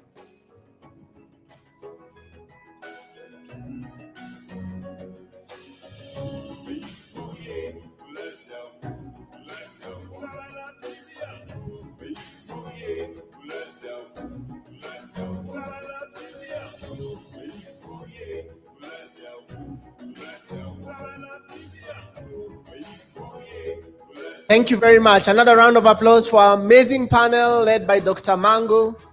Thank you, thank you, thank you, thank you. Yes. Hi, everyone. I just have something that I wanted just to say. What you're seeing here is something that we're actually working on as a network, and we've partnered with the East Africa community to really look at the treaty that they've signed with all the countries, especially for the East Africa community, right? The 8 countries, and really looking at how we can embed a socioeconomic framework to really support not only the female entrepreneurs, but also supporting them in terms of accessing leadership opportunities, not only in government, but even in corporate spaces and every other sector.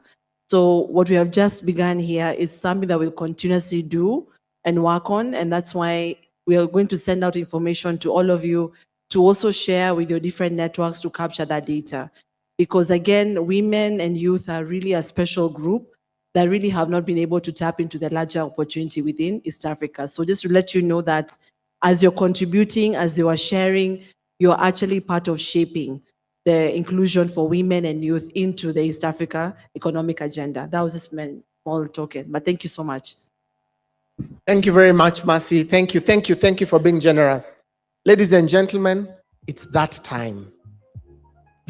I'm standing between you and lunch. So we are going to go for lunch. Your lunch vouchers, you shall pick them as you go up the staircase. Brian is there, ready, waiting for you. We shall be back here at 2:30 for our last sessions of the day. Thank you for being a receptive audience. Thank you for being very participatory, and thank you to Njoki, and thank you to Daktari for that amazing work. So ladies and gentlemen, let's stand on our feet. Right hand stretch, left hand stretch, right leg kick, left leg kick, turn around. That's where the exit is. Enjoy your lunch.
Tries to stop my production.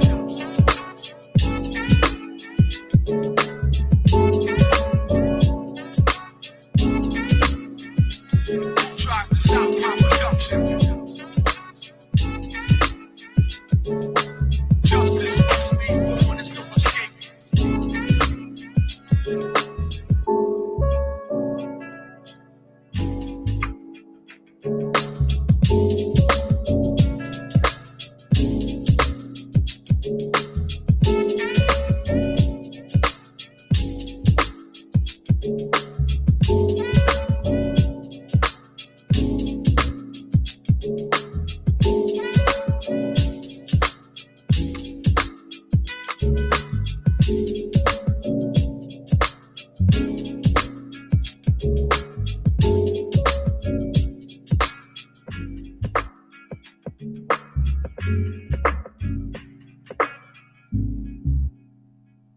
Tries to stop my production.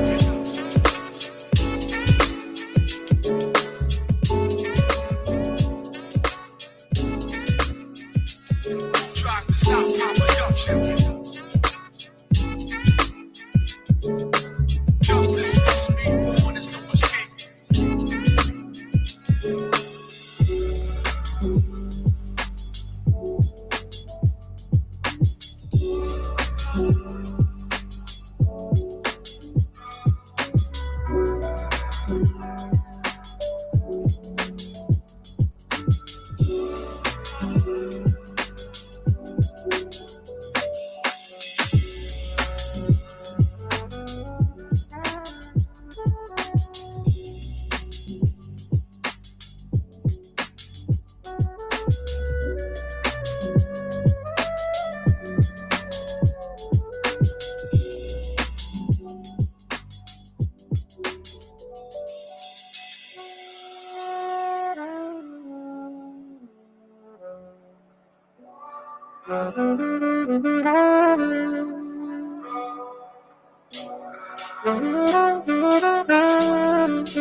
Righty, good people, I see you're looking good right after lunch. We can just maybe notify the people that are yet to join, just occupy the seats that are in front so that we can kick off in style. Karibuni, we are about to kick off. I know our time is well spent so that we can finish as strong. Karibuni sana. Make sure to call somebody that you know is outside. Tell them we are starting in the next minute or two so they can secure their spot. Dante.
right. Ladies and gentlemen, thank you for being prompt and coming back in good time, because we respect your time and we want to kick off conversations where we left them on a high.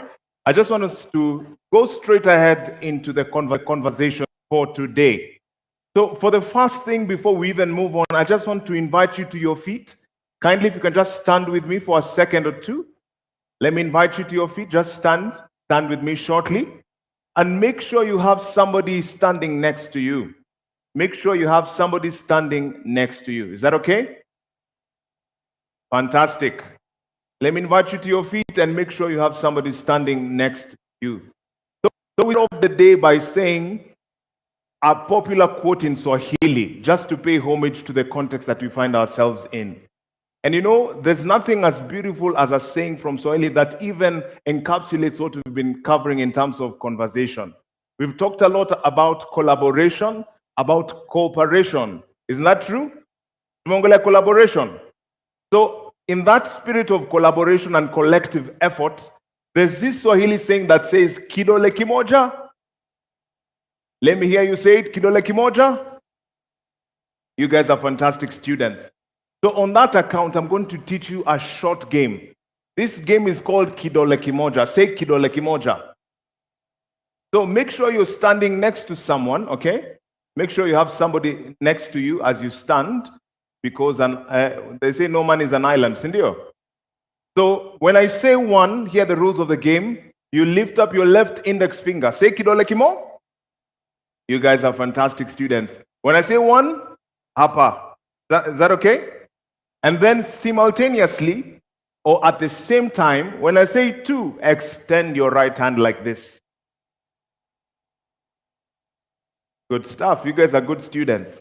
For gentlemen, yes, you can multitask. I confirm you can. Okay? So when I say one, lift up your left index finger. One, kidole kimoja. Good stuff. When I say two, while that finger is lifted, stretch out your right hand and make sure it touches the tip of the person's left index finger. No, not unasema, good stuff. Index ones are in the room. I'm glad you're here. Hapa katikati, make sure the palm surface touches the tip of the index finger. So when I say three, you guys already know the drill, okay? When I say three, kidole kimoja, kinafaa kushikwa na mkono, lakini wa kidole kimoja usishikwe. Let me translate for those that do not understand Swahili. Make sure you're not caught, but make sure you catch, okay? Are you all ready? So this is triceps for you. So three. That was triceps. Kila mtu ameshikwa. So let's take it from the top. Are you guys ready? Aya, 1, 2, 2. I said 2. Yes, I said 2.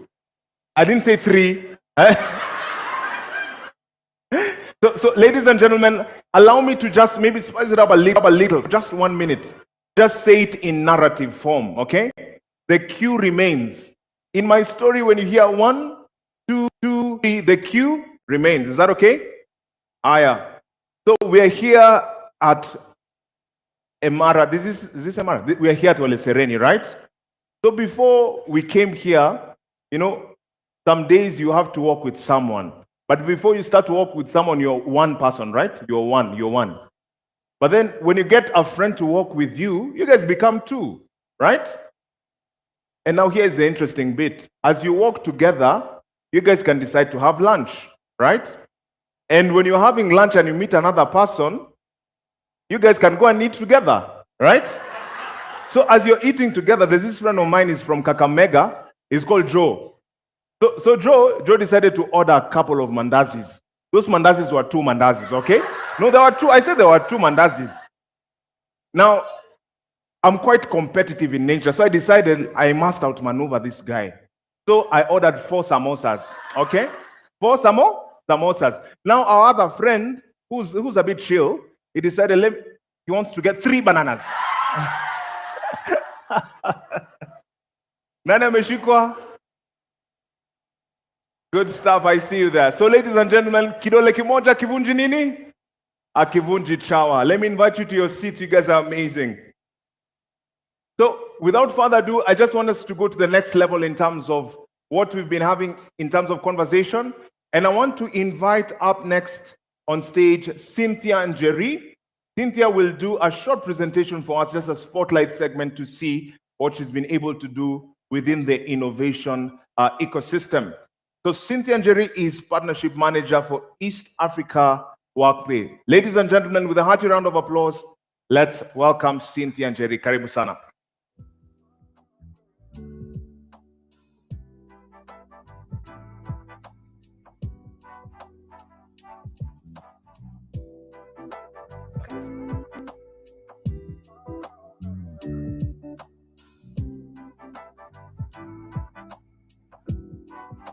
Good afternoon, everyone. Wow, this stage is huge. And the lights, there's so many, but I'm glad to be here this afternoon just to talk to you about what Workpay has done in terms of innovation. I know there's something that is being displayed on your screens right now, but just before I begin, I have 3 numbers that I want to talk about. So number 1, I'm a mom to twins. I have a boy and a girl, and then I have my husband. So for us, we support our household. Our household is made up of 5 people. And I want you guys to be with me because I know some of you are employees and some of you are employers. So just keep it up here with me. So my salary is very important because it supports that household I've just talked about. So these are my 3 numbers that I just want to read out to you so that you can understand our story and our journey. So, and this is in context of Africa, because what we do at Workpay, we focus on the African market. So the weight of one salary has many lives depending on timely payments. And this is where the catch is.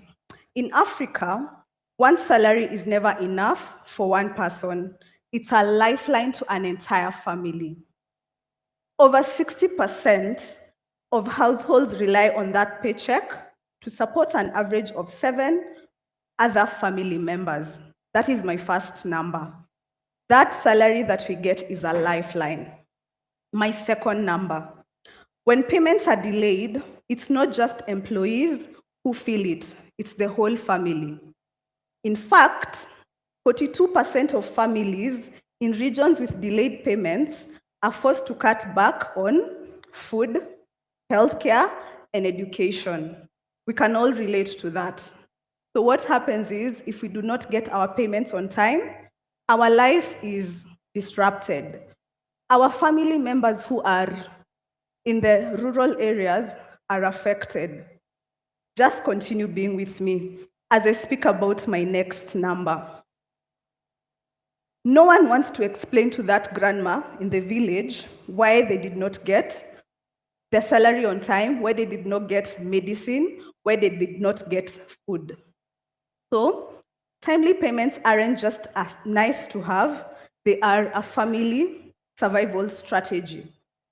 Companies that pay on time see employees, my third number, 50% more motivated.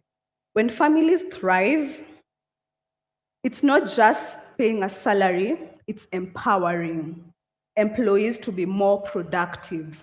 So even as a small business who is seated in this room, you have employees in your ecosystem.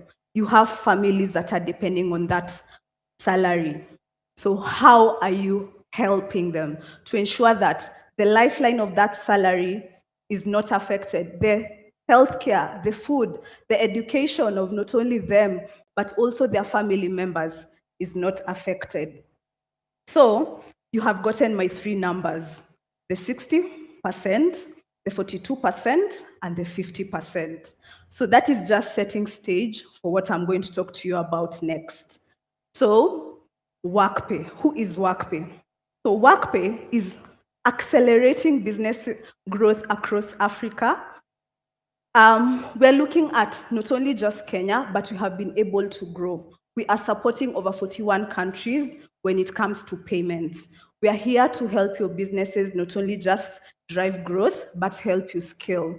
So maybe you started in Kenya, but you want to grow to other countries in Africa.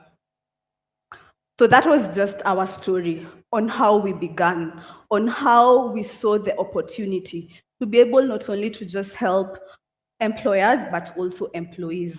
So WorkPay is a VC-backed HR and payroll automation solution designed for fast-growing companies in Africa. I'm very passionate about Africa because when I look at Africa, I see this is where the future is. This is where we're going to get over 1 billion in terms of employees who will be serving the globe. So how are we setting up ourselves so that we are ready to take this up? So in our team, we are made of over 100 plus experts who are not only just sitting here in Kenya, but we have been able to expand. Just work with me. We have grown as an organization, and that is why we are VC-backed. We have all those people who have invested in us. They have bought into this dream that we have of making Africa great. As I said, we are here to empower businesses, to help you streamline. And we do not only look at payroll in one way, but we look at it in diverse ways. We look at it in different ways. We look at it where you have someone who's sitting in an organization, they can be able to use our solution. Where we have an organization where we do not have a HR in place, but we can be able to provide that aspect to you. We can be able to advise. We can be able to provide compliance. We're really big on compliance. And lastly, even where you have not yet been able to set up your company, we are here to say you are there to expand. You want to look at those opportunities. You want to have people on the ground. So how can we be able to support you? So on your screens, I have 2 numbers. I think I'm a numbers girl. So we have been trusted by over 1,000 plus businesses in Africa. I'm not talking about Kenya. I'm talking about we've been able to grow to other African countries. And I know most of us in this room are sitting are small, medium enterprises, but look at the vision that you can be able to develop when you work with like-minded people. Then our payroll engine, this is my other number, supports 35 plus countries. So your business can grow even to places that you've not been. Yesterday, funny story, we were having our Q1 review meeting, the whole team at WorkPay, and our CEO said that, do you know, guys, we've gone to Sierra Leone? And he asked us, how many of us know the capital city of Sierra Leone? Most people did not really know, but imagine WorkPay has been there. And for me, I have been there as well because I've been able to go through WorkPay. So what does our smart solution look at? Think about it in terms of when you get your employees the first day, what's that thing that usually is very confusing about an employee? You need someone to guide them on onboarding. They need to know the company's policies. You need to set up their names and all those nice details, including their payroll. We have to remit to our tax bodies. I don't want to talk about Kenya only, but to our tax bodies. We are here to help you with that. So our system is an end-to-end HR and payroll management system. It captures anything that the employees would require from start to end. So we have the HR and payroll. We have payroll as a service whereby you can outsource your payroll to us. So you have started your business. You're not really sure about these smoky places, what compliance is. We're here to work with you. I talked about employer of records. You want to hire in regions where you've not even gone. You've not even registered yourself. WorkPay will work with you over there. And then last but not least, I know in these conversations we've been talking about finances, how women can be able to access finances, how business can be able to do that as well. For us, we're here to support your employees through our financial services. So your employees get to have unwage access.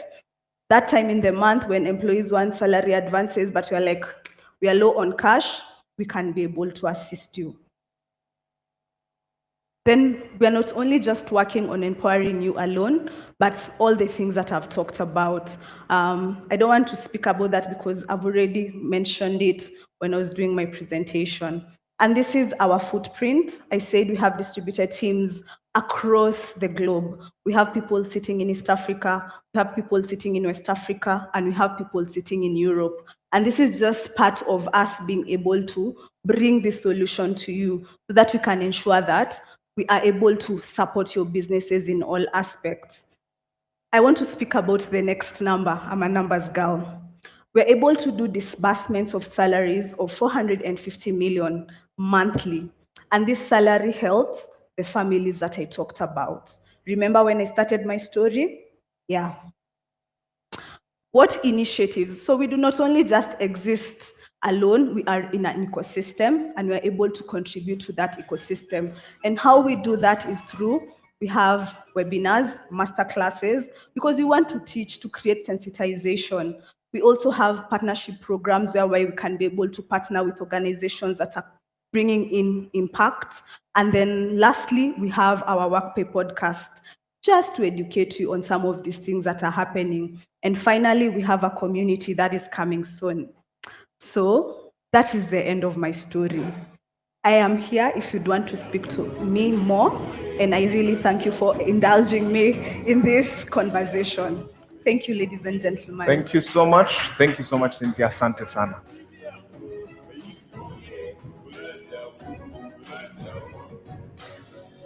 And ladies and gentlemen, you can meet the numbers girl right after this. You need to just contact her or get more information concerning WorkPay.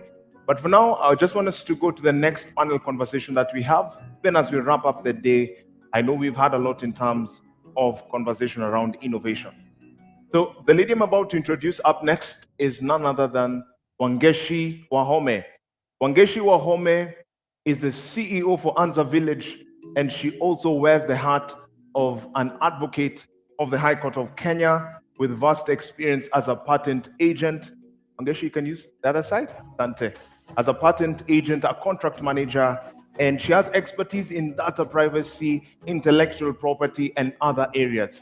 And I know she's passionate about the conversations around innovation and entrepreneurship. So ladies and gentlemen, let's make welcome Wangeshi Wahome. Karibu sana. Thank you so much, Jay. I'm so excited to be back on stage. I was here yesterday.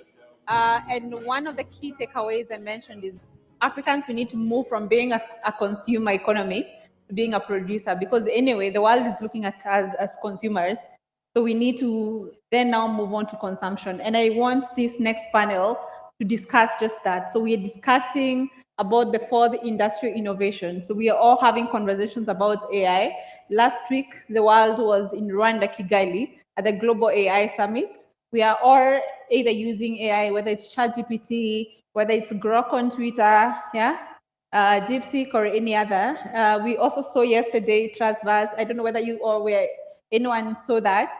So I would like to invite my panelists today, and we will quickly do this because we know that it's Friday. You want to go and relax.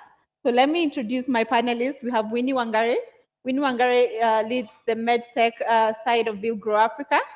I don't know whether she's here with us. All right. So we then have Melanie. Melanie is the country manager for Go My Code, Kenya. We have Martin Olo, who is the founder and CEO of Fab Lab.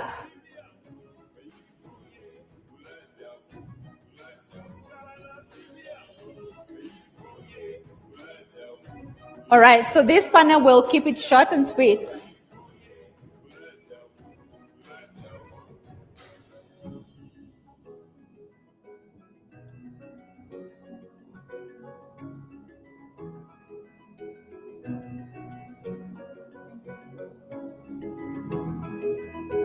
Can come closer to me. All right. We were supposed to be joined here by Josephine Dabuki from Konza, but she will not. She's not able to come, as well as Winnie. But I'm happy to have these two amazing leaders in this space. So let's start with an introduction. We can start with Melanie. I'm always interested to hear your name and hear your background. So let's see about you, and also what brought you to Kenya. I hope it's just the name, not anything else. But I'm Melanie. I'm the country director for Go My Code. really our role is to make sure that we are bringing in confidence, capacitating young people and those people who want to transition to tech. So that we just plug into the digital economy, make sure that we are bringing out people who are not seeking only employment, but creating employment and also just adding value into the businesses that they then may end up working for. So that's what we do. Kenya is in Africa. I love Africa. I have several people who have left because they felt that there are greener pastures out there in Canada, US, UK, but we are still here in Africa. We love the African sun. Thank you. Yeah. So while we love the African sun, I don't know whether, Martin, you're excited today to sit among women. Yesterday you were sitting with the boys. So do an introduction about yourself and what you do. I think it's a big pleasure to be right inside two women. My name is Martin Olo, founder and CEO of FabLab Winam. And at FabLab, we only advocate for one simple thing: local production. And we are a hardware innovation space supporting innovators around physical products. All right. So we'll start with you, Melanie. Go My Code is building the next generation of talent, tech talent in Africa. And we have so many organizations that are moving towards that. But when you're looking at the current situation, what are the current digital gaps that you're seeing that the learners in Kenya have? And how can they leverage more on AI, on the fourth industrial innovation tools to be able to fight and to be able to compete at the global standards? Okay. Thank you so much for that question.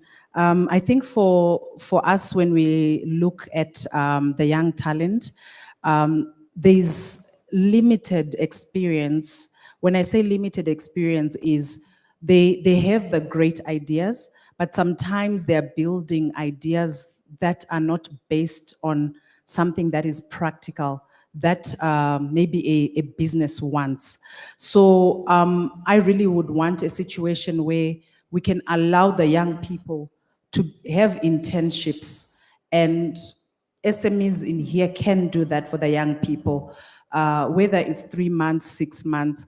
And because they would have come through places like Go My Code, it's only a matter of being patient with the young people and showing them your business processes, looking at how the problems that you have in your business, and you then realize that they will put their energies in the right spaces when they build the solutions that they're building for.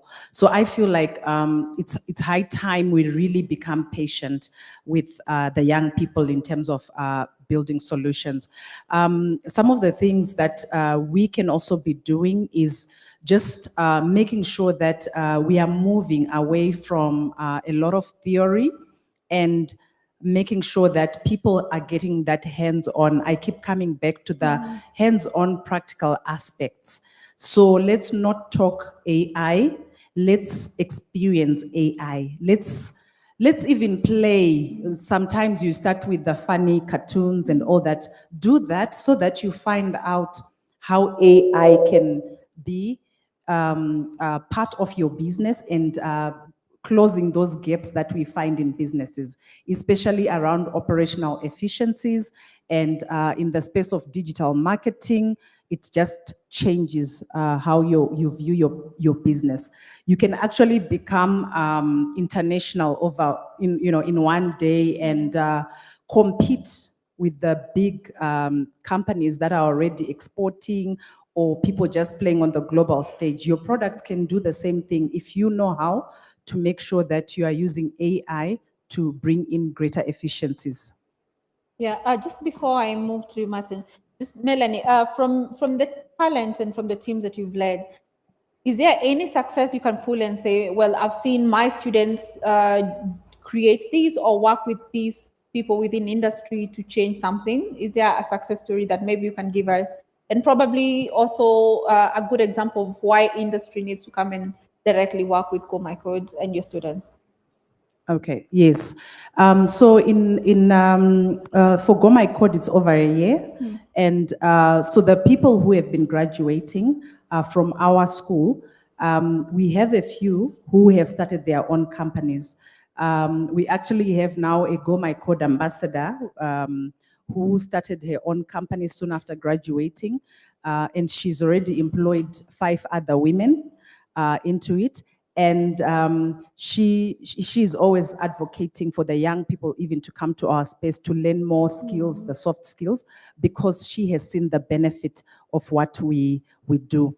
Then in terms of our developers, they are taken up, they are absorbed quickly, but the companies that are absorbing our tech people are remote work, things like remote workers, and they're building platforms for people externally, of which those platforms are the ones that will then come back into Kenya via other people. So I feel like we are training for other people more than we are training for our own locals to say, take up this idea. Every month, we have students presenting their projects and portfolios. And at one time, we had in the room one of the people from Google. They were amazed at the ideas, they were amazed at the projects, and they really were like, I want to mentor these people so that they can find the right VCs to partner with them. And I do hope that these VCs become, people from this room, local companies, and not just international. So I feel like people must come through, collaborate with us, see what the young people are capable of doing, and deploy these things in their business and work together. All right, that's amazing. And talking about building for local context, Martin, you run a makerspace. Yesterday we saw, and I don't know whether how many of you were in the room, but we did have a presentation of a young man who is doing something with sign language. But just looking at what we normally see on local news, there was a time we saw a vehicle being manufactured from Laikipia. And every other day we are seeing street innovation or innovation in our villages or innovations in our slums and all that. Is there what is the advantage point of saying that? Listen, we have fab labs, or we have a maker space that can be able to accelerate building of technology products, building with robotics and all that. So, what is the advantage point that you may have, and why should people lean towards that? Okay, just speaking from what Melanie was saying, one, it is important to allow people to make mistakes, because that is one thing which most African children are not allowed to do. But in a makerspace or these spaces, it's important to allow people to try things and make mistakes. And that is one of the things that makerspaces provide you with, to be able to learn and make mistakes. Two, Africa imports, I don't know, I'm not sure about the percentage, but it's about 80% of items we use locally. While a lot of campaign we have is about go digital, and we are actually training people to build things for other places and forgetting about Africa. African problems some of them are so basic, like food. Can we even build tools to mechanize our food system? Can we look around all those areas? We have a lot of power in number of youths who have gone to school, even though there's a little challenge on the practical bit of it, but the human resource that we have is so huge. But how do we tap it? So these are some of the issues that we need to look at. And then makerspaces are also those spaces which are also implementing the fourth industrial revolution by opportunities like rapid prototyping using 3D printers. So you are able to actualize your idea by simply designing it on a software and trying, if at all it works, by producing it. I keep on telling people that ideas are like song. All of us are very good singers. Is it true? It is true, and I can prove that. When you are in your bathroom or you are sweeping somewhere, Yeah. yes. Oh, it's a shower, it's not a bathroom. Uh, Really? Yes. apologies. When you are alone doing something or you're just walking across and you hear some music, you can follow that song very nicely. It can be some rumba, it can be some gospel, but you will only know the difference, whether you know that song or not, the moment you open your mouth. That is when you realize that even the words you are singing, you know nothing about.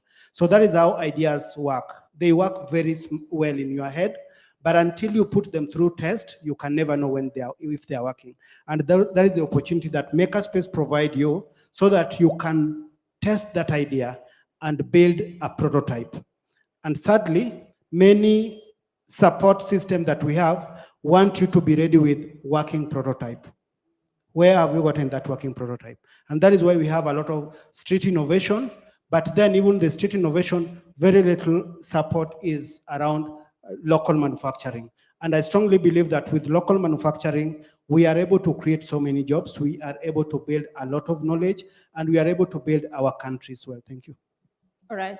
So I think also maybe just a follow-up comment for that is when you're seeing the street innovations out there, don't go criticizing.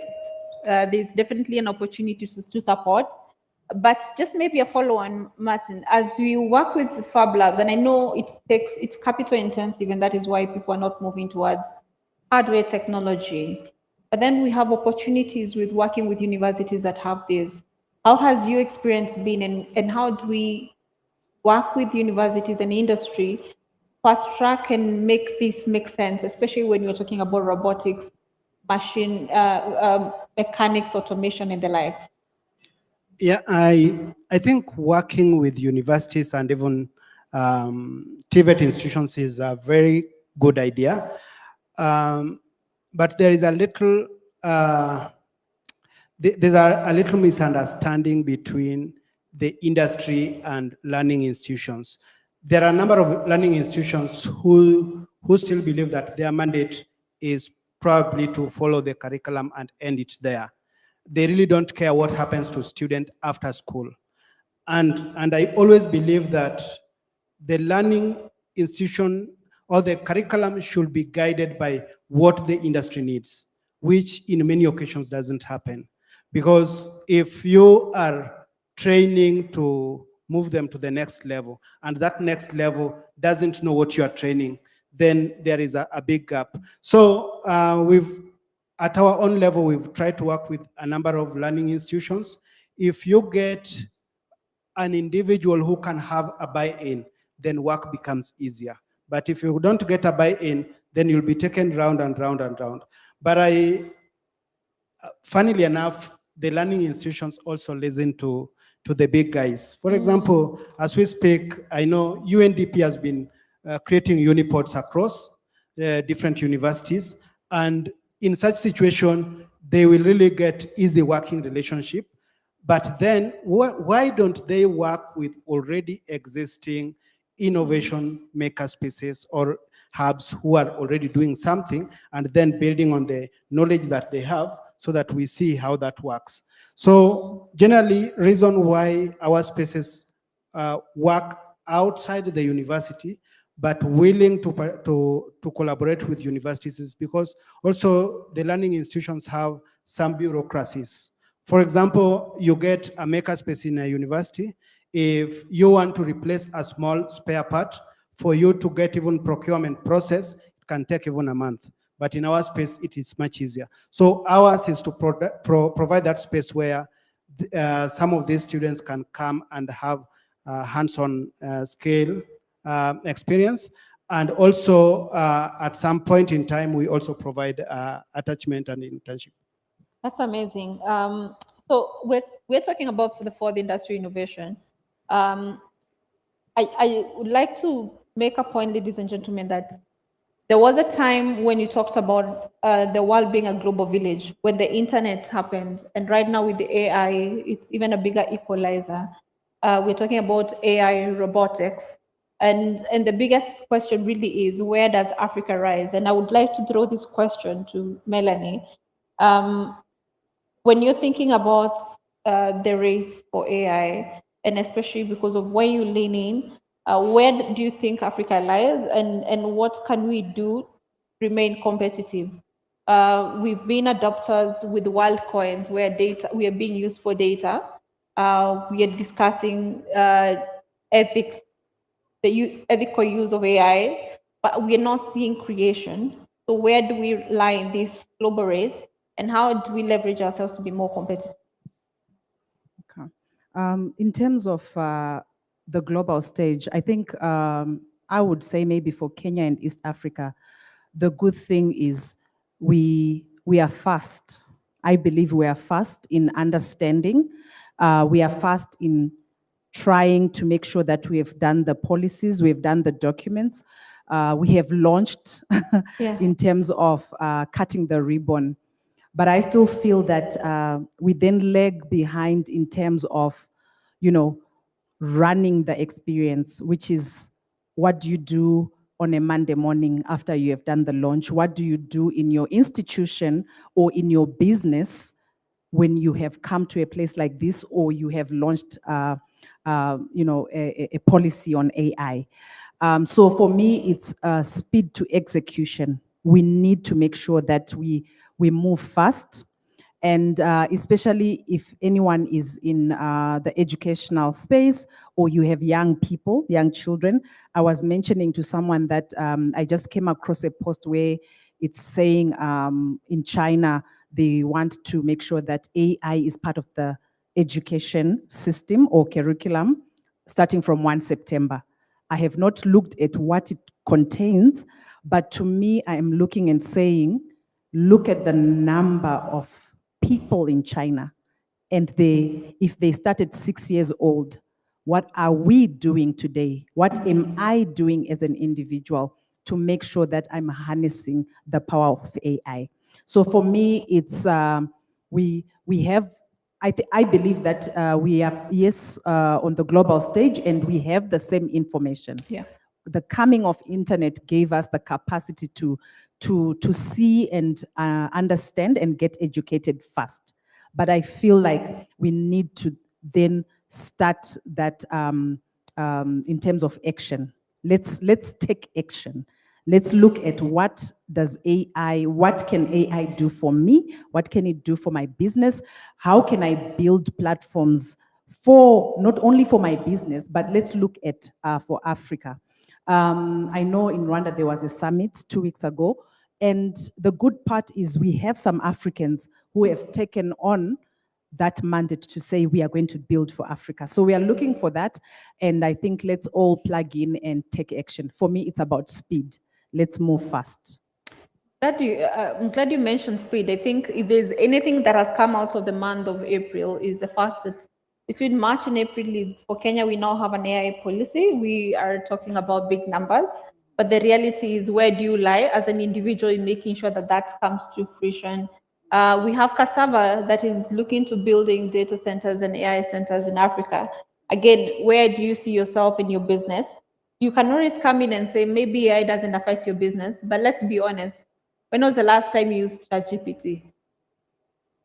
You probably did when you were doing your report somewhere and all that, but that is at the bottom of AI. If you think about it, it is the cheapest, lowest form of AI we have at the moment, and we're only moving from there.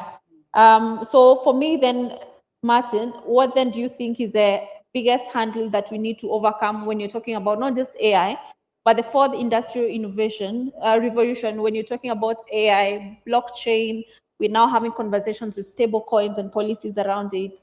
When we're talking about robotics, like the case we saw yesterday.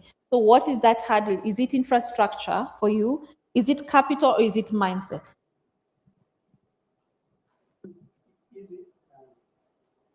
It's easy when you've already given me choices, so I just pick one.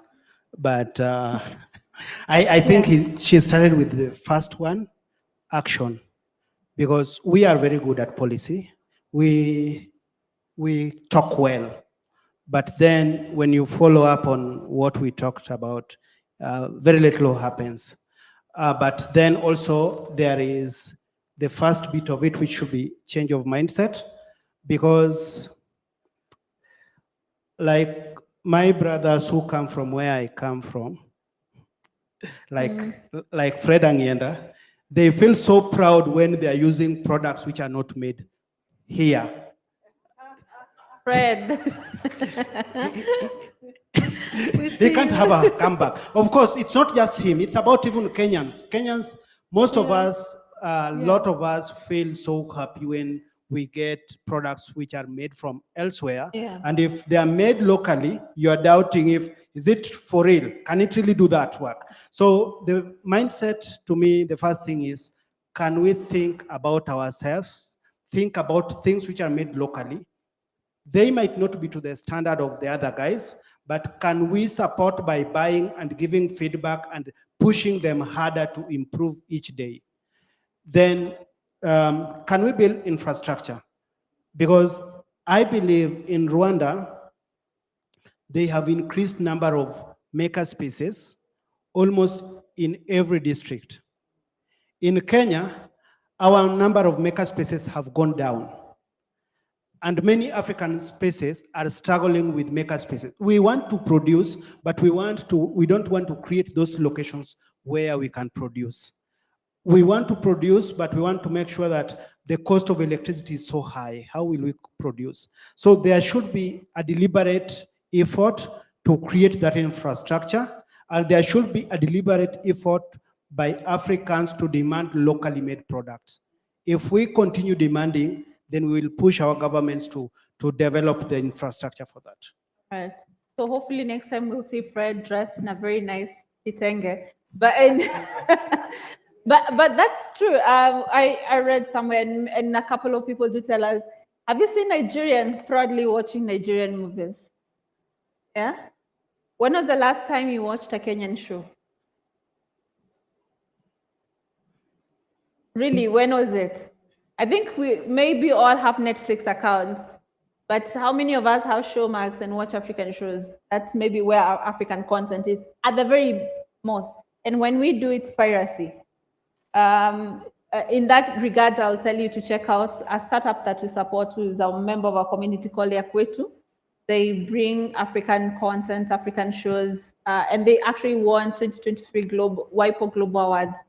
So let's celebrate our very own. So we need, and then the next time you see a vehicle looking funny somewhere in Laikipia, please do not laugh, encourage, maybe buy. Let's buy Mobius. But maybe about the vehicle now specifically Yeah, about let's that. discuss the vehicle. I think the problem was the docket where you are on the issues related with IP. I remember the former governor saying that the cabs could not be approved because of, I think, some standards in EU, while the vehicle is to be used in Kenya.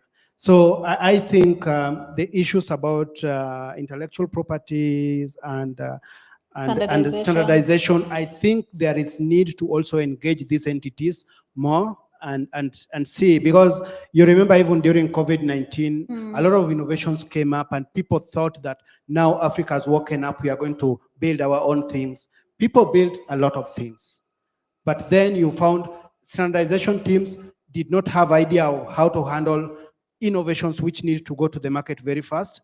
And so something which probably is humanitarian, which needed to help people so fast, could take up to a month or so when they are still sitting in several meetings, trying to look for the right people to help them understand whether that is the right standardization. And also they borrow a lot from the West than localizing. So I think our local innovation is affected by a lot of other things, and we need to have very honest conversation around them.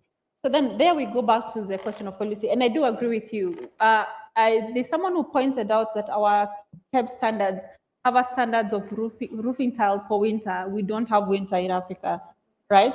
So maybe that's another question, and probably the next time we need to explore, does our standard reflect our real reality? And also, are we agile enough? Or are standards made by us in the industry, or are they set by people in KEBs? Maybe that's a debate for another day. But I would like to hear a question from the audience.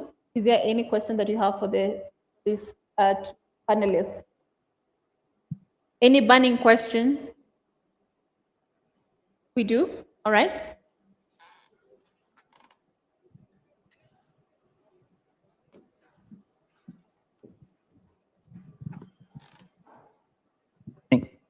Yeah, I think that was, thank you very much. Really good conversation. Mine goes to Martin.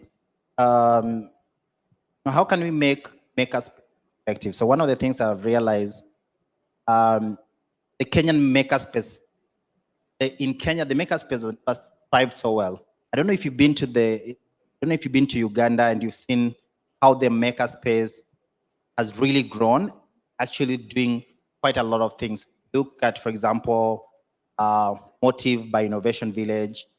You look at government, Ministry of Industry, Uganda, the government, they are doing a lot of work, even their car manufacturing, Kira Motors, all that kind of stuff. Why is our makerspace not really outside there? Okay, maybe mimi ndio sina information more. Thanks. Any other question? I think we have one more question and then we can, all right. So we have two questions, two other questions and three. Okay. So do you want to answer that or do you want to take them all together?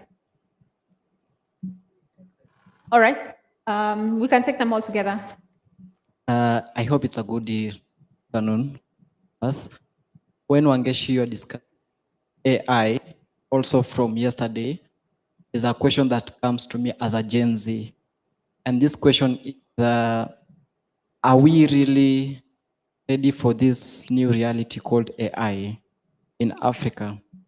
Is it really our need or it's just an idea that is being forced to us? Why I'm asking this is I've attended quite many workshops this year, and everywhere people are talking about AI. But when you go to these institutions, there are some things that are being done. It seems like AI is being discouraged in real sense. For example, in my university a few weeks ago, they launched a system, an AI system actually, to detect if we've used the AI to do our assignments, to do our research. Also, 3 weeks ago, my friend applied for a job and he was replied, I guess it was using an AI still. One of the reasons he did not get the chance is because they said his resume, it had some, they detected some AI language in it. So if we are talking about AI in every workshop, are we really ready for it or, yeah? All right, we're ready for AI as Africans. We can take one more question at the back.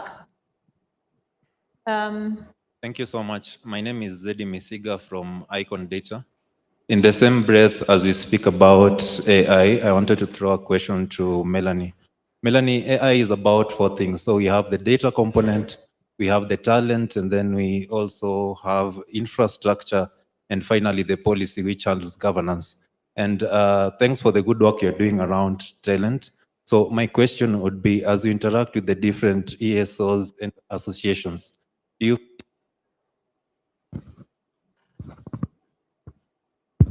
AI may have stopped you. yeah, I guess so. Do you feel like we are doing enough in terms of gathering high quality data? And just to move away from that, do you also think that we are ready to make our data open and also be able to share data sets so that we can build localized relevant content for our countries? And I think we have the final one at the front. Melanie, I hope you got your question. Then we have the final one. You, Dr. Mteshi.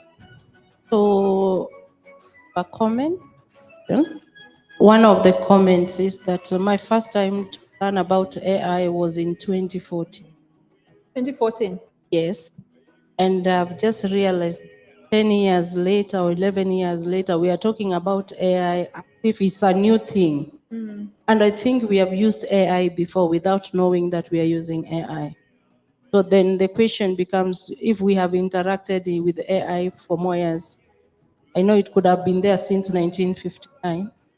So AI is not new, and we should not bring it out as though it's an innovation, because I know in marketing automation, we have used AI in Salesforce, HubSpot, and all that. On all our websites that have a chatbot, that was AI since then. So then, moving forward, are we identifying areas that AI can support our enterprises? Or we are just looking at AI from the plagiarism and the copying of reports and all that?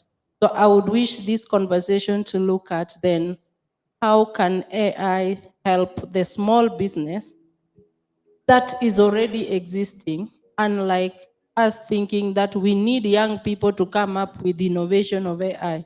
We already have businesses that need AI, they are not using AI.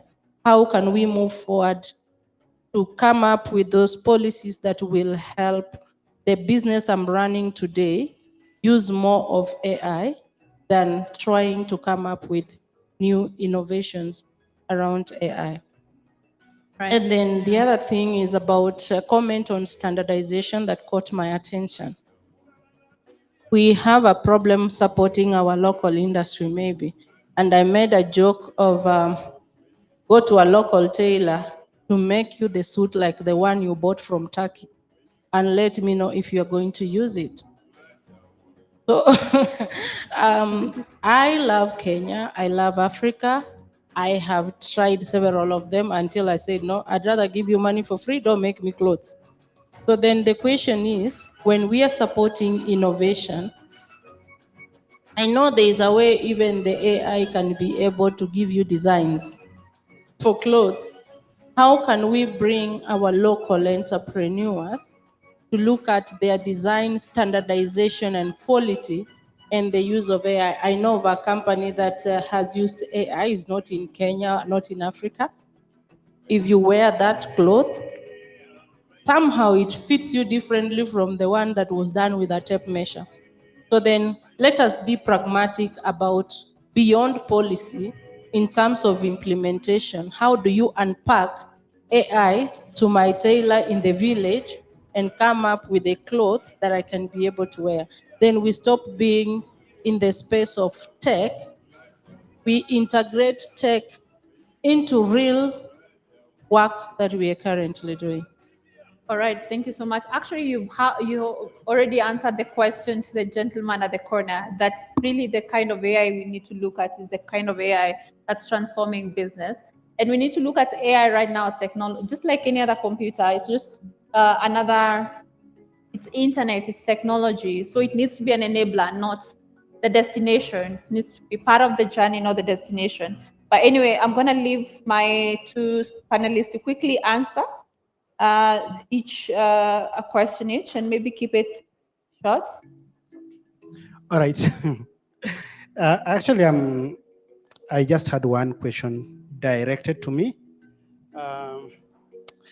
But I want to tell my sister that don't give up yet. We have to support our local makers by keeping on giving them feedback and trying to strengthen their capacity so that they can produce for us what we want. The guys who are giving us the best quality, there are people who believed in them when they were starting, and they kept on improving each time until now they've reached there. So if we abandon Africa to struggle on its own and we buy from the West, every time it means that every money you earn, you give it out of the country, and the country remains poor. So let's keep on trying. On why makerspaces are not doing well in Kenya, I think I can talk about goodwill.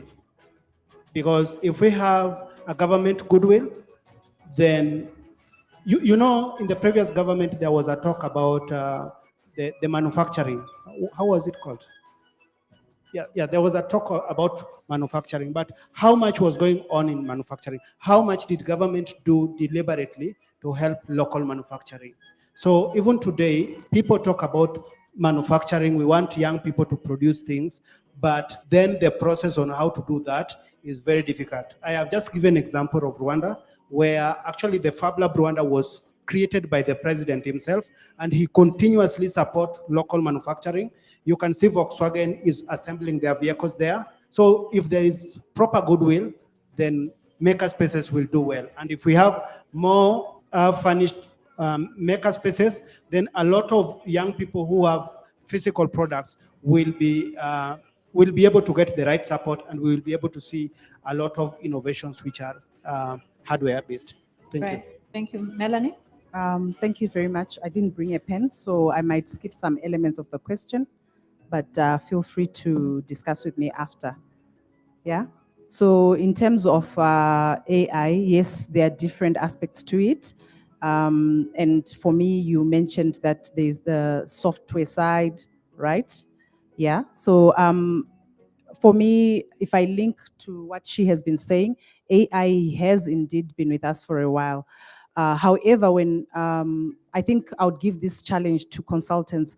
When consultants come into SMEs, sometimes they find that a business is not maximizing because of the advancements of technology as they come in. So in as much as they might be using HubSpot, have they linked it well? Have they linked it to the right chatbots? Is it doing the right thing?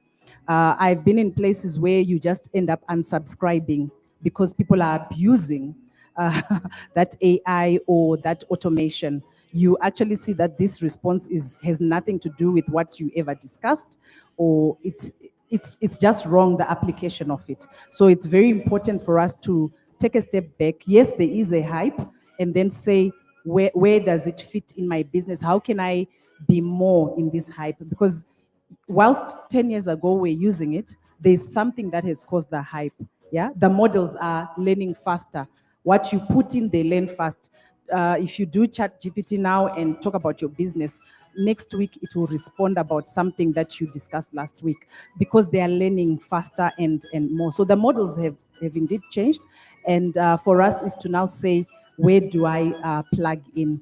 Yeah, I think that's about it. I All know right. I've left some parts because I didn't write the full question down. All right, perfect. And the final thing from you, so that we step out, one key action that you'd like to leave the audience with.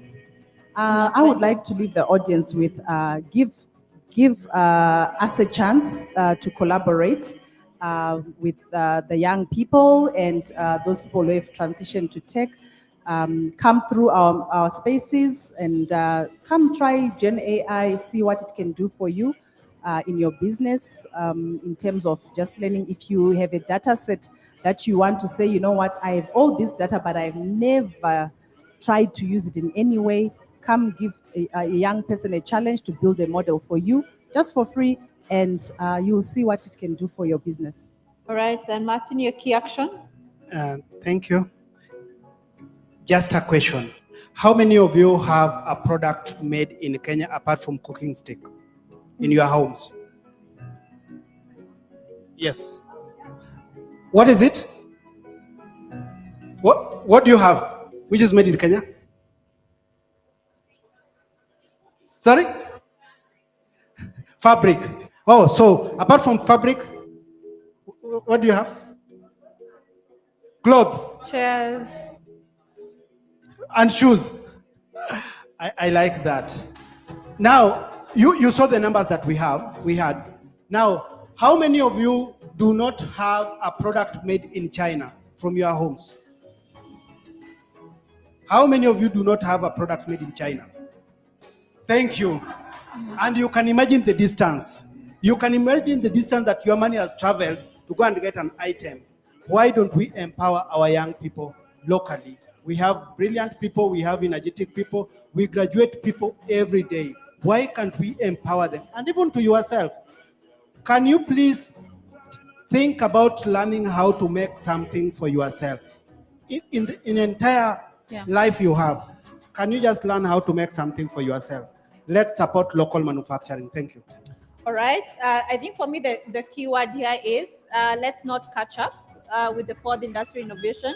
We have to design and own our own future as Africans. So, ladies and gentlemen, thank you for being a good spot in this. All right. And thank you to my panelists for amazing discussions. So I think we can take a group photo. Chairman.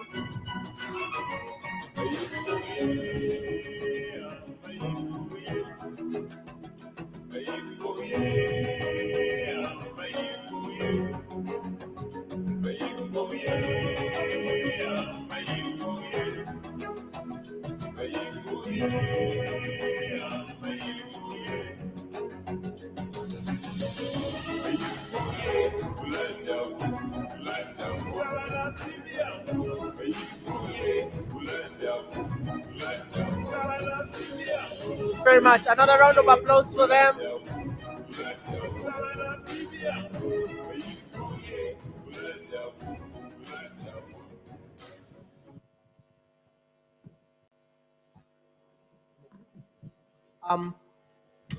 I've just had money travels. Hear that? The money traveled from here to China. We should make sure that your money can only travel within Kenya. Absolutely. Coming up next, closing function for us is Josephine Kare Masharia, founder of Bluegrass Solutions and Pit Stop Forum curator, the storyteller, and she has written some books. Everyday Raise, Don't Mind Me Saying, Your Mental Health is More Important, and Carry On. And she has her latest book here, Breathe, You're Going to Be Okay. So coming up on stage in style, let's put our hands together for Josephine.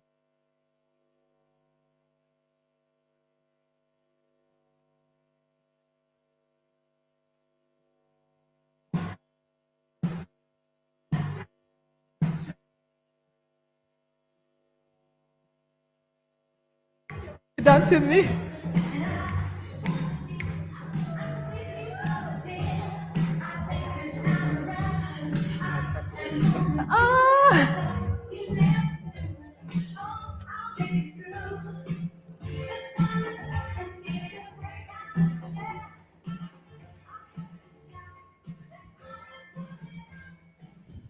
Good afternoon. No, I can't be louder than you guys. Good afternoon. Hasn't it been an amazing 2 days? We've learned, we've been empowered, we've been challenged, we've had aha moments, and maybe we've also had some ouch moments that made us wonder, are we still in business? Are we doing the right thing, right? But I'd just like to invite us to just be fully present. One of the benefits of sitting behind is that I saw some of you on your phones, other guys checking WhatsApp, responding to emails quickly before end of day. So I just want to ask you to be fully present. This is the last session, and they saved the best for last. So I've been given 5 hours. Do I have your attention?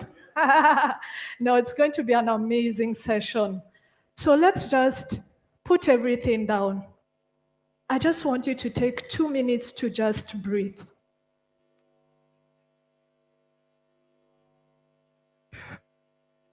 Breathe in, take a deep breath, and breathe out. So for the next few minutes, just be here. Don't think about the email that needs to go out. That question you're wondering, did the kids play all day? Did they read? Some of you have received that SMS. Hakuna maziwa na mkate again. Just focus, yeah? Okay. Let's turn our attentions to the screen.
Gonna be a boom, such marvelous dances, gonna bring back all the rules on representing, and I'm ready to take on anything.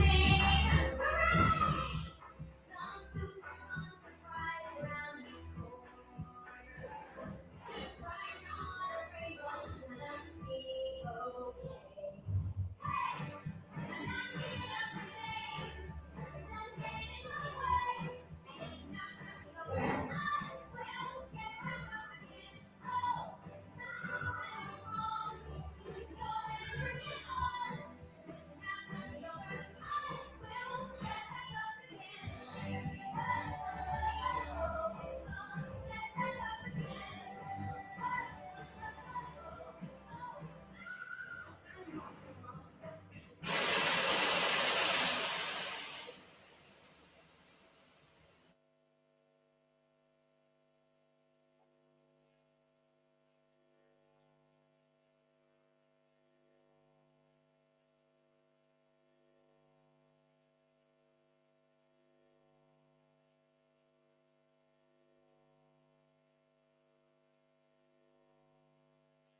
Tech, is it coming on or do we give you a second?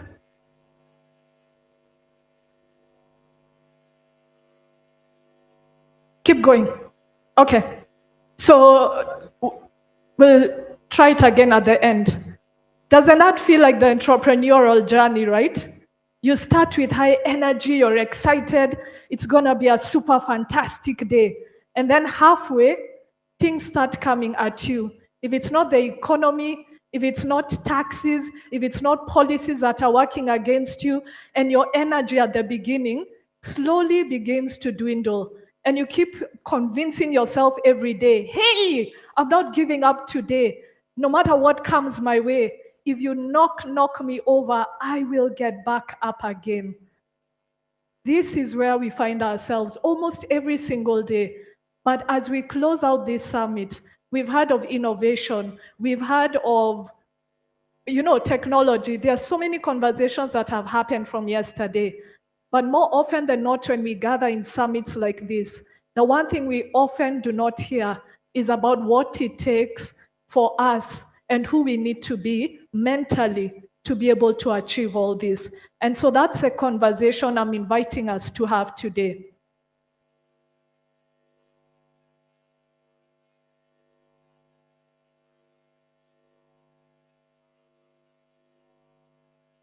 Oh, there.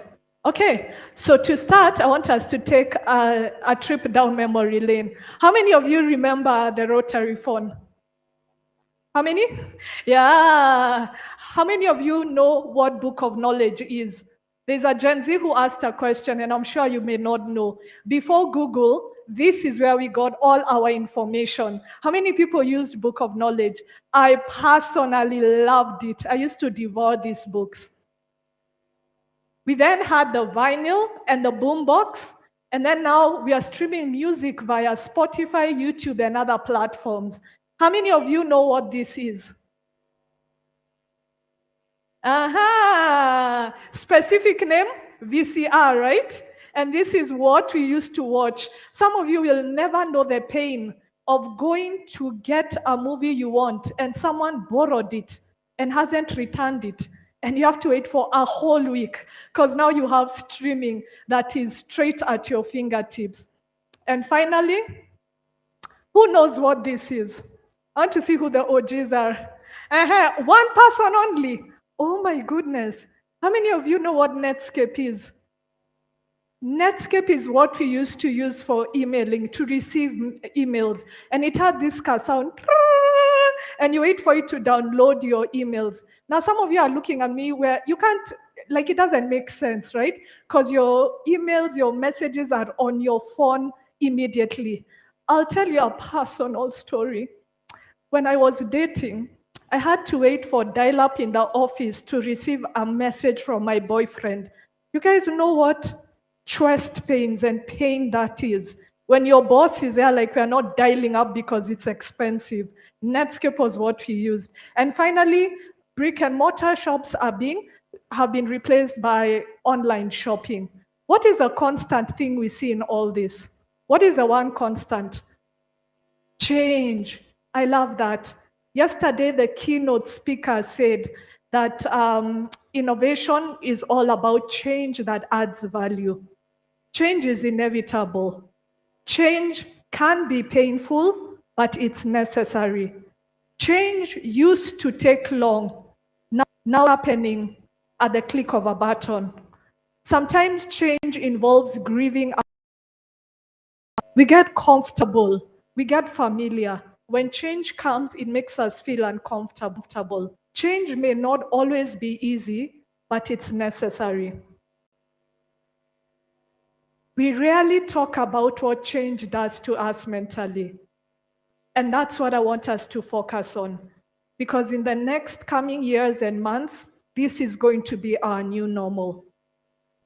As an entrepreneur, when you start, like Princess Polly at the beginning, prior to the clip you saw, she was on a solo mission to go and rescue her village that had been captured by giants. And so she was ready and excited.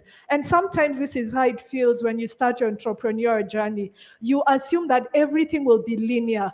Hey, I have the right networks.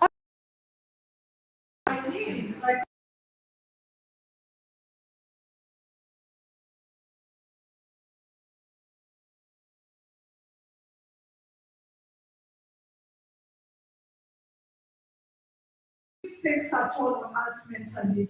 And so I want to invite us to look at 5 key areas, actually 4, and how we can navigate this. And hopefully that will be a beautiful way to close out this summit. The first place I want us to focus on is innovation and growth. When it comes to innovation, for innovation to thrive, you need mental clarity. You cannot have mental clarity if your thinking is not focused. For you to have focused thinking, you need to be in the right headspace. There's something in psychology we call metacognition. Simply put, metacognition is paying attention to what you are thinking about. So taking every moment to say, what am I thinking about? Fun fact, every human being, every single day, you have 6,200 thoughts that run through your mind. Of those, 85% of them are negative. And out of those, 90% of them are repetitive. So you can imagine what's going on in your mind. You need to get to a place where you're able to streamline your thoughts. And some of the ways you do this is by being fully present, by not trying to juggle. Video ilikuwa inaisha. Siliangalia pa video iliisha. But your brain was not made to work in that way. And so you need to prioritize and do one thing at a time. That way you're able to have the clarity you need to be able to innovate properly. Next, that's how creativity comes. You cannot worry and be creative at the same time. True story? How many of you have ever tried that? You're trying to create, but you're worried, you're anxious about so many things. And so for your creativity to thrive, you need to get the right tools to help you cope with your anxiety, with your stress. Stress happens to all of us. The difference is how we respond to it. How are you managing your stress? How are you managing your emotions? Growing up, we were talked out of feeling our emotions and expressing them. And now my grandma would always tell me, why are you worried? You don't have children you're educating, you're not paying school fees. As if in my tender age, I had nothing to worry about. And most of us are like that. We don't know what to call our emotions. And because we don't have the right vocabulary, we then do not get the right tools to help us mitigate those emotions. In our society today, alcohol has become a normalized form of numbing and processing through all this. I invite you, and if you get my book, I go into details, teaching you how to name the emotion, deal with it, instead of suppressing it. Some of us have been living on survival mode for a very long time. In this room are different generations. We have from baby boomers all the way to Gen Z, or Gen Z, depending on which school you went to. And the reality is that we were all raised differently. There are generations that were to be seen and not heard. There are generations that came from who were always being compared to a sibling. That comparison is still with you. You're always looking at people's highlight reel and using it to inform you or to benchmark yourself and your company and how well you're doing. For some, we were never good enough. And so even now, imposter syndrome has found us in our organizations. Did I just say imposter syndrome? I meant syndrome. Yeah, has found us in our organizations. You always feel like, I'm never good enough. Just when I thought I was making it, look at my competitors scaling. I don't know how to talk. I don't know how to get clients. Your past is creeping into your business. It's creeping into the way you collaborate, into the way you communicate or lack thereof. We need to take a minute to be able to get out of that survival mode so that we are able to run our organizations profitably. Let go of the comparison. Some of you have spent all your life trying to prove people. Maybe that's why you started your company. I'll show them. I'll show them. When you can't kuniamini, I'll show them. But it's tiring, right? I think maybe you It's exhausting.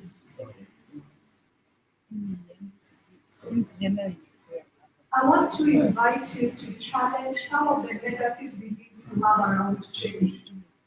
Maybe your told change is a bad thing. Maybe your past growing up, every time change happened, it was accompanied with trauma. And so for you, change is a trigger. Allow yourself to heal from that. Because the way we are going, change is happening all the time. For disruption to happen, someone said it earlier, you need to be agile.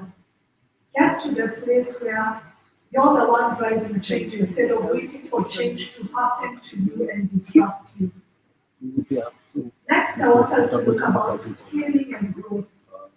I know some of you are there like, oh man, here we go again. Yeah? And scaling is it's hard work, right? Growth is exciting. But guess what? Every time you grow, things are shifted. How many of you remember primary school? And I'm going to date myself. Every time you went to a new class, what was the constant? A new timetable, right? There are some places where you maybe found a new class teacher. I want you to imagine you move from class 5 and you're now in class 7. You entered class, and the first subject is English, but you've removed your books ready for double marks. What do you think the teacher will do? Sorry, I can't hear. What will the teacher do? It's English, but you have maths books on your desk. Will the teacher be amused with you? But that's how at times we show up in life. We get to the next level, but we are inadequate. We are still operating on an old routine, old structure, old system. So for every level of growth, you need to prepare, be prepared, have the right system, the right support, the right team, the right tools that we have that will enable and support your growth. I want you to hear me very clearly what I'm going to say next. We scale businesses, we don't scale our problems, our anxieties, our depression, we don't. We are scaling the business. So if you're scaling your business and you keep noticing a pattern, a cycle of issues or problems, maybe stop focusing on scaling and ensure that the conditions, right? Kucheza It's like you having a Sasa car, mtu anakuja na and left instead of you vehicles. working on the engine, you keep taking the car to be polished, panel beaten, new tires, new wipers, but you're refusing to work Mbona on the bodi mchezea engine. kwa sababu video yenyewe iko hapa. Growth demands that you pause and take a Kurudisha deep time look inside. What do people say? Call yourself for a meeting. If Hapa things are nafasi not ndio ile working, madam presentation scratch kusema that kuna and be video. brave enough to start again. The next thing for scaling and growth is know your numbers. How many of you guys have had that over and over again? But I'm not talking about the numbers for your organization that help you pivot and know how you're doing. Sasa audio inatoka na You know hiyo. your personal numbers. Niko nakwambia. I want to read Nipige some test. stats for you here. 72% of business owners struggle with mental health. 37% suffer from anxiety, 36% from burnout, 10% have panic attacks.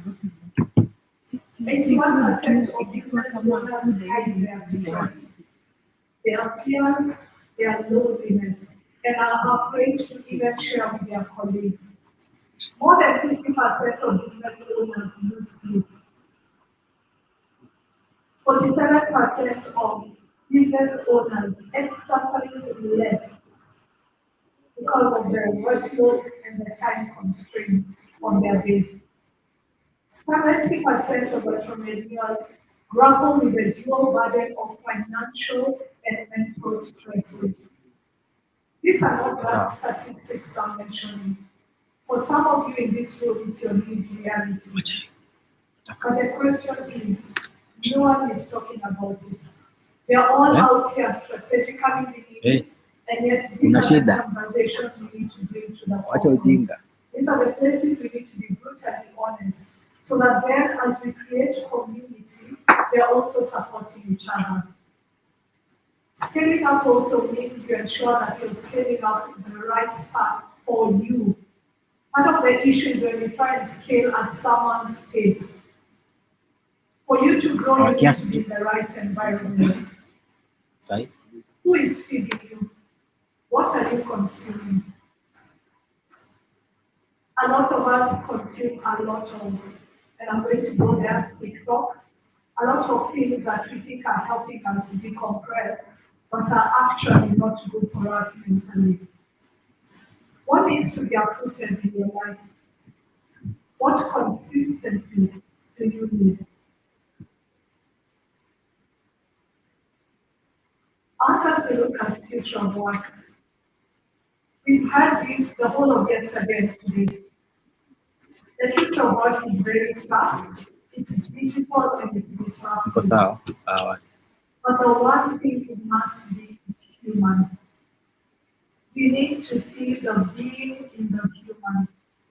As entrepreneurs, you need to see yourself as human first before you are super. More often than not, we're expected to do things that just cause you to work crazy hours, cause you to do things that are out of what is normal. Can we bring back the humanity in all? We have hybrid work and hybrid teams and hybrid events, but we will never have hybrid people. Everything works perfectly when you disconnect and then reconnect again.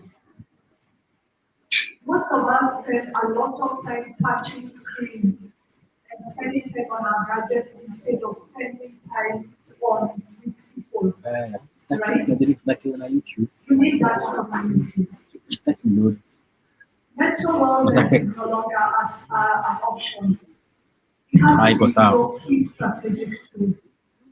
When you look at your business plan and the strategies and the culture you have in place, is mental wellness there?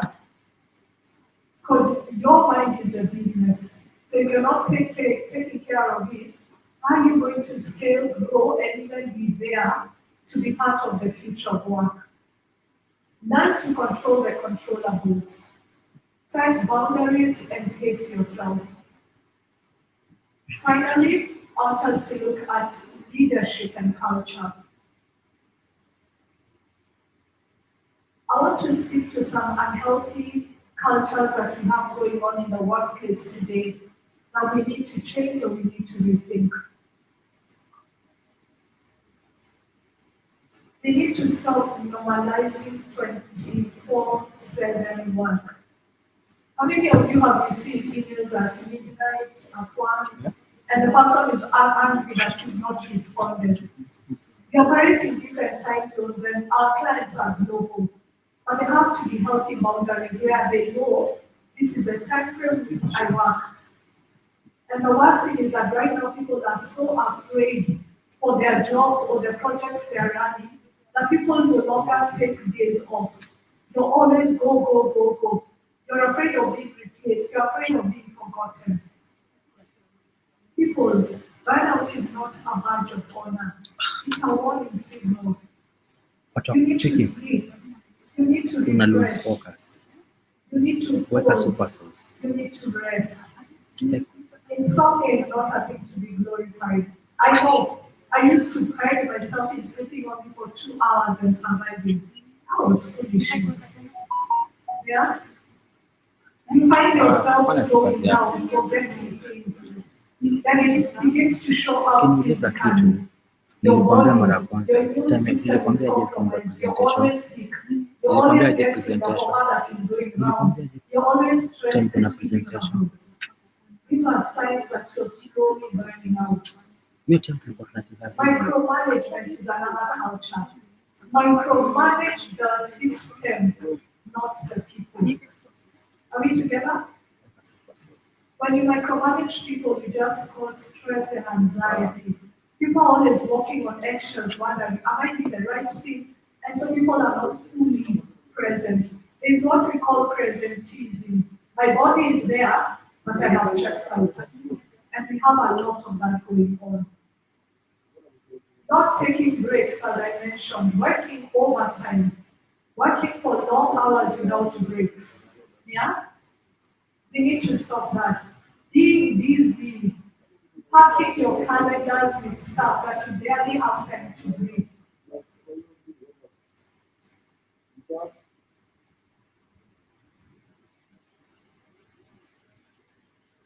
We need to begin normalizing taking breaks, and we need to begin modeling boundaries for ourselves in our workspaces and in the culture we are creating. You can't point to your team if you're constantly depleted. Yeah? I remember once I had a laptop and the cable was faulty. And I remember I was working on a document in the wee hours. And the sign popped up. Plug into power mode, or you go into hibernation mode. A lot of us entrepreneurs are operating on hibernation mode. They are on the verge of shutting down. Find what fuels you. Find things that fill your cup so that then you're not depleted. Learn to celebrate progress, not just productivity. We've heard of physical fitness. In school, we had PE. In high school, how many of you did cross country? I hated it. You know, you guys would have gotten an A, but now we'll never know because I was running. It was necessary. I've never gone somewhere to apply for a job and asked, what are your cross country qualifications? Why? But the same thing we do is yeah? Practice mindfulness. Learn to disconnect from gadgets. Connect with people. Read physical books. They are good for your memory. It's just then you are seeing people using their short-term memory. I mean, so many people. Ask me something, ChatGPT is there to answer. Go back to exercising your mind, yeah? You know, three remarks I hope have challenged you. That one of the things you need to be aware of is the power of your mind and why you need to prioritize it, even as you do business. I hope that after this summit, your song, your feel is going to be like Princess Poppy. And so I just want all of us to repeat, hey! I'm not giving up today. You see, you can't say I'm not giving up. Like you have to believe it. I'm not giving up today. I'm not giving up today. And if you knock me over, I'll get back up again.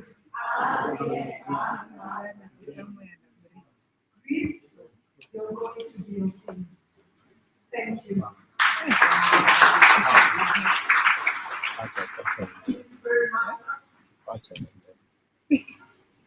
Another round of applause to Justin. Good to see a dance again. Like a dance again. Authors are very good book. Read. You're going to be okay. And it's a workbook.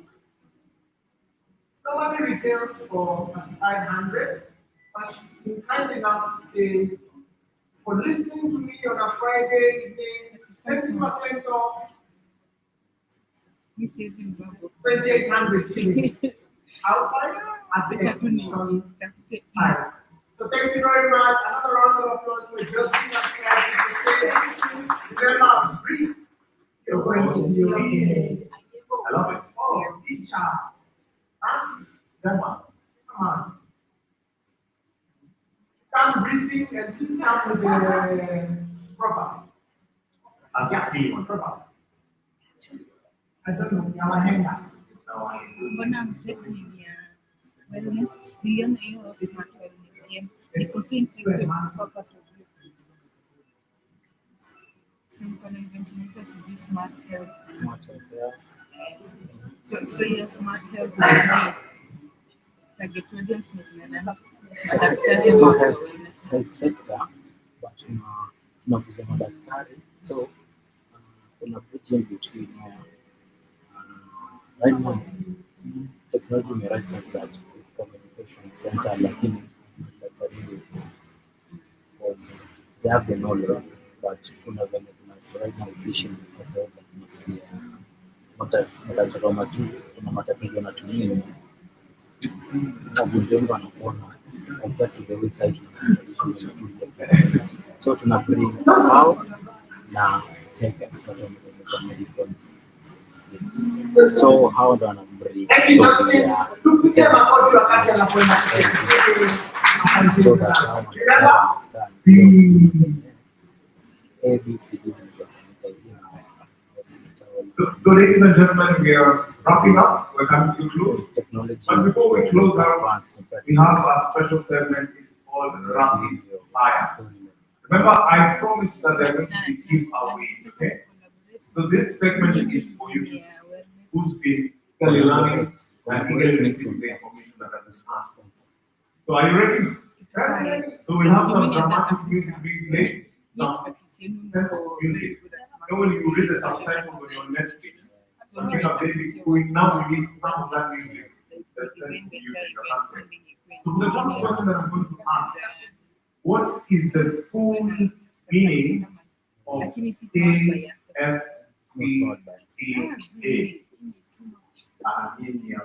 This is a You know what that?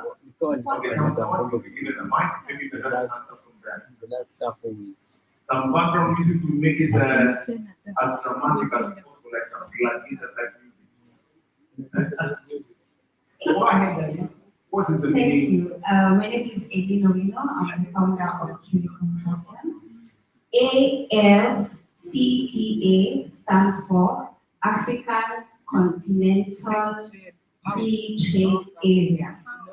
You guys believe it's right? No. Sinikwele manuongo? Wongo. Is right. It's African Continental Area and England. See, you're okay.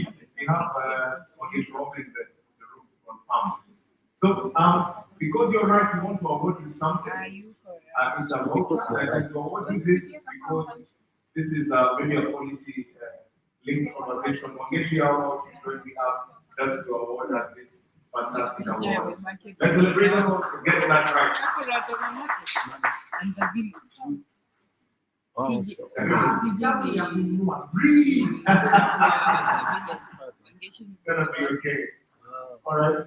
This is a uliona gift. kila kitu I akisema want to ni get a baby gift. wangeshuka So for the moment. It's a wanajimaki tumia platform wakiogopa mbele.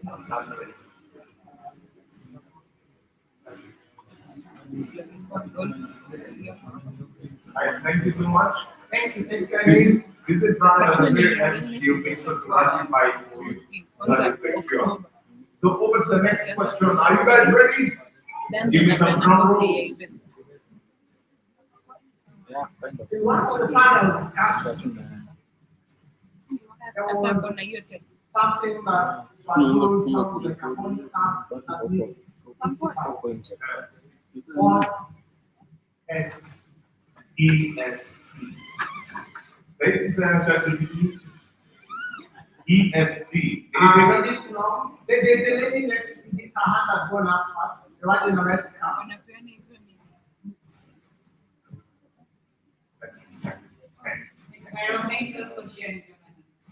Thank you. Let's clap for her. Please come forward. And you didn't say your name. Ajina, you take what combination. My name is Beatrice Wadera from NGK Consulting. Thank you. Please come forward. Thank you. I want you this gift voucher. I will ask having come forward. Let's celebrate her. Let's celebrate her.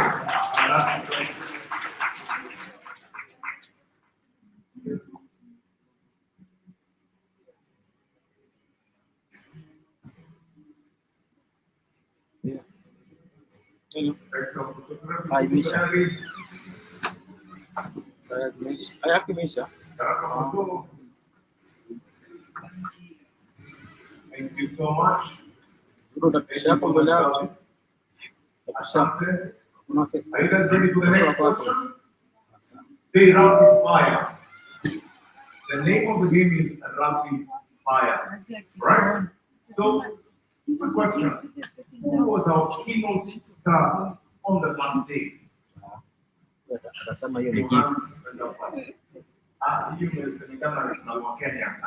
You want to answer first? Okay, go ahead and answer.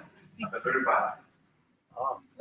Good evening. Our keynote on day one was Tony Omwan. Sorry? Dr. Tony Omwan. Is she correct? The answer is correct. Thank you. Can someone want to award you something nice? Please come forward and Anastasia Miguel. Please come in our. Didn't say your name. Those of us who know you. Anastasia Miguel, please come and give this award.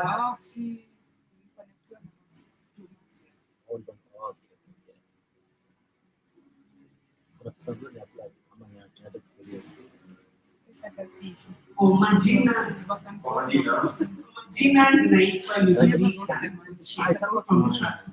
Asante sana.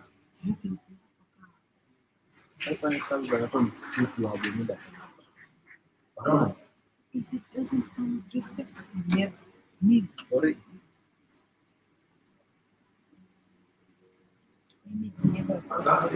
Thank you. Rapid fire. The name of the game is Rapid Fire. So, there was a discussion about the member states of the East African community, and we were told there are 8 member states of the East African community. Name the 8. The hand has gone up here. There are this gentleman. I'm Joaquin. Now, say my name. I don't think I mean. Oh, that's good. My brother, you're really sweating. It's swelling. No. I'm Stanley. So the countries are first of all Kenya, Uganda, Tanzania, Rwanda, DRC, Somalia, Sudan, South Sudan. Thank you. Those are it.